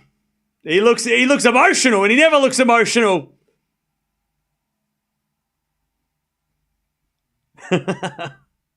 And he just slaps the grass. Man. And he denies Alcaraz of a three-peat. Love that for Sinner. Man, after the heartbreak at Roland Garros, that is just such a fairy tale for Sinner. And I know people are going to say, he should have lost to Dimitrov, he shouldn't have even been here. Well, sometimes the tennis gods are shining down on players. And maybe, if you believe in tennis gods, maybe they were giving Sinner a bit of a break after the heartbreak he felt at Roland Garros. Maybe they were giving him a little bit of a leg up in this tournament. Just giving a little bit of help. And Alcaraz is giving him a round of applause. Alcaraz is classy as hell. We love Alcaraz. We love Carlos. He'll win another Wimbledon. First Grand Slam final loss for Alcaraz. By the way, Alcaraz broke Sinner's unbroken streak in the last tournament, so I guess it's only fair that now they've both lost one final and it's to each other. 5 slams for Alcaraz, 4 slams for Sinner. I mean, that is becoming such a rivalry now. Sinner's mum is happy this time, finally. She's like, thank God you won this one. All right, if you are leaving, don't forget to sub on the way out. We're going to stick around for a while. He hugs Seal. Well, Seal's there, so why not? 90s musician Seal, he's there. Are they doing a collaboration? What's up? They're going to sing a song? Milena! Thank you for your lectures, Cam. Cool Sinner. Fingers are crossed for Alcaraz. No, thank you for the donation. Sorry I didn't get to that earlier. Thank you for the donation. Disappointing, but deserved win for Sinner clap. Hey, Zero, thank you for the donation as well. Appreciate that. LA. This is great for the rivalry. Love Carlos. Happy Agreed. For Sinner. Hey, thank you for the 20. Appreciate that. Yeah, this is great for the rivalry. I know if the Alcaraz fans are going to be disappointed, but if you're a neutral fan, this is great for the rivalry. It means it's 8-5. So it's a little bit closer. It's 4 to Sinner, 5 to Alcaraz in the slam tally. Sinner's won 3 of the 4. So he's going for a career slam next year at Roland Garros, just like Alcaraz is going for a career slam at the Australian Open. So it sets up 2026 very nicely. Not to mention, Sinner at the US Open could win 3 out of 4, which is ridiculous. Not many players do that even, By the way, and if he does win 3 out of 4, it's fun. It's very fun to see that Alcaraz is kind of like the calendar slam breaker. He denied Djokovic in 2023. Now he might have denied Sinner, because Sinner obviously could have won the French. But who cares about that? He won Wimbledon. Also, I think the Princess of Wales is going to give out this trophy. The royal box filled with tennis and British royalty. But man, Great final. These guys never put on boring matches. They're always interesting. Not the 5-set epic. It was never going to be as good as the French Open. We know that. But definitely adds to this rivalry for sure. They're 1-1 in Grand Slam. I mean, chat, I know we're asking so much and maybe way too much, but US Open final? Could they play can we get the US Open final 3-3? Sinner, by the way, looks happy. So Alcaraz looks happy. Again, I feel like Alcaraz just loves the sport. That even if he's not the one who wins everything, he's happy that he was a part of it. You gotta love the guy for that. Like, he's not crying, he's not sad. You know, not saying that people that are crying and sad are bad sports or anything. That's fair enough. I mean, you just lost a heartbreaking match. But Alcaraz is just kind of just like he's, I don't know if he's happy for Sinner, but he's more just kind of like, now he's just staring into the abyss. But he smiled for a second. Now he looks devastated. But look, you got to love Alcaraz. He's just so classy. You know he's going to give a great speech.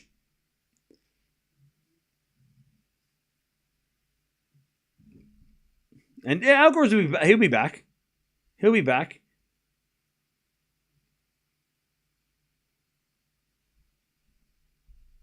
Alcaraz is only kind and happy when he loses against Sinner. Wait, what? Why? When has he lost against someone else that he's not been like that? All right, Princess of Wales walks out on court. Sorry, glides out on court. God, chat, I'll tell you what.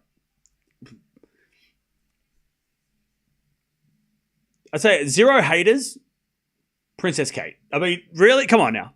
0 haters. Nobody, right? 0 haters, Princess Kate.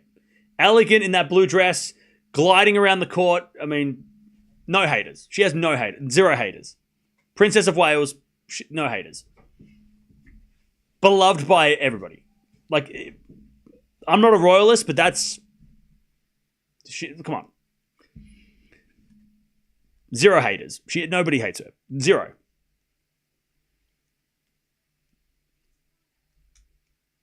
All right, here we go. I don't know who that lady is. She's the tournament director, I think, maybe.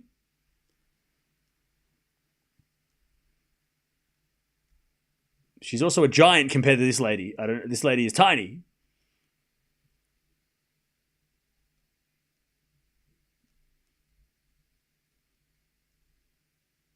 How tall is Princess Kate? She's wearing heels like this high. All right. The umpire getting the trophy as well, getting the plaque. Love to see it. The umpires. By the way, this tournament, umpires been great. I feel like there's only been like 1 or 2 times where there's been a mistake, but I feel like the umpires overall have not been talked about, which means they did a good job. All right, Carlos is receiving the runner-up trophy as he bows to the future Queen of England.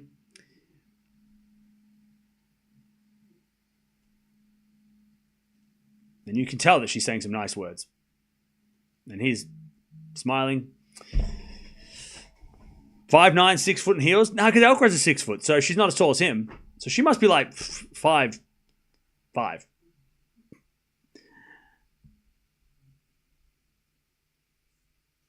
Carlos is such a nice guy. He's such a sport. Oh, yeah. And Jannik Sinner, the Wimbledon champion, chat. And I don't want to bring it up because I know, like, we're celebrating Sinner, but also, thank God he was only banned for 3 months. Chat, thank God for tennis, because if he was banned any longer, we would have been robbed. And I know people have their opinions. He should be banned for life. You don't know what you're talking about. All right. Sinner with the trophy, but thank God it was only for 3 months. Because we would have been robbed of a final of the lifetime and also a rematch. We would have been robbed. We would have been robbed had he been banned for 2 months more. We would have been robbed. So thank God it was only 3 months, and thank God we can move on, and we've just witnessed 2 of the greatest finals between these guys. 2 great finals between these guys. We would have been robbed of those matches. All right, Alcaraz just giving the speech.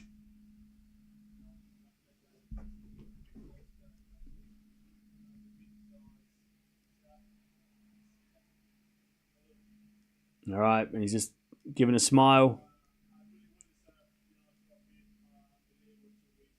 You know, you've had a great 2 weeks for Sinner.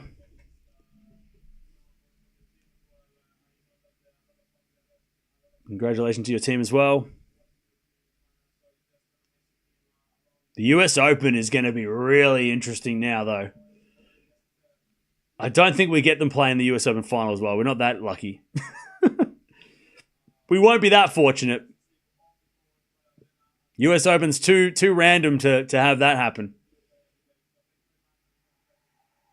Gosh, Sinner, Alcaraz, you are so classy. That's why we love you.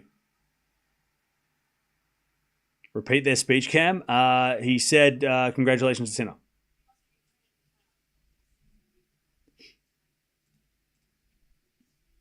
They're just asking him a bunch of questions. It is strange how Wimbledon do it differently like this. How they don't do like let them do the speech. They like basically do an interview. Wimbledon, it's weird that they do that, but it's, you know. Cam needs a Carlos cardigan. Well, look, now I mean I don't need to get a Carlos shirt, which, you know, means I just gotta wait for him to win the US Open maybe, but I can't get that cardigan in Australia, though, because Nike aren't sending shit to Australia anymore, so I don't know what's going on.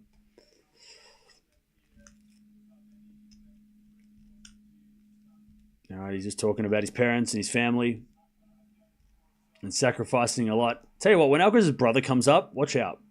Can you imagine if Alcaraz's brother was a third of these? Alcaraz's brother's supposed to be better. Watch out.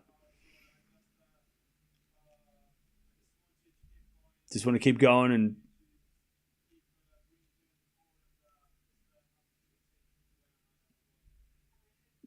his family's always, I mean, chat, his family's always there.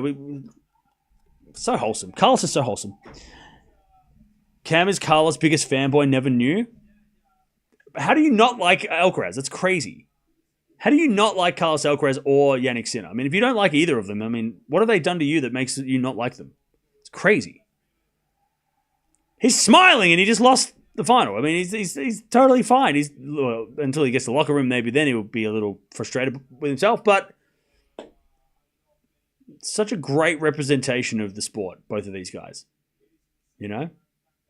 They've taken the mantle from, you know, all the three goats, you know, the goats coming through. And they are the face of the sport and they're the role models of the sport and they're bloody great. And Alcaraz is just going to...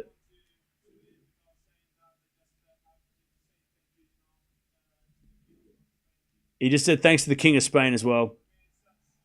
For me, it's an honor. That is pretty big deal. See, if you're not European, the king and the queen and stuff like that doesn't make sense to anybody. But when you're from Europe, that's a big deal. That the king of your country came to visit.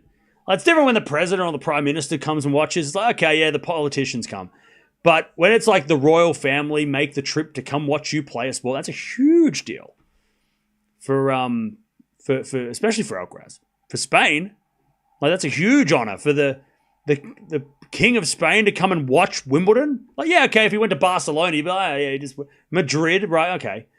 But to come to Wimbledon to sit in the front row, and that's huge. That's a huge honor. I don't know what the equivalent like that is for America or for Australia, but definitely isn't close to that. We got nothing like that. All right, Sinner having a chat.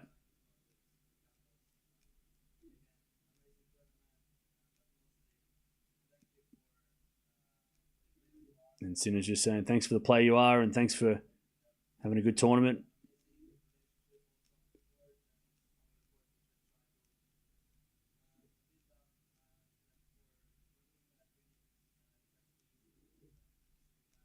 And he's talking about Carlos' team, saying your team is all so good. He's like, you're going to hold this trophy many more times. And he's like, you already have two, though, so... I love how happy they are for each other. Like, even Alcaraz's camp are, like, laughing at Sinner's jokes. Like, it's so nice. Because even when, like, Chad, if you don't remember, the GOATs were great and they all love each other now and they're all friends now. And Rafa and Roger are besties and what. But when they started, it wasn't like this. Like when they didn't, like Federer didn't want a rival. He didn't want Rafa around. He's like, go away. It's my tennis. Go away. And then when Djokovic come around, we all know that, he wasn't accepted and they kind of didn't want him around either. But this is so nice that from the start, these guys have always been friendly. Like from the start, it's just such a nice rivalry. And now I love spicy rivalries. You know that. I love when players have beef and it's fun and whatever.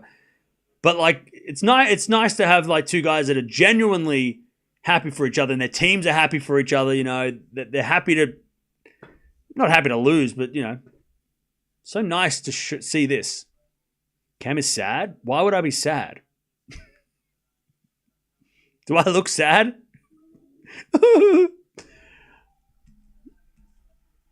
And Sinner saying, so happy to have this trophy. It means a lot. So wholesome. It is so wholesome. And the thing is, chat, if you're a neutral fan, or even if you're a fan of one of these guys hardcore, having the other guy is great for your guy because they're only going to get better. Because what do they say? Iron sharpens iron, or steel sharpens steel, whatever it is, right? That is... Alcaraz is going to be better because Sinner's there, and Sinner's going to be better because Alcaraz is there. These guys are going to be so much better than if they would by themselves. They're going to put, especially now that Sinner gets the win over Alcaraz, now Alcaraz has to go back and work on stuff. He's going to get better. And then the next time, just like Sinner's had to get better over the last couple of matches losing to Alcaraz, right? And they're going to get better and better and better, and then everyone else is going to have to chase them. So it's good that they've got each other because they are going to push each other, just like how Djokovic and Murray wouldn't have probably been as good as they were if they didn't have Federer and Nadal to try and compete against, right? Just like Nadal wouldn't have been as good if Federer wasn't there, right? I mean, these guys are only going to get even better, and that's great for all of us.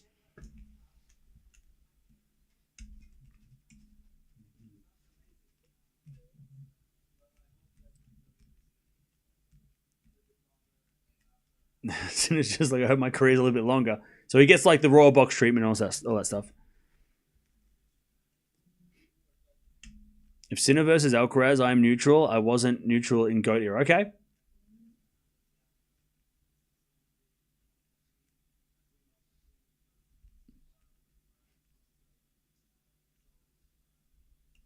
All right. Oh, hey, man. Do you want to go out there, do you? There you go. All right.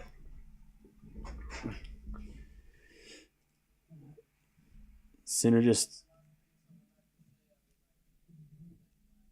thanking the team just before everything gets wrapped up. If no third player in these both levels soon, they will both win 20 or more slams each. Look, there are players that are lifting. You've obviously got Draper, who's been really good this year. Rune has always been in the conversation with these guys.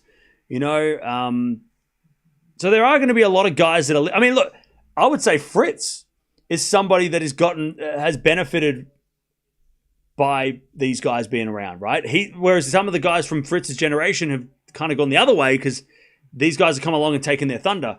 But Fritz has definitely improved a lot of tennis because of these guys. You got to give him a lot of credit for that, even though he might not be able to beat these guys consistently or at all. Fritz wouldn't probably be as good as he is if it wasn't for these two guys pushing, the limit. And, raising the bar after the GOAT era. Shelton, yeah, you got Shelton. I mean, I'm missing so many players. There's so many young players that you could pick. But, yeah. But, Chad, I'm sure we're going to see these guys play another Wimbledon final, and I'm sure it's going to go the other way. In one of those future finals. But, man, please don't compare the GOATs with the... Okay, relax, buddy. Fritz could have beaten Carlos. I mean, Fritz nearly got to the fifth against Carlos, and then that could have been interesting. There was a chance there. So Fritz is, I wouldn't say Fritz is in the big three, but Fritz is definitely deserving of being in the top, at least the top 4, which he is. First Italian to win Wimbledon, yep. First Italian to win Wimbledon. And he extends his record as the best Italian player of all time. I think Petrangeli is the only one that you can kind of talk about the conversation who's the best. But Sinner, I think, is overtaken and going to build on that for sure. I got the hiccups.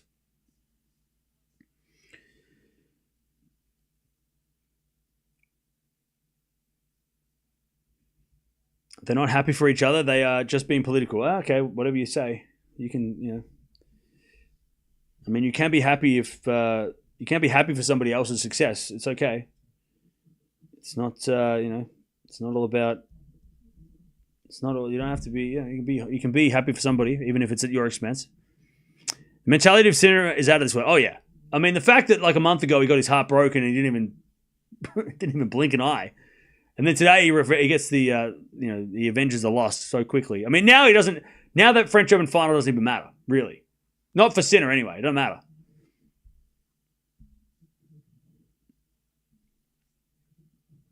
Weird comment. Yeah, people are just getting a little crazy. By the way, they hug it out. That's great.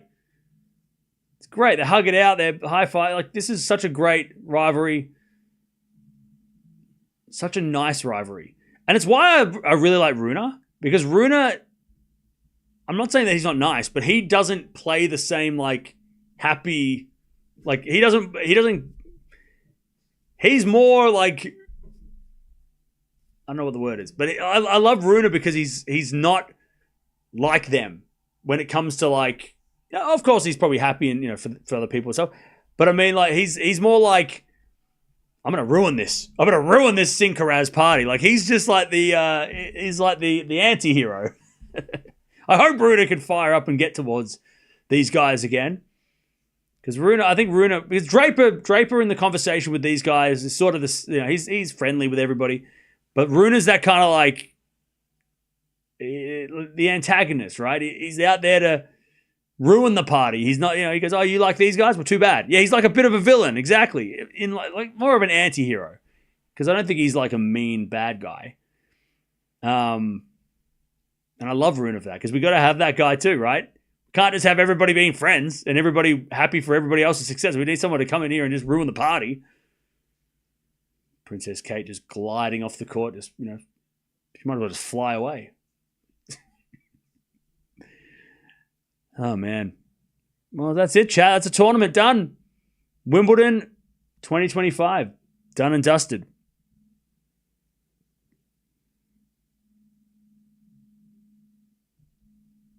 Wimbledon over. Swiatek and Sinner, the champions. I mean, I don't know if anyone thought Swiatek would win this tournament, but Jannik Sinner, I mean, some people picked him.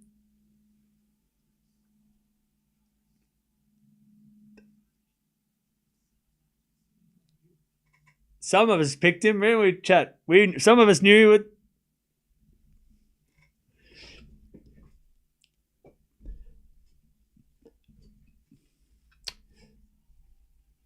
All right.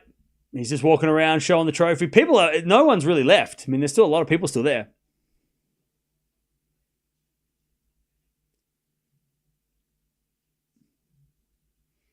Cam's going to be smug as heck now. I am on fire. I may have picked Djokovic at the start of the year to win this title, and I said that because if Sinner wasn't around, because we didn't know what Sinner was going to be, we didn't know whether or not Sinner would be playing at the start of the year, because we didn't know whether or not he'd be around. So I did pick Djokovic to win Wimbledon back in December last year, but at the start of the tournament, I did not pick Djokovic. I picked somebody else who may or may not be holding the winner's trophy right now.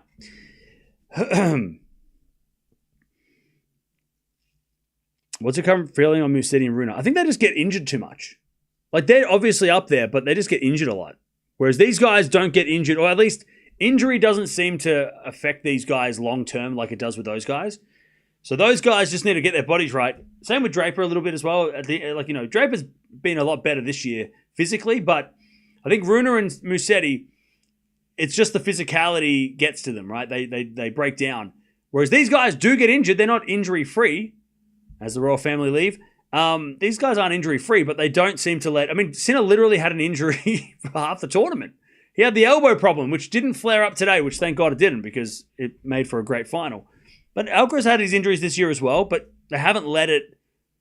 They don't let it ruin, a month or two of their tournament, Like Alcaraz he got injured in Barcelona, didn't play Madrid, and then he won Rome. So they can turn it around really, really quickly, whereas Rune and Musetti, it lingers. So they just got to figure that out. How to recover better from the injury, or how to not get injured, right? I mean, it's easier said than done, but if they can figure that out, they will be, because they can be competitive against these guys consistently, especially Rune. Rune is consistently a pain in the ass to Sinner. What exactly made you go for Sinner at the start of this tournament? Players that win the Australian Open can win Wimbledon. That's one of the only reasons I thought, you know what, I'm going to go Sinner. And I didn't think he'd beat Alcaraz. I thought that Alcaraz might lose earlier in the tournament. I thought, he's more likely to have an upset than Sinner. And then Sinner almost got upset against Dimitrov, so what do I know? But I thought Sinner is more of he's more reliable. Now, if they played in the final, well, I still picked Sinner anyway, but I don't know. I just thought Sinner was going to be, especially Alcaraz trying to win 3 in a row. That's crazy. Like, that's insane. We saw Sabalenka struggle in Australia 3 in a row, right? So I thought, I'll go Sinner. And I picked Alcaraz for the French Open, so I thought I'll go the other guy. Dan. Great commentary, Cam. Love it. Thank you, Dan, for the 2. Appreciate that. Baby step. Forza Jannik smiling face with 3 hearts. Thank you for the $2 as well. Appreciate that. Darren K was so happy. How do you stop a Terminator? You send another Terminator. Yeah, Alcaraz might turn into a Terminator after that loss. Thank you for the 5. Darren. Cam and Deb, thanks for all your hard work these 2 weeks. Thank God this didn't go 5, because I don't think Sinner would have won. Oh, no. Alcaraz doesn't lose 5 sets, we all know that. Thank you for the donation. Appreciate that. Dutchy. Hi, and thanks, Cam. Enjoy the McGriddles. I will. I'm going to get them after this. Thank you for all the donations. Appreciate it. And yeah, shout out to Deb, who was here all the way through. It's never easy for these, especially for the big matches. It's always so hard to keep everybody in check. So shout out to Deb.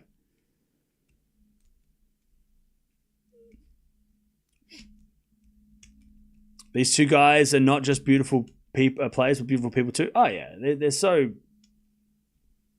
great for the sport. The rivalry is great for the sport. They're great for the sport. They're the perfect role models. They're not the same person either. They're slightly different in personality. Sinner's a little bit more ice and Carlos a little bit more fire. So it's good to have, it's not just like they're just both the same player and the same person and the same. They're 2 different personalities. Alcaraz goes off and parties in Ibiza after a tournament, and I don't know, Sinner probably reads a book or something. He hangs out and just chills. So yeah, it's just they're so good. These guys are so good that we got, these guys so quickly. I mean, it could have been 5 years between Federer, Nadal, Djokovic, and these guys. But we're so lucky that there was just that little bit of overlap, that once Nadal and Federer left, Sinner and Alcaraz had just started. So we're very lucky. The timing of things was lucky. It could have been 10 years before these guys showed up, and we would have had to be 10 years of a bit of randomness. But these guys showed up just as the other guys were ending, and it's sort of a seamless. It's a little bit like Agassi, Sampras left, and then Federer and Nadal showed up. Right? We're very lucky that happened. That there wasn't, and yeah, there was a period of time more so than now. There's a period of time in the early 2000s when you had, Sampras wasn't winning everything. Agassi was there, but then you had a bunch of players winning stuff. Here, it was like Djokovic and Nadal finish, and then these guys picked up straight away. So it's very lucky, because there was a lot of fear amongst tennis people that the sport would struggle for a while because we didn't know who was next. But then these guys went, "Oh, we'll take over, thanks."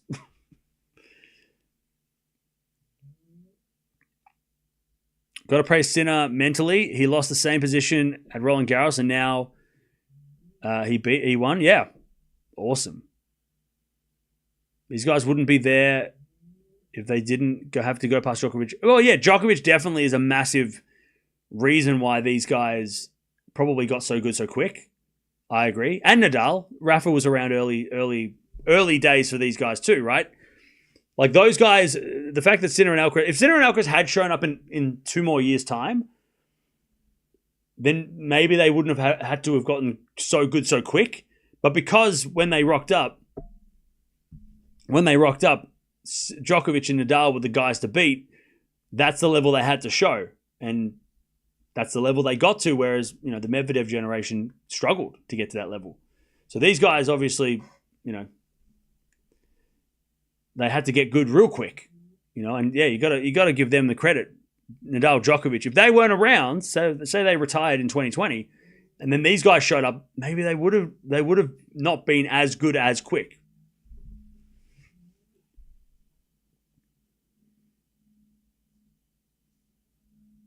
Especially Djokovic, because Djokovic beat these guys up for a while. Especially Sinner. I mean, Djokovic beat up Sinner a lot and broke his heart a few times. And then Sinner got better from that. And then obviously Alcaraz, he's had his Djokovic losses too. And then they've had each other. Even Medvedev deserves credit for how Sinner's gotten, because Medvedev kicked Sinner's butt for a long time and until he didn't, So you got to credit some of these guys for helping by teaching them some lessons early on. And then, even Zverev for Alcaraz, right? I mean, you got to give Zverev some credit that he produced Alcaraz, Yeah, so Sinner only needs to win Roland Garros, and he has won the set.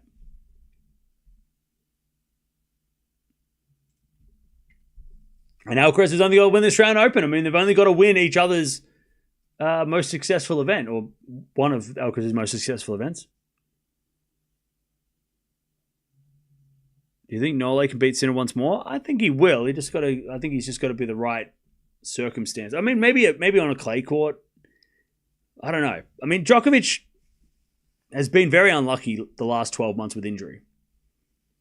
And when I say unlucky, he's 38 years old, so maybe it's normal. But Djokovic has had injuries in some of the biggest matches over the last 12 months.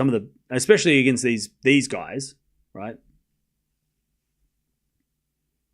I'm speaking. Don't compare eras. Can you stop speaking? Because you're really annoying. You keep saying that. Don't compare eras. Don't do this. Don't do that. We'll do what we want. All right. If you don't like it, leave. Sinner is going to keep that number 1 spot now for a long time. Yeah, he should be number 1 for the rest of the year. Maybe Djokovic indoor courts. Maybe. Is the Medvedev generation over? No, because Fritz is still very much alive in this generation. I don't know about... Zverev is still in the top 5. So no, the answer is no. Otherwise, it would be Draper and Runa and Musetti taking over the top 5 with these guys, but they're not. You still got Zverev, you still got Fritz, who's been great the last couple of years. You still got, Medvedev is lurking around that top 10. You've still got Tommy Paul, who's definitely in that generation. It'd be interesting to see how Tsitsipas recovers. Rublev just got back in the top 10, so he's he got to set off Alcaraz in the 4th round. So there's that. So I wouldn't say that the 90s guys are done. It's just that Sinner and Alcaraz have taken over. And if you want to win a title, you got to beat these guys.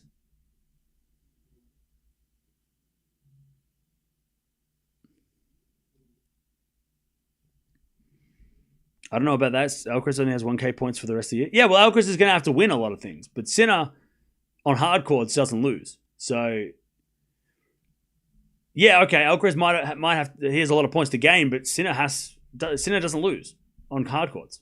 So Sinner getting his badge of honor, his Wimbledon Royal Box badge.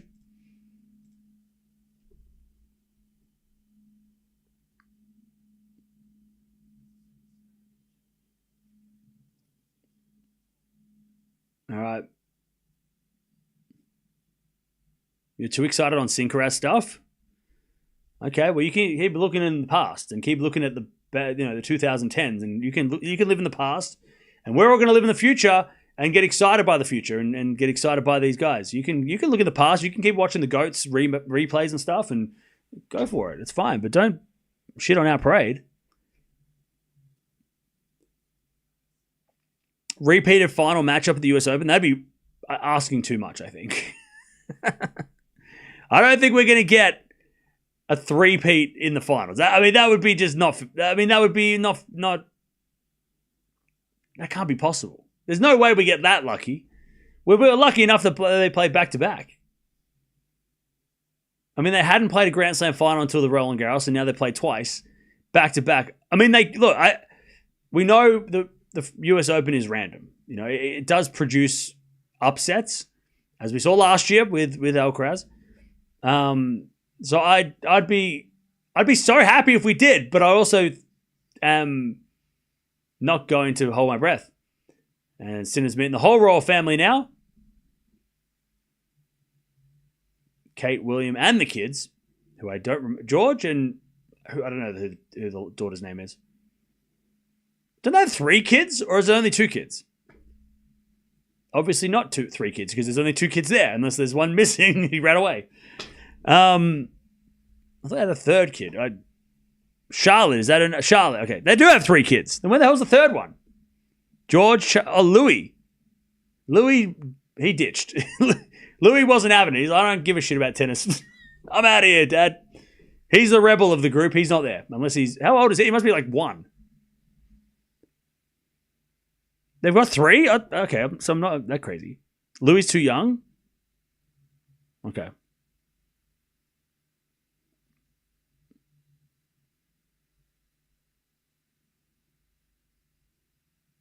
By the way, Prince William is really tall. He's taller than Sinner, and Sinner's like 6'4". So the future king is a giant.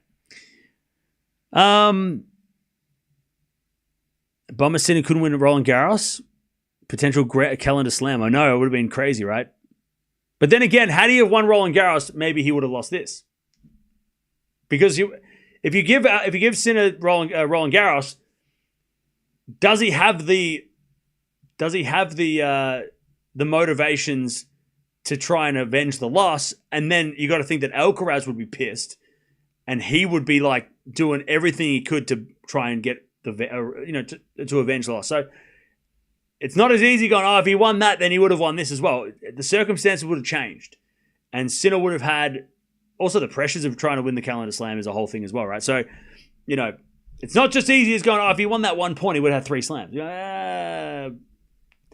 Also, remember, he won the US Open, so he would have gone for 4 in a row, which doesn't happen. The pressures would have been on Sinner way more in this tournament than they were. The pressure was on Alcaraz to win 3. So I don't know if Sinner would have won Wimbledon had he won the French. The spotlight would have been huge on Sinner going into this. Whereas it felt like the spotlight was on Alcaraz here. Sinner was kind of like there, but it was really just all about Alcaraz at this tournament, and how he could win 3 in a row. Nobody was really talking about Sinner as much as Alcaraz until maybe halfway through the tournament, and then everyone was like, "Shit, Sinner, he almost lost. Now he's alive." All right, Sinner's just giving the trophy to everybody. No, he's just showing the trophy. Is there something like post-Wimbledon blues? Yeah, chat, we're going to be lost for the next week because there's nothing really to do. Yeah, it's been a hell of a...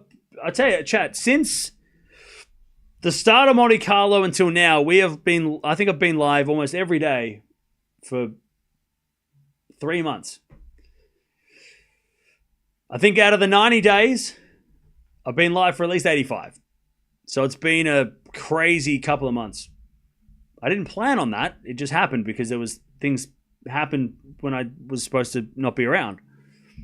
But we get a week off, finally. We have a week of nothing. And then we come back and we do the US Open Series. But we finally get a week of relaxing. Most players are not playing next week. Or at least most of the top players are not playing. And then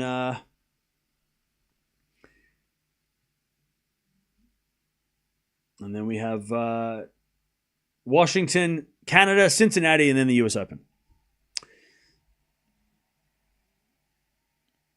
All right, he's waving to the crowd. They're going crazy. Alcaraz's energy was low today. He should have kept it, though, not easy. Yeah, look, he won the it was interesting because he won the first set, and then I said this after the first set. Sinner has won the first set against Alcaraz and lost the matches. So it was interesting that he lost the first set and won this match. And maybe it was that, Alcaraz won the first set and went, oh, great, I'm winning this time. I don't have to fight this time from a set down. And took the foot off the gas in the second and never got back into it. That seems, it is interesting how that happens. And that maybe after losing the first set, Sinner was like, okay, I've got to fight now. I've got to turn it up. Whereas after the first set at Roland Garros, maybe he was like, oh, well, I won the first set. Yeah, I can relax. The psychology behind why these things happen is interesting. At least it's interesting to me.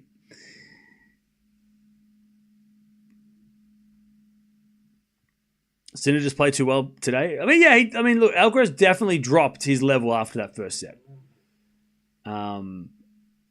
Definitely. City opens in a week. It's in a week, not this week, next week, the week after. To think it could have been Dimitrov winning today, that was a joke. Good. I'm glad you said that. Thank you, EJ. Yeah, look. Had that have happened, maybe it would have been Shelton in the final. Maybe Djokovic would have taken Alcaraz on for a third time, and maybe Alcaraz would have won 3 because Djokovic had the injury. A lot of maybe. It would have been interesting to see Shelton or Dimitrov play Djokovic in the semis, considering how Djokovic wasn't playing well and Djokovic had the pain. Would it have been Shelton Alcaraz final? Would it have been Dimitrov in the final? Dimitrov has beaten Alcaraz as well, which would have been interesting. So, yeah, look, there could have been a lot of situations, but the situation was that Sinner got through that match. And who's to say, and somebody said this to me the other day, who's to say that Sinner couldn't come back from 2 sets of love down in that match? Just because Dimitrov was winning doesn't mean Sinner couldn't have fought back. It was only 2-2. It wasn't like Dimitrov retired at 4-love in the third. It was 2-2 in the third. It was still, Sinner could have come back. There was still a comeback on the cards. It didn't look likely, but you never know. Who's to say Sinner wouldn't have won that match anyway? And we'll never know. All we'll remember is that Sinner won this match and he beat Alcaraz. So you can't say that he got given the trophy. What next? Taking a break. Yeah, so next week I'm off. I'm out. There will be videos. There always is. Post Grand Slam stuff. If there's any news, obviously I'll be doing videos and stuff. But next week I'm going to try and not stream. Well, I won't be streaming because there's nothing to watch. But I am going to try, and it's very hard for me because I have a problem. I'm going to try not to do anything. I'm going to try. I have so much other stuff that I have to do to keep me occupied. So I'm going to try because I can't sit still, Chad. I have a problem. I get very bored by just sitting around doing nothing. So I'm filled my week with activities. So I'm going to be doing stuff next week, which don't involve work, if this is what that is. So that is my plan, is I'm going to try and not work. But there will be videos. There's always stuff. Rankings coming out tomorrow. We've got we'll do some, if there's anything that comes out this week, it's called ADHD. I definitely don't have that. I know that for a fact. I do not have ADHD. But yeah, so that'll come out tomorrow, and then during the week there might be some stuff that comes out depending on what happens, if there's any news on injuries or updates like that. So yeah, we'll be doing that kind of stuff. throughout the week, and then we go to America and we watch. Oh yeah, I'll do a prediction video reaction review, which now I'm so happy to do because my predictions were actually so good. They were so bad at the start of the week, and now anybody who doubted me can get stuffed because you all laughed and you picked Sabalenka. Oh my god, you are terrible. Now I won, so you can get stuffed. So that we got the American tournament coming up and American events coming up, so that changes the time zone completely. But that'd be fun. So yeah, so stay tuned. I think tennis would be great. Do you have a decent racket? Well, it's raining, so it's the weather. It's winter here, so I can't really. The weather sucks here, so I'm not going to go play tennis. But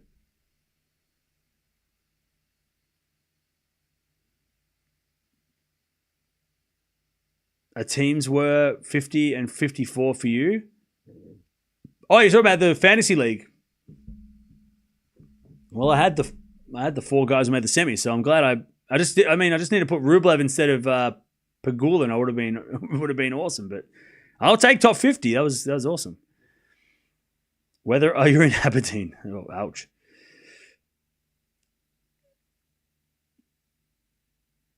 Now I've got so many movies I'm going to watch this week. I'm going to go to the thrift every other day. I need to go to the thrift.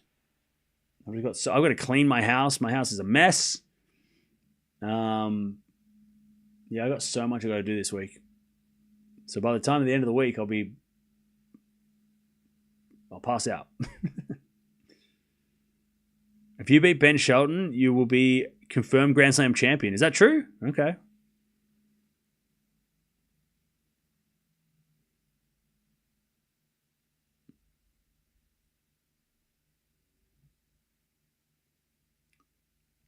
What video am I making now? I'm gonna do a rankings video for tomorrow. All right, chat, I'm out of here. But thank you for sticking around till the very end. And what a final, what a tournament. Wimbledon 2025, it started with a bang, it ended with a bang. And yeah, it's been a hell of an event. And now we're 3 slams down, 1 to go.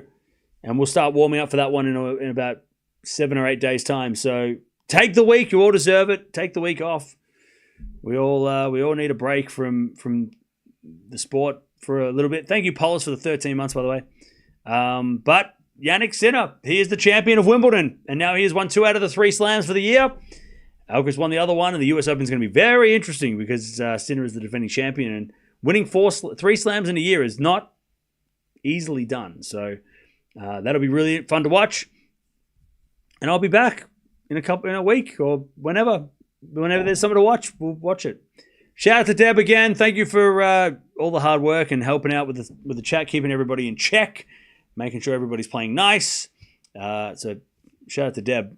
And thanks for all the donations as well. It's very generous that everybody's donated and all the memberships and all the support for the channel and everybody just coming and watching because we had a lot of people during the last couple of months. So appreciate everybody hanging out with us. But we'll be back after a week or so, and we'll start up again on the hard courts. We're back to the hard courts. No more grass tennis. That's it. No more clay. Well, there is clay, but we're not going to watch it. And we're back on the hard courts to finish off the season. Mia, do you have anything to say? You want to say something? You knew the magic words, didn't you? Didn't you? What do you want to say? Mia gets to go get a bath during the week as well. She's going to have she's going to get have a bath during the week. But Sinner is not good on grass. Well, he won Halle last year and he just won Wimbledon. So anybody who says that now is mistaken. Yeah, Mia always gets to go outside. I'm not going to say that word because if I say that word, she'll get crazy. But yeah, we definitely. You want to say something, Bubba? You want to say something? No? Okay. She said no, chat. She said she's no comment. All right. You have a big mouth. Thank you. I think. Yes. Thank you, Cam. You called the match brilliantly as usual. Hopefully we'll see much more of Alcaraz What a gift they both are for sports. Oh, we're so lucky. So lucky. Thank you for the 20. Appreciate that. That's very generous. All right. I'll see you guys in a week or whenever. Stay tuned. More videos coming out. Post-Wimbledon stuff. Rankings, blah, blah, blah. But Jannik Sinner wins in 4 sets. He takes out Alcaraz in a rematch of Roland Garros, and he gets the revenge win. It's 1-1 in the Grand Slam finals between these two guys. Hopefully, they'll play another one soon. Maybe the US Open. We'll be very lucky if that happened. But Sinner's the champion of Wimbledon, and I'll see you guys whenever we come back and do stuff.